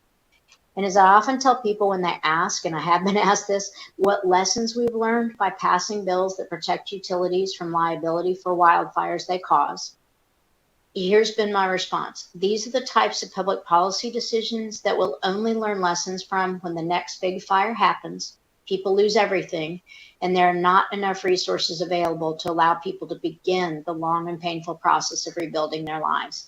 And I'm going to emphasize this again. These bills can be made to sound favorable on the surface, but as I walk through it in more depth through the rest of the presentation, and I only have about 8 slides I'm going to go through, 7 actually, so don't worry. I know you're at the end here, but I think these really have a lot of lessons to be learned, but I'm afraid they're going to be learned the hard way by states that passed these bills last year, one state that passed one so far this year, and others that may consider them in the future. I don't think people will really be able to fully understand the ramifications until there's a bad fire. It's much harder for people to sue and recover, and people are simply left with a burning hole in the ground and the inability to rebuild their lives. Leah, if we can move on to the next, thank you so much. So because utility ignited and involved wildfires are becoming frequent and severe, there was an uptick in legislation in 2025, which the gentleman earlier went over when he spoke about a bunch of the bills that passed last year. And this has continued into 2026, this introduction of bills to address prevention and mitigation and shield utilities from liability for the fires they ignite. In 2025, we saw a number of bills filed across several states that provided some form of liability shield to utilities, publicly owned or both publicly and privately owned, as utilities sought to limit their liability from fires they ignited. But this isn't a new concept. Alaska had bills in 2021 and 2023, both of which failed.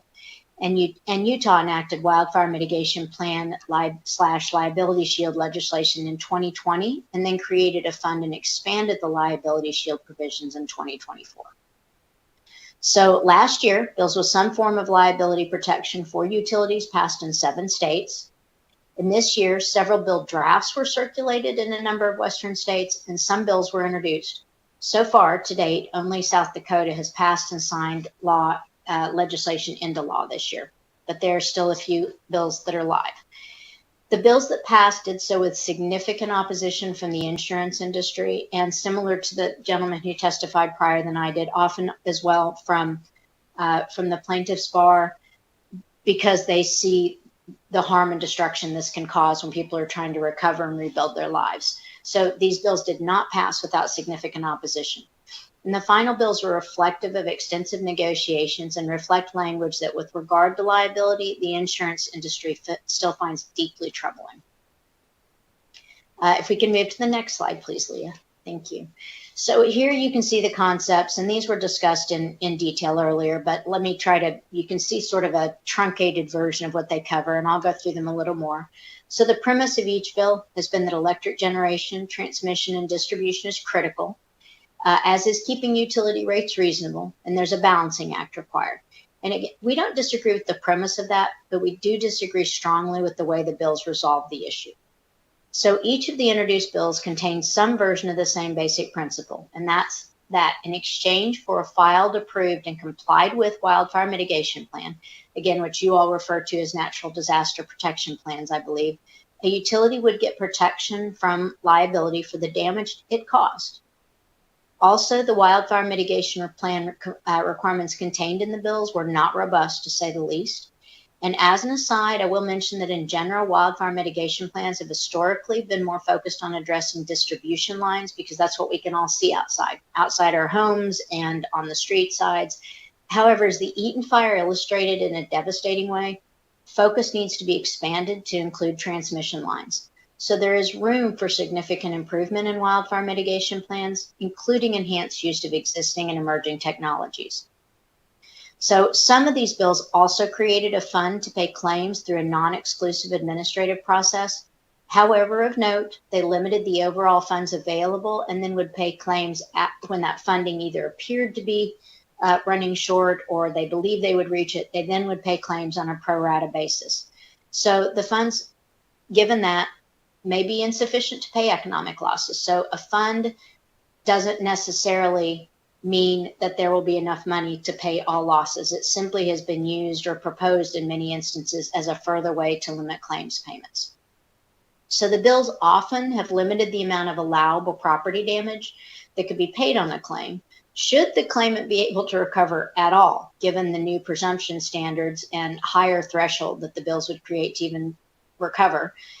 For example, several bills allowed for the lesser of the cost to repair or replace the property or the property's diminution in value.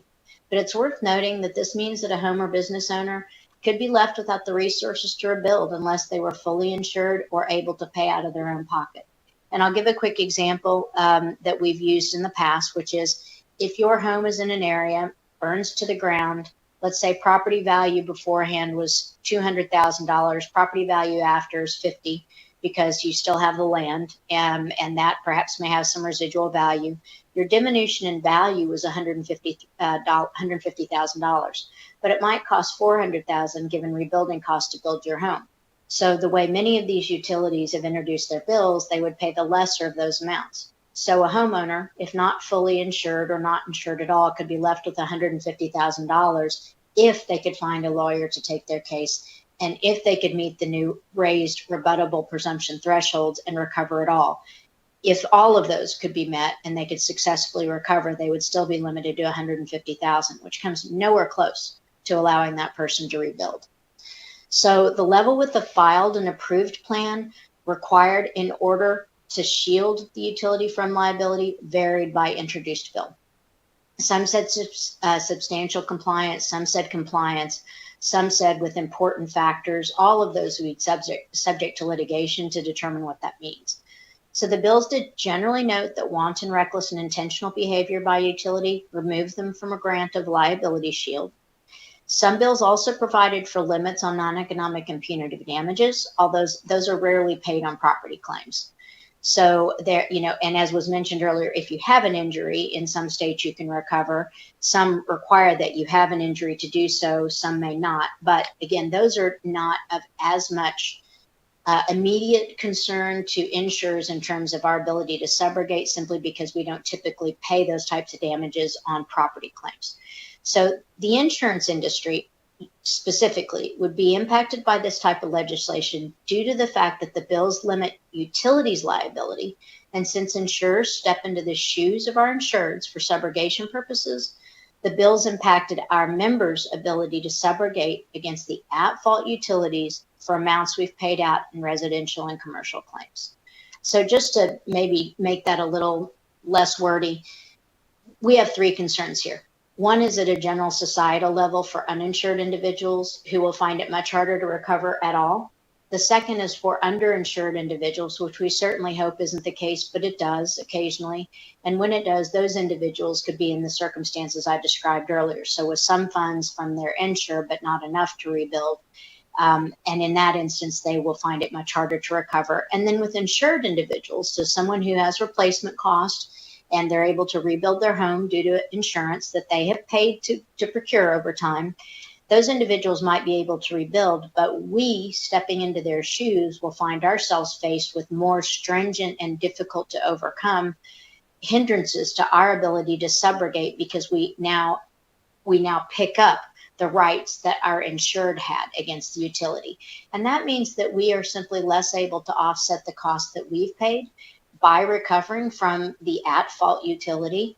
And ultimately, that's going to have a negative impact on insurance availability and affordability in Nevada, because it simply doesn't allow us to offset our loss appropriately. So again, it impacts every potential group of impacted individuals, whether they're uninsured, underinsured, or fully insured. Then, if we can, Leah, if we can move to the next slide, that'd be great. So I just want to talk here a bit about our major concerns with this public policy. So as the gentleman previous to me mentioned, it's a well-accepted legal standard that those who cause harm are responsible for the damages that they've caused. There are very few exceptions to this standard principle, and they remain controversial and are narrowly construed by courts with ongoing legislative and judicial scrutiny. Creating carve-outs for electric utilities that allow them to start and perpetuate fires through equipment failures, and insufficient vegetation and other prevention and mitigation activities, we believe is short-sighted and dangerous. The point that's often not made in discussions on this topic, and I think it's critical to make, is that utility-ignited wildfires can almost entirely be prevented and eliminated. Utilities can underground lines, which reduces the risk of fires to almost nothing in those areas. They can insulate conductors, which is also highly effective. And these are admittedly not inexpensive options, but they are highly effective. Far less expensive, and discussed here today already, are public safety power shutoffs, far less expensive rather, and they can be utilized to proactively de-energize lines during adverse weather conditions. Fast trip technology can also be used to de-energize lines when a fault is detected. So in other words, if costs weren't an issue, and I know that it is, utility-ignited wildfires due to conductor lines can technically be reduced to almost zero. There are less expensive options along a continuum that also reduce the chances of conductor line-caused ignition by significant to less significant degrees. So this is a challenging situation, admittedly, and one that utilities, I think, would have us believe can be best solved by cutting off avenues to post-disaster recovery for the uninsured, underinsured, and ultimately the insured population. But APCIA wholeheartedly disagrees with that. Not only does that ignore the hard recovery truths faced after a utility-caused wildfire and leave people unable to begin to piece their lives back together, but it also disincentivizes utilities from taking the right prevention and mitigation steps. So if utilities know that by simply complying with what's in a filed wildfire mitigation plan, they're presumed to have been non-negligent, and it's therefore much harder for them to be held responsible for the harm their equipment or practices cause, then the incentives to do the right thing deteriorate. So this is just cost shifting, pure and simple. If utilities are shielded from liability, then those costs are borne by others, whether it's by uninsureds, underinsureds, or fully insureds. But the public policy approach that utilities would have states take simply shifts costs from utilities and their shareholders or ratepayers to others in society. And as insurers, we would point out that curbing liability will increase pressures on affordability and availability in the insurance marketplace. So I do want to note a couple of other things here before I wrap it up at my end and take any questions you may have. Is I do want to note that there are a lot of options raised in the prior presentations here today, including Florida and in particular the California SB 254 report. APCIA has significant concerns, both conceptually and logistically, with many of the concepts mentioned. And I would respectfully urge the committee members to engage in robust research as you're doing here today. I know you're already committed to that, and stakeholder engagement before going down any of the paths other states have followed or are considering following. And APCIA would appreciate being a resource and participant in ongoing work on this topic. We know it's complex, and we would like to be a part of any discussed solutions. The appendix to today's presentation that you all have, I'm not going to go through, but it does give a brief summary without pointing out the parts we don't like, but I'm sure you will be able to figure that out on your own, of each of the bills that passed last year, as well as the South Dakota bill from this year. So that wraps up my prepared statements, but I would love to take any questions or answer anything that you might have for me.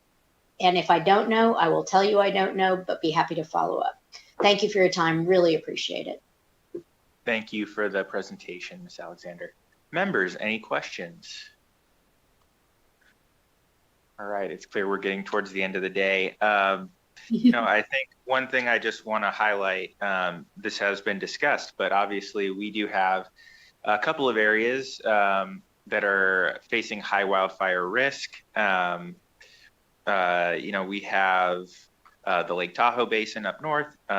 We've got the Mount Charleston community down here, and that are facing high insurance premiums that are continuing to rise, as well as loss of coverage options as well.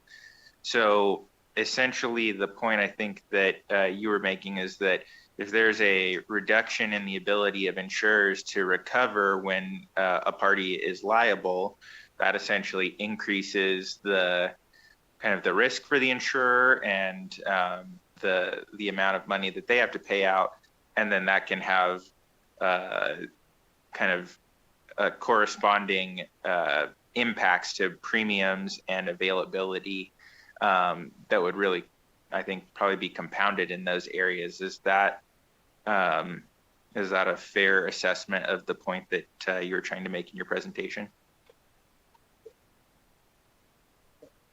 I am so sorry, Assembly Member. I had something go wonky with my IT right as you wrap that up. Would you mind restating the end of that, please? I'm so sorry. Sure. Oh, no problem.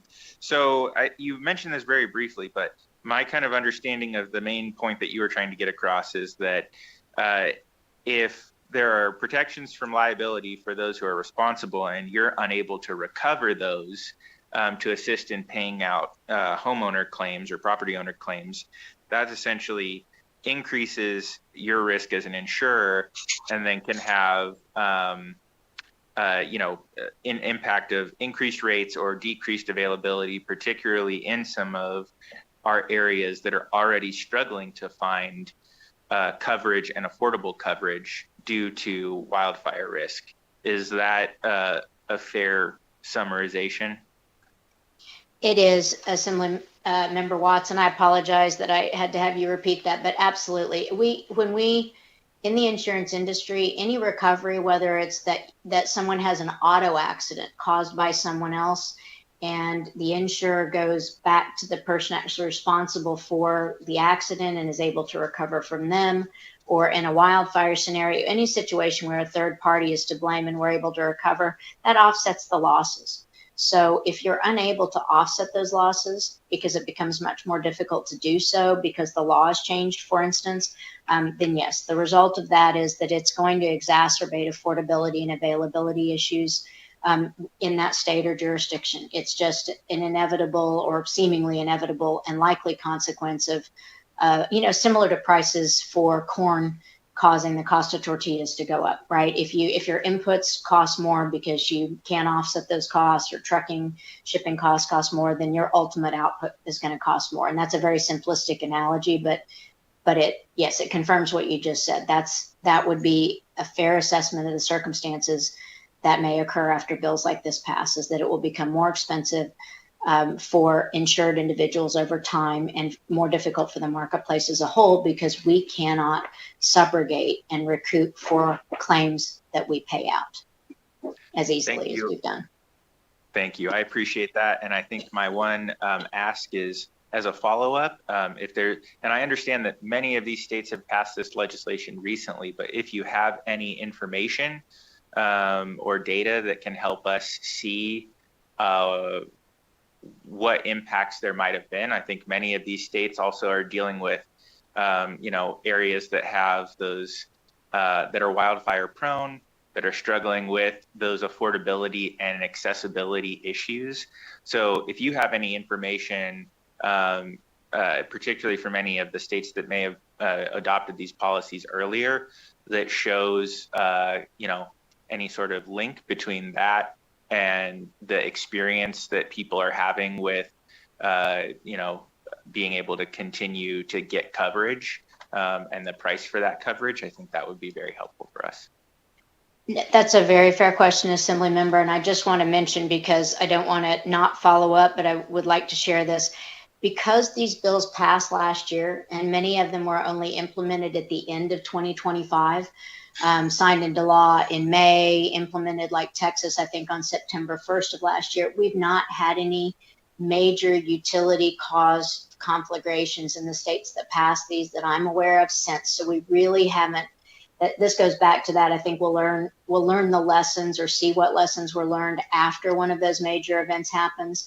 So I don't think we yet have anything actually to share that would show the direct input. There would have had to been the bill passed, wildfire mitigation plans filed, the new law coming into play, and based on those newly submitted plans that are complied with, a more challenging time pursuing litigation. And because of the time it takes that litigation to play out, I think we're probably looking for a lesson learned over the course of years, so not probably over the course of months since those bills became law. So over time, I'm quite sure we will have information along those lines, but I don't really expect us to have any in the near term. I think it will be a few years. And, and even if the next fire, knock on wood, were to heaven forbid, happen tomorrow, I still think we wouldn't know the real lesson learned potentially for a couple of years as that litigation plays its way through the system and we are ultimately or able or not to recoup on some of those. So, and then rate filings take time to be approved and the new rates to go into effect. So unfortunately, this really is one where we just kind of have to assume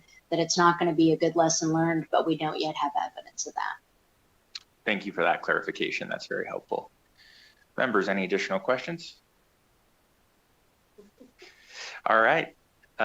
Seeing none, thank you so much again for the presentation. We appreciate your time. And we'll move to the last presentation that we have today, which is from representatives of the Public Utilities Commission of Nevada. I believe we have presenters joining us both in Carson City and down here in Las Vegas. Welcome. Go ahead and take a moment to get everything ready, and then you can begin whenever.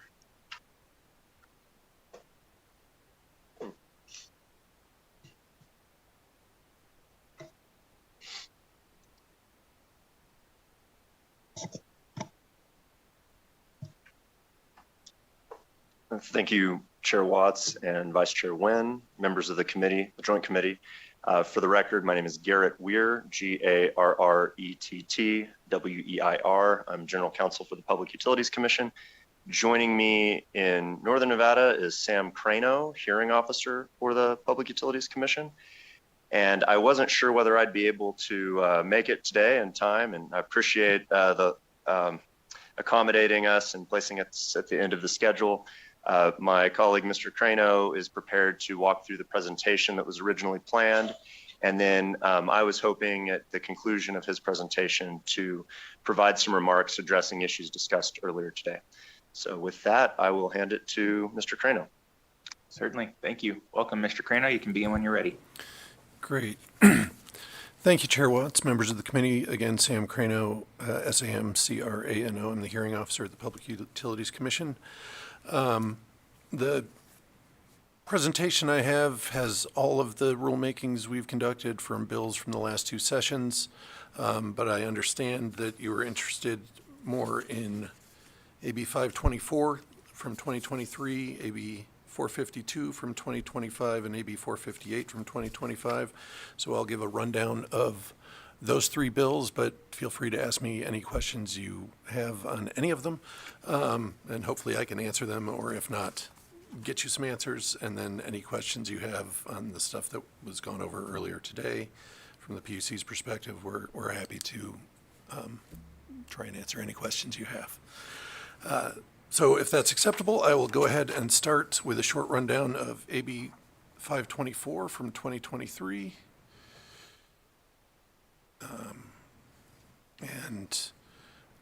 There were 19 participants in our workshops, over 550 pages of comments filed, 2 formal commission-led workshops over 4 hours leading to 25 pages of regulations. Those regs went to LCB twice. The first time took 11 months, and then after we got it back, we had some more comments and another workshop from the participants, and we sent back some requested changes.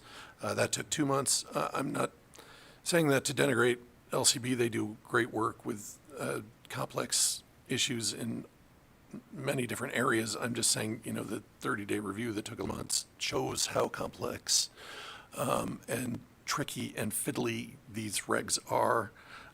You know, the workshops are intense. They're highly complex interactions with existing regulations and statutes, and there's thorough engagement by the stakeholders.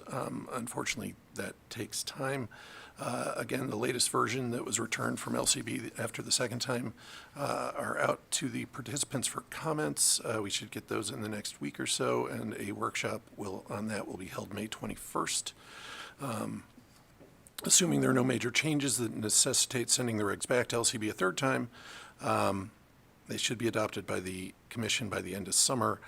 This is a less formal workshop. It is with the commission and the participants, but it's not the formal 233B workshop.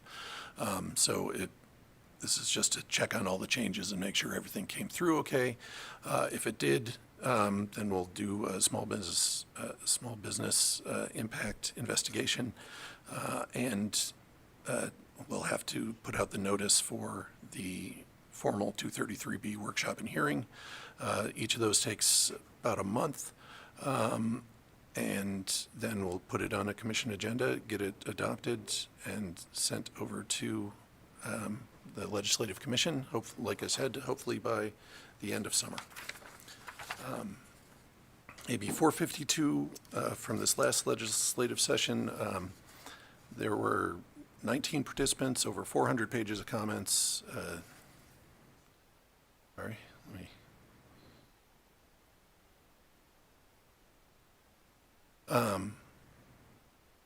Two formal commission-led workshops. This docket is actually mine, so I led those workshops. Lasted about 5 hours, about 3 hours for the first one, about 2 hours for the second one. Again, intense, highly complex interactions with existing regulations, statutes, lots of stakeholders. I am currently drafting regs. I was waiting until after the commission's misclassification investigation finished to see if any regulations, see if it became necessary from that docket in the investigation done there to adopt any regs, and there were some, so I'm writing those down, and we'll get them to LCB soon, hopefully. Schedules permitting, of course. AB 458 from this last legislative session only had two participants, the NV Energy and the regulatory operations staff of the commission. Still, there's 45 pages of comments out there. Draft regulations regarding Section 17 were filed with the commission yesterday by NV Energy. They're not quite, the reason that took that long is they've been working with staff, had a number of informal workshops outside the presence of the commission to try and come to consensus. They're not quite consensus regulations, and staff is going to file comments in a couple of weeks regarding their disagreements, and the commission will make those determinations and send those regs to LCB. But regarding the solar affordable housing portion of AB 458, tariffs were filed with the commission in December to enact that portion, as the statute was fairly self-effectuating. We did get a few comments on the tariffs, but no party intervened as such. As with any other tariff filing before the commission, the commission staff and the applicant, in this case NV Energy, are working out finding consensus language. Once they do, it'll go through on a commission agenda, usually on the consent portion, for adoption, and then they will become law. My understanding is that staff and NV are working together to make the language a little more clear and transparent, so it's more easily understandable by the general public and not someone who deals with utilities all the time. There's a little too much terms of art and language that, you know, I, having been at the commission 19 years, and familiar with, but someone coming in off the street probably wouldn't be. And so they're trying to simplify that language and make it more clear for people who just want to participate in the program. And then regarding the misclassification investigation, the staff again filed a petition regarding the misclassifications in early May of 2025. Went through multiple rounds of comments, multiple workshops, and a thorough investigation by the commission staff and the BCP, the Bureau of Consumer Protection, during which time the amount at issue went from an initial admission of $6 million to $17 million, and finally they arrived at $63 million, which does include interest. The commission issued a report and order on February 27th, 2026, requiring refunds to occur between 120 and 240 days, so people should be starting to see those bill credits soon. And the way it's going to work is anyone who's still a customer will get a credit on their bill for that amount. Anyone who is no longer a customer, they'll send a check to the last known address that we have, or that the power company has. I mean, you're supposed to give them a forwarding address when you terminate service, but and any of those that are returned, not cashed, or unable to locate the former customers, that money will escheat to the state general fund. It will not go to the commission. It will not go back to the utility. And that is all money from shareholders, by the way. That is not customer money, and our staff has been instructed to check the next few rate cases very carefully to make sure that none of that is customer money. And I understand I went fast, and I apologize for that, but y'all have been here a long time, so I'm happy to answer any questions you may have. Thank you, Mr. Crano. I guess first I want to see, Mr. Weir, would you like us to do questions for Mr. Crano based on his presentation and then go to you, or would you like to go next? Thank you, Chair. For the record, Garrett Weir. If I think it makes sense to any questions related to Mr. Crano's presentation to go ahead and ask those now. Okay, great. Members, any questions for Mr. Crano? I have two, and I'll try and keep them very brief. So one related to the overcharging investigation. Will there be kind of like any follow-up information that can then get out to the public about the amount of, obviously we see that headline figure of the $63 million about, I'm sure that you already have a breakdown of how much of that is going to existing customers versus what will be issued as checks to former customers.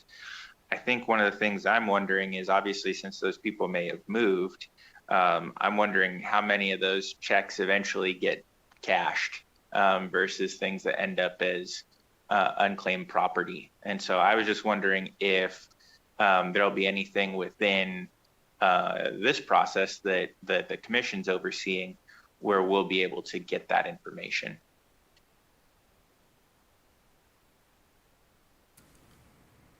Sam Crano for the record. Thank you, Chair Watts. Yeah, I mean, the utility will have to report back to us in the end. Obviously, all the remaining customers, they just get a bill credit. So that's an easy one. And my understanding, and this wasn't my docket, but my understanding is that was the majority of the customers at issue. There are, since this has, been going on since 2002, there are some customers who are no longer customers, and that, again, are mailing checks to those last known addresses. We will get reports from the company, and I know our staff is keeping on top of that and will bring us reports if there are any issues. But I can take it back to my group and make sure we get something filed outlining that, if that's your request. Thank you, I appreciate that. And we do still have representatives from NV Energy in the room, so I see head nods. So I think I've made it clear what data points we're interested in. So yeah, I appreciate the collaboration on and understand that that's going to be a process as well. But it's something I think several of us have some interest in keeping tabs on to understand kind of that breakdown, both in numbers of customers and in numbers of dollars. So thank you. The other question I had was around the fuel cost sharing investigation, I believe, that was required under Assembly Bill 452. I think this is something that is particularly on my mind as we see continued fuel cost volatility across the globe. Everyone knows how expensive gasoline is these days. I just recently saw a news story, as we thought we had finally gotten past the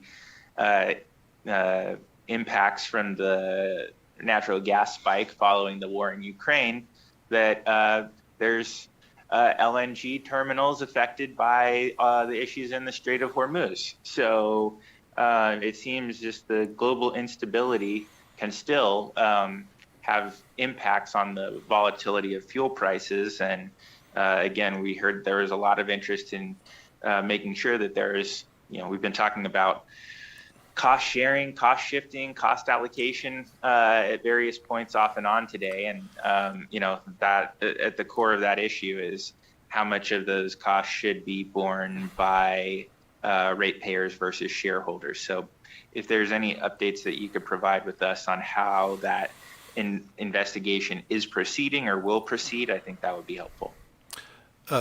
Certainly, Chair Watts. Sam Crano for the record. So that is proceeding. I had, and again, that's my docket, so I can speak with some level on this. I had decided not at this point to enact any regs on fuel cost sharing for three major reasons. The first is that of the 5 states that instituted some sort of fuel cost sharing program, 3 have clawed it back, which suggests to me that there's something wrong with the program. I'm reaching out to those states to try and figure out why. But I don't want to just, copy rules from a state that decided this was a bad program and took it away. Secondly, in those 400 plus pages of comments and the 5 hours of workshop, of the parties that participated, every single one who's participated in a deferred case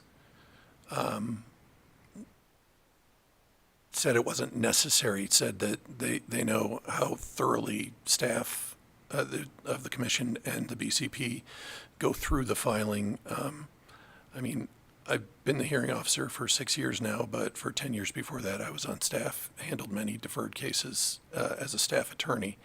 And I know staff goes through every transaction in the deferred case, thousands of transactions to go through and make sure that the utility was appropriately acting, and suggested, disallowances, and those were accepted by the commission in many cases. Some cases they weren't, in some cases they were, just like any case. And so the fuel cost actions of the company are scrutinized thoroughly. And the third reason was, again, as you mentioned, the Russian invasion of Ukraine was the cause of the spike, which brought this matter to the fore, and caused that. Since the utility didn't invade Ukraine, it seemed like we might have constitutional taking issues if we just made them eat some of those costs for something that they had no control over. However, again, as you mentioned, Chair, with the new excursions into the Strait of Hormuz in that area, it is bringing that volatility to the front, and I am going to open it up and ask for more comments. I just haven't done that yet, but hopefully that answered your question. It does. I appreciate that update. And again, I think I understand where that was coming from and why no regulations have been brought forward at this time. I'm glad to hear that the investigation is still ongoing. And again, I think there were probably some people who thought that, the issue in Ukraine was kind of a one-off, kind of black swan event. And yet here we are. And so the bottom line is that we are continuing to see elevated risk, and we do not know when geopolitical events could result in significant swings in fuel prices. And as was discussed when the legislation was brought forward, at a time when, if those costs are passed on to ratepayers and they have to make choices between food, medicine, and keeping the air conditioning running, I think it is fair to ask the question of what are the sacrifices that shareholders are making at that same time. So just appreciate the response. I think it was very thorough, and am heartened to hear that investigation is going to continue to move forward, particularly in light of these recent events. Members, any other questions on these items before we move to Mr. Weir? All right, thank you.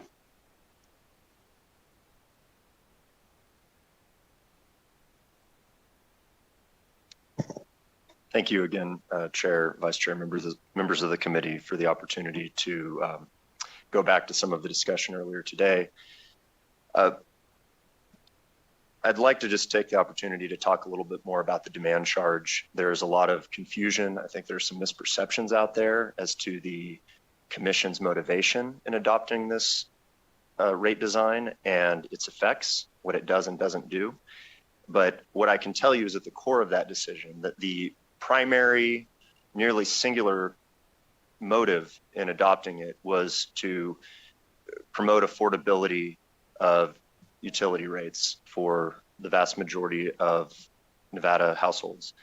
So just to talk about a few things that were facts on the record that the Commission relied upon in making its decision. The first of those is that regardless of any sort of changed behavior in electricity usage among households based on historic usage, even if nobody changes the way that they use electricity, the evidentiary record in the case before the Commission suggested that over 90% of those households will experience lower electricity bills as a result of the demand charge being incorporated into the rate design. Now, how can that be the case? By adding this charge? Well, it's because what that demand charge does is it enables the reduction of nearly 2 cents per kilowatt hour in the volumetric rate that is paid by customers. And so in times when there is high electricity usage, like summer months when people are struggling, customers, even rooftop solar customers, are likely to see some significant savings because of that reduction in the volumetric rate. Nevada households in the summer especially use a lot more electricity than customers in other jurisdictions because they're running a lot of air conditioning. So the demand charge or rate, that component of billing isn't just a punitive measure. It's not additive. It provides for an offsetting, in most instances, over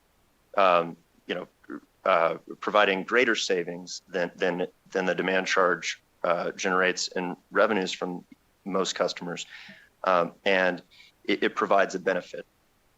So the other thing, other than just the savings that will accrue independent of usage patterns historically, is that it does provide additionally the opportunity for customers, especially price-sensitive customers, to have greater control over their bills. We've seen the issue of trying to address revenue shortfalls in prior proceedings before the Commission, and other tools have been proposed as solutions. One of those tools is an increase to the basic service charge.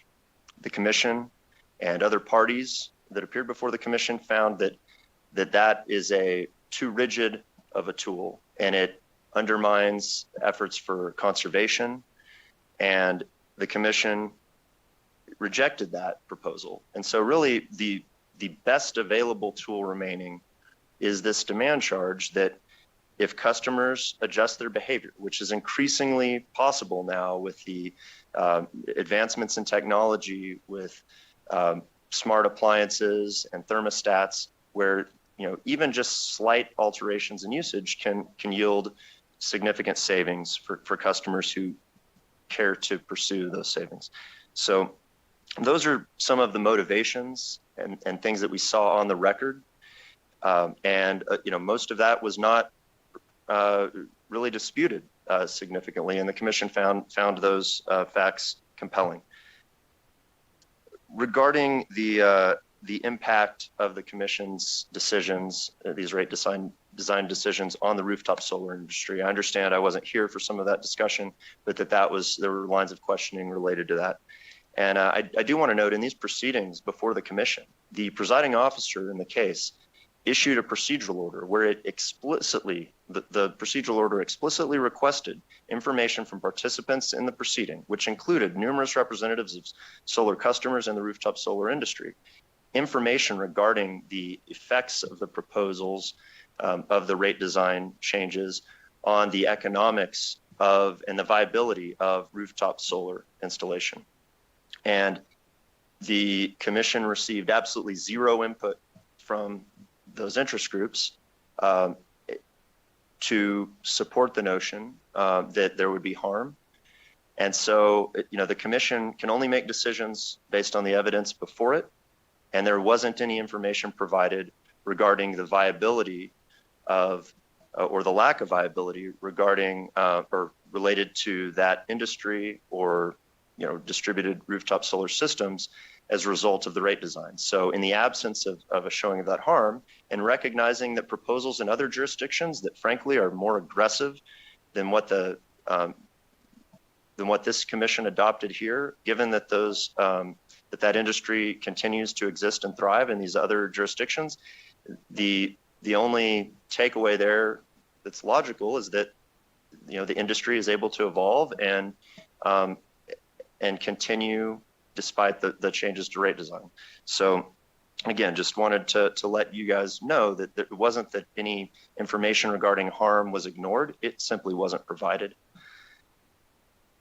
Next, regarding the net energy metering compensation and relative value of rooftop solar production. Just wanted to provide, again, more information that was presented to the commission, part of the evidentiary record. This is information subject to cross-examination. These are facts upon which the commission made its decision. The production provided by these rooftop solar energy systems occurs in times when energy is less expensive. The electricity that NV Energy has to provide to customers to meet demand is most expensive during the hours of 6 p.m. to 9 p.m. That's when the sun is not shining or going down. To just provide some perspective on the relative costs of of providing that electricity, and we're actually talking. Let's now just talk about solar electricity. So even just during the periods of time when solar is available, the compensation structure, even with the changes to netting that the commission proposed, are still overly generous when compared to the actual market rates. So on the record, we have the real numbers here, and the generally prevailing cost on average of solar electricity is about 3.5 cents per kilowatt hour. The compensation of 11.4 cents per kilowatt hour at the full retail rate on the record at the time, that compensated customers at approximately 223% of the market price. And even at the 75% rate, at 142% of the actual market price. So again, just to be clear, what the commission has adopted here is not punitive. It still provides for a substantial subsidy to support that industry and participants in net energy metering. If we look at the actual price of energy that isn't limited to solar resources, including utility scale solar resources, at that point, we're looking at an overcompensation to the tune of about 452% of the market price. Another sort of added issue that we experience uniquely in Nevada, and I'll get to why in a moment, is we are reaching a point, and this became clear again as part of evidentiary records, and in particular the deferred energy accounting case before the commission last year, where NV Energy is now being forced to curtail or not use electricity associated with power purchase agreements that customers have entered into for long-term commitments for utility scale solar. And it's much more cost-effective utility scale solar, but we're having to curtail that now because of that additional solar capacity or generating capacity, or rather production from those rooftop solar systems that are being further incented to exist. So, and we're seeing an ever-growing rate at which these systems are being installed. I mentioned that Nevada is uniquely situated with regard to the diminishing returns of additional solar power. So that you can know and be, I think we should be proud of this in Nevada. We are the #1 state in the country in terms of per capita installed solar generating capacity. That includes utility scale solar and distributed rooftop solar, and it isn't even close. The next closest state, California, is at about half of the installed solar capacity per capita. As a result, given the relative, the composition of our resource portfolio being so reliant on solar, which is intermittent in nature, that exacerbates the problems and it decreases the value of this solar commodity. So again, when we're talking about the value that's offered from these solar systems, the economics are different in Nevada compared to other states. And so there are a lot of studies out there that are accurate and compelling about the value of these distributed resources, but the assumptions are different than in Nevada, and they should be. And so again, that is a unique situation compared to other states. Finally, just something that, and I don't know the extent to which this was explicitly addressed by people, but this is something that we hear a lot from concerned customers. And there's just a general, I think, misunderstanding of what the restrictions are on the commission when setting rates or the revenues that a utility can recover. And it's that the utility is constitutionally entitled to an opportunity to recover its prudently incurred costs of providing service.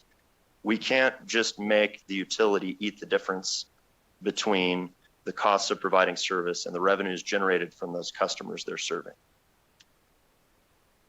So if we were to do such a thing, it would be overturned immediately on appeal. There is case law a mile high that supports the idea that utilities have that right to recover their prudently incurred costs, or at least the opportunity. We can't set rates knowing that they're not going to recover their costs that were prudently incurred. And so, and then the last thing I just wanted to briefly touch on is, again, with regard to affordability and the tools available to address that issue. One item my understanding is that maybe there was some brief discussion earlier today on is the idea of a low income rate that was explored in a prior rate case by the commission. That was proposed by NV Energy, and one of the primary reasons that the commission rejected that proposal is because of positions taken by parties, including the Attorney General's Bureau of Consumer Protection, telling the commission to reject that rate because it would shift costs from too many low-income customers onto non-participating customers. And so, there are a lot of discussions about cost shifts. And generally speaking, we want to avoid cost shifts and have rates that are equitable, that are designed to recover the costs of service from the customers causing those costs. So with that, I'd be happy to answer any questions about those recent decisions or any other items that don't directly relate to contested cases before the commission.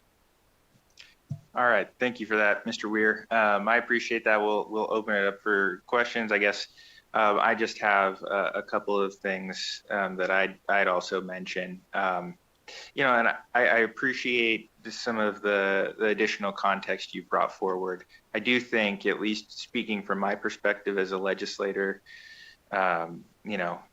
we discussed this earlier, and I brought up the need to have more information available from the utility to customers to understand the impact of some of these things as soon as possible. Because, this is great, but if you are not in that 90% that is seeing a reduction and you're seeing an increase, I am going to hear about the folks that fall into that.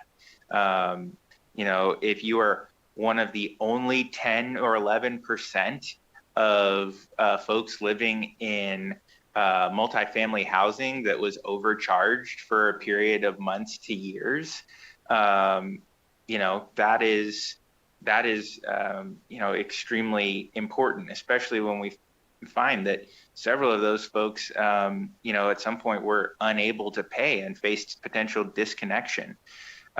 So the need to get some of this information out from the commission to the public, I think, is paramount. And that is both a responsibility of, I think it's a responsibility of all the folks who are involved in those proceedings. So not just the commission itself, the utility, the Bureau of Consumer Protection, and others that are participating in that process. But I think it's important. I think another thing that came out of some of the discussions today is not just the public information, but public participation in some of these processes. I've heard, we didn't discuss it much today, but heard about some of the frustrations and struggles folks are having participating in some of the public processes that exist currently at the commission, whether it's general public comment or consumer sessions, and the struggle of how that feedback is incorporated. And there is a feeling that sometimes it's not incorporated by an intervener, it's not incorporated by the Bureau of Consumer Protection, it's not incorporated by the commission, it's not incorporated by NV Energy. And so who is bringing that as evidence that has to be responded to and factored into the decisions that are coming out? And so it seems like it's a very complex topic, but I think it's one that we need to revisit. This was obviously one piece of the conversation that we had around Assembly Bill 524 in 2023. It's good to hear that we're hopefully getting that towards the finish line this summer.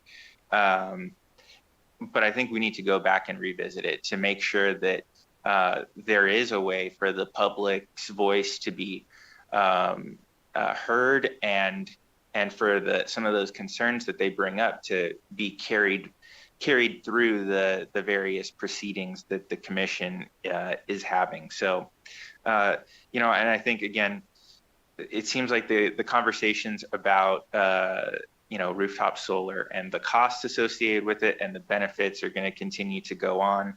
Again, the opportunity for using smart technology, the opportunity for using batteries was another thing that came up here.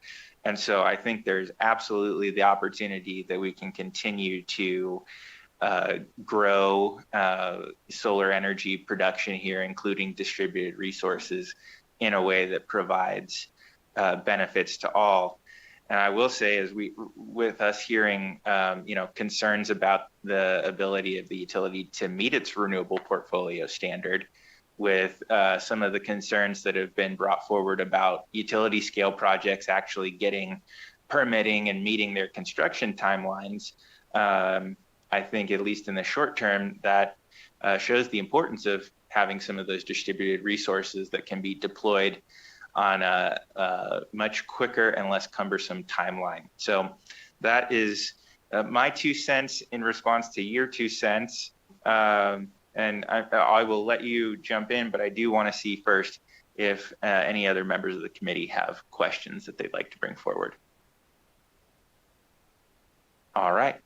Floor is yours again, Mr. Weir. Thank you, Chair Watts. For the record, Garrett Weir.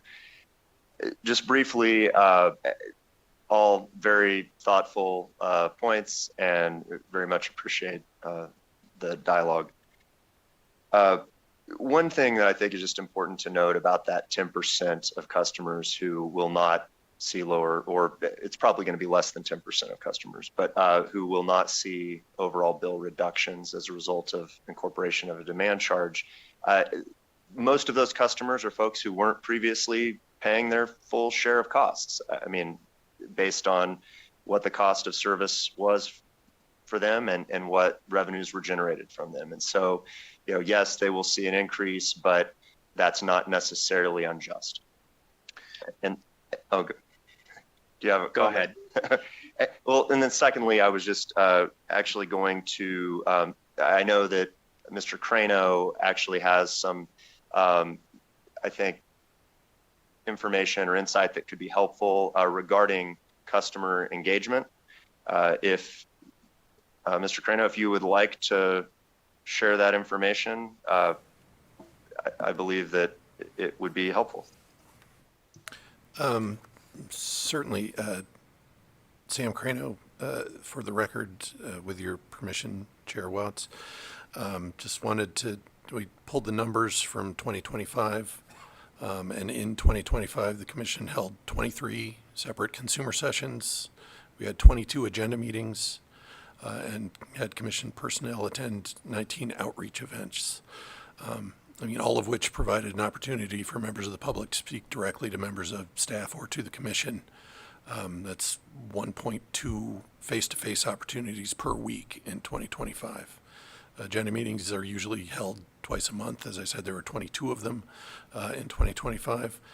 We allow for public comment both at the beginning and end of the agenda meeting, and all three commissioners are in attendance, as well as, well, pretty much the rest of the commission. And I mean, the commission also welcomes comments by members of the public at proceedings that are not contested cases, like rulemakings, for example. Some of the participants in the rulemakings that I discussed earlier were just regular people. They weren't necessarily companies or representatives of companies. In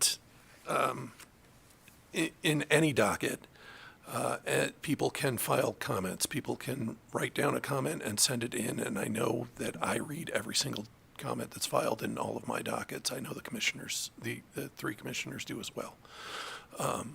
And so, I mean, there's plenty of ways to get your voice heard. Unfortunately, as Mr. Weir mentioned, we are a quasi-judicial agency. My job is as a administrative law judge, so I am bound by the canons of judicial ethics. So I can't discuss ongoing cases. I can't. It would be a violation of my ethical duties, and I take that seriously, as do the commissioners. And so, I mean, I understand your point about getting the messaging out and explaining it more. Unfortunately, like even when a commission order is issued, there's time for reconsiderations and then appeals. By the time we could ethically get out more of a description of here's why we made that discussion, it's 2 months later and nobody cares anymore, unfortunately. So that's sort of the quandary we're stuck in. Sorry. Thank you. No, I appreciate that. And again, I think, at the same time, we've seen messaging, emails, and other things come from NV Energy on some of these issues while they're moving through the process, attempting to provide some information to customers. So I just want to reinforce the point that I made, that is not necessarily a burden that falls entirely on the commission. I think there are different roles that different entities can play in proactively getting information out to the public as some of these things move forward.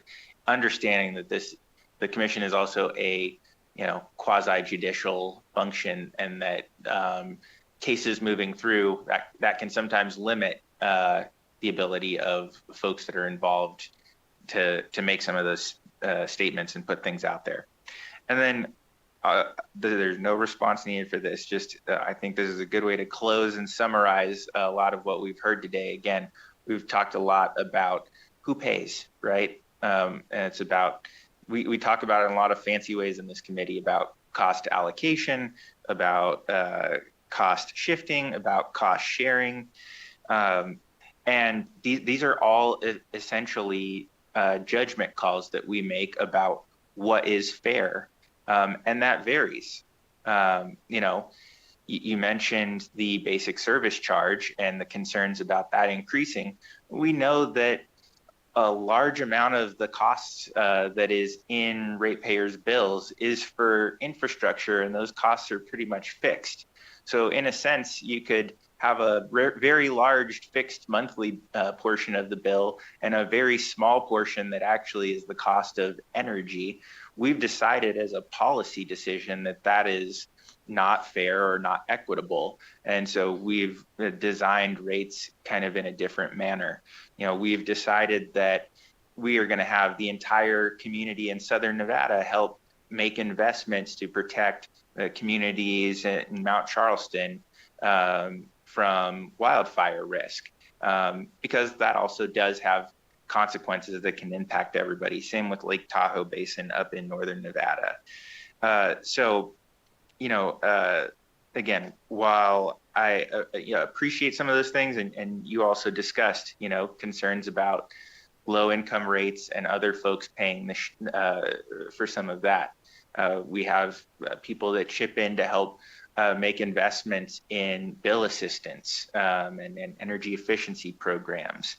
So again, fundamentally, these are policy decisions that fall to the commission as a regulator, but also to the legislature to decide ultimately what is fair. And I think one of the big things that we have to consider is not only making sure that that it's not just making sure that we split the costs up in some way that is mathematically correct and assign that, but also understand that sometimes if we do that in a certain way, it's going to put somebody out of business, or it's going to lead to people that we represent not being able to make ends meet. And so we have to make policy decisions to adjust that in order to address some of those real life concerns that people have. So I think we'll have the opportunity to do quite a bit of that and have those discussions in a future legislative session.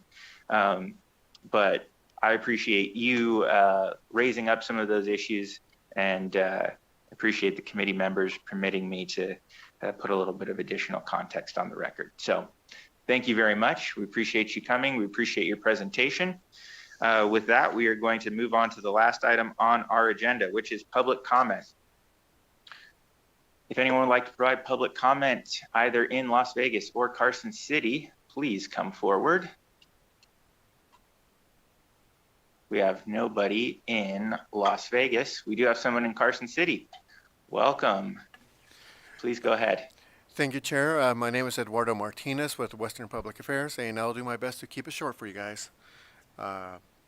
So I'm here on behalf of the Nevada Solar Association. We appreciate the committee's focus on Nevada's evolving energy needs and a range of solutions being discussed today. As demand continues to grow, particularly with new large-scale users coming into the market, it's important that the state pursue a diversified and flexible approach to generation and grid management. With the 2030 Renewable Portfolio Standard approaching, distributed energy resources like rooftop solar should play a meaningful role in meeting those goals, particularly as a resource that can be developed and deployed quickly to meet the state's demand, especially when they're paired with thoughtfully designed virtual power plant frameworks. These resources can support grid reliability and expand available capacity and provide additional tools to manage costs for ratepayers. We look forward to working with the committee and other stakeholders as these discussions continue to move forward. Thank you. Thank you. That was very concise. We appreciate it. Seeing nobody else coming forward in Carson City, AVH, would anyone like to provide public comment by phone? Thank you, Chair. Our public line is open and working. However, there are no callers at this time. All right. That concludes our agenda for today. Thank you all for your time. This meeting is adjourned.